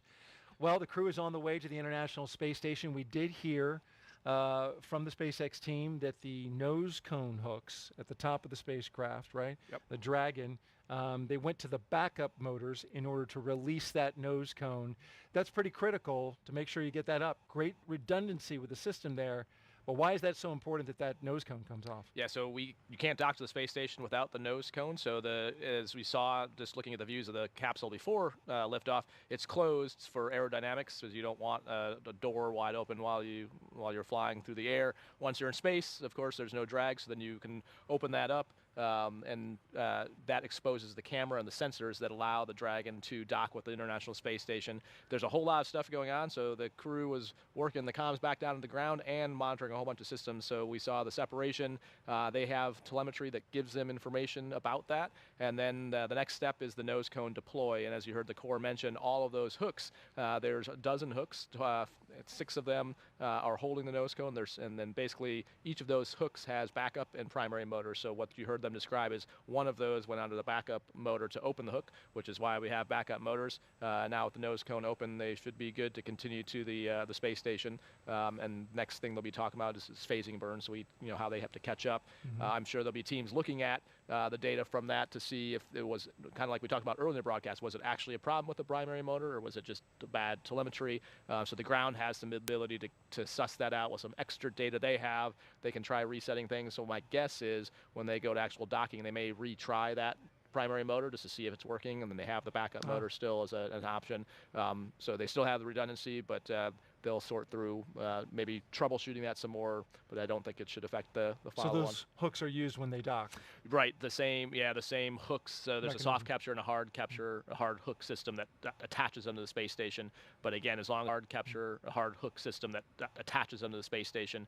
But again, as long as the backup motor's working, it should be fine. Should be good to go. Yep. All right, well, we will track it all along the way, and we saw a visual confirmation of the nose cone coming off. Yep. Saw that right on the video with the cameras that SpaceX has. And so now Stephen, Woody, Sultan, and Andrey are on course to arrive at the International Space Station around 1:17 a.m. Eastern Time tomorrow. And of course, NASA TV will be wrapping up our coverage, but you can follow along with Crew-6's entire ride to the station and hear real-time audio from space to ground on our mission audio stream on YouTube.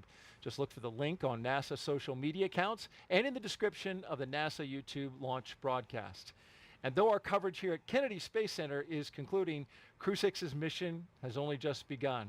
And you know it well, Raja, when you go up into the International Space Station, you really enjoyed the ride getting there because that's when the work starts. Exactly, yeah. So it's actually a really nice period of time here. You got some time to look out the window, enjoy your time. You spend a lot of time in the sim, the Dragon sim, whether it's out at Hawthorne or the ones out in Houston. But it's nice to actually now enjoy the ride and take it all in, especially for the three rookies. Get used to some space adaptation, moving around in microgravity before you get on the space station, because as soon as you show up on the space station, man, it is busy. It is fun, but it is busy. Time to get to work. Next up is our post-launch news conference scheduled for 2:30 a.m. Eastern Time on NASA TV. We'll have a live joint docking coverage of Crew-6. We'll have the welcome ceremony starting at 11 p.m. Eastern Time tonight. This will be on Thursday on NASA TV, as well as SpaceX's YouTube channel.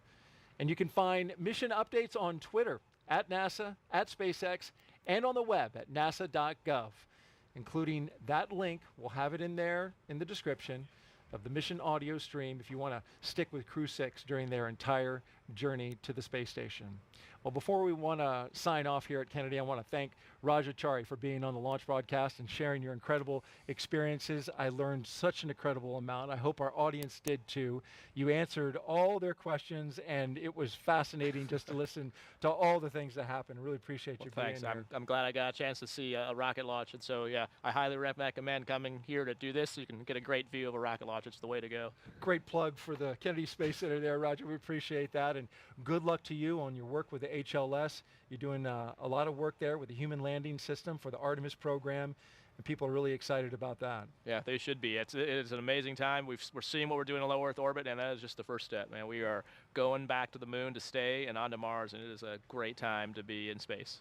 Congratulations on watching your first launch, and congratulations to the space lovebirds out there at the Kennedy Space Center who tied, or at least had the proposal and got a big yes. And then, of course, thanks to all of our guests for joining us today. We really appreciate you watching. You are why we do this, right? So here now are some highlights from the journey to orbit off the Earth for the Earth. For Rajachari and everyone here at the NASA Kennedy Space Center, I'm Daryl Nail. Have a great night and keep looking up.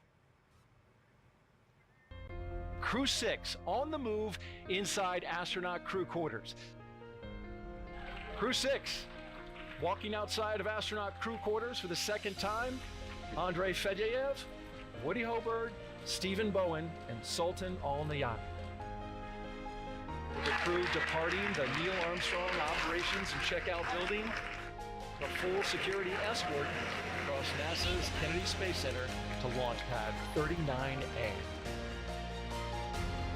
The commander and pilot, Stephen and Woody, making their way inside Dragon. There go our two mission specialists as they cross the hatch, being very careful. It's a 5-point harness just to save wear and tear on the suits. A lot of times the ground crew will help with doing that. As we watch the SpaceX closeout crew close the hatch to the Dragon capsule. 3, 2, 1. Engines full power and liftoff of Crew-6. Go Dragon, go Falcon.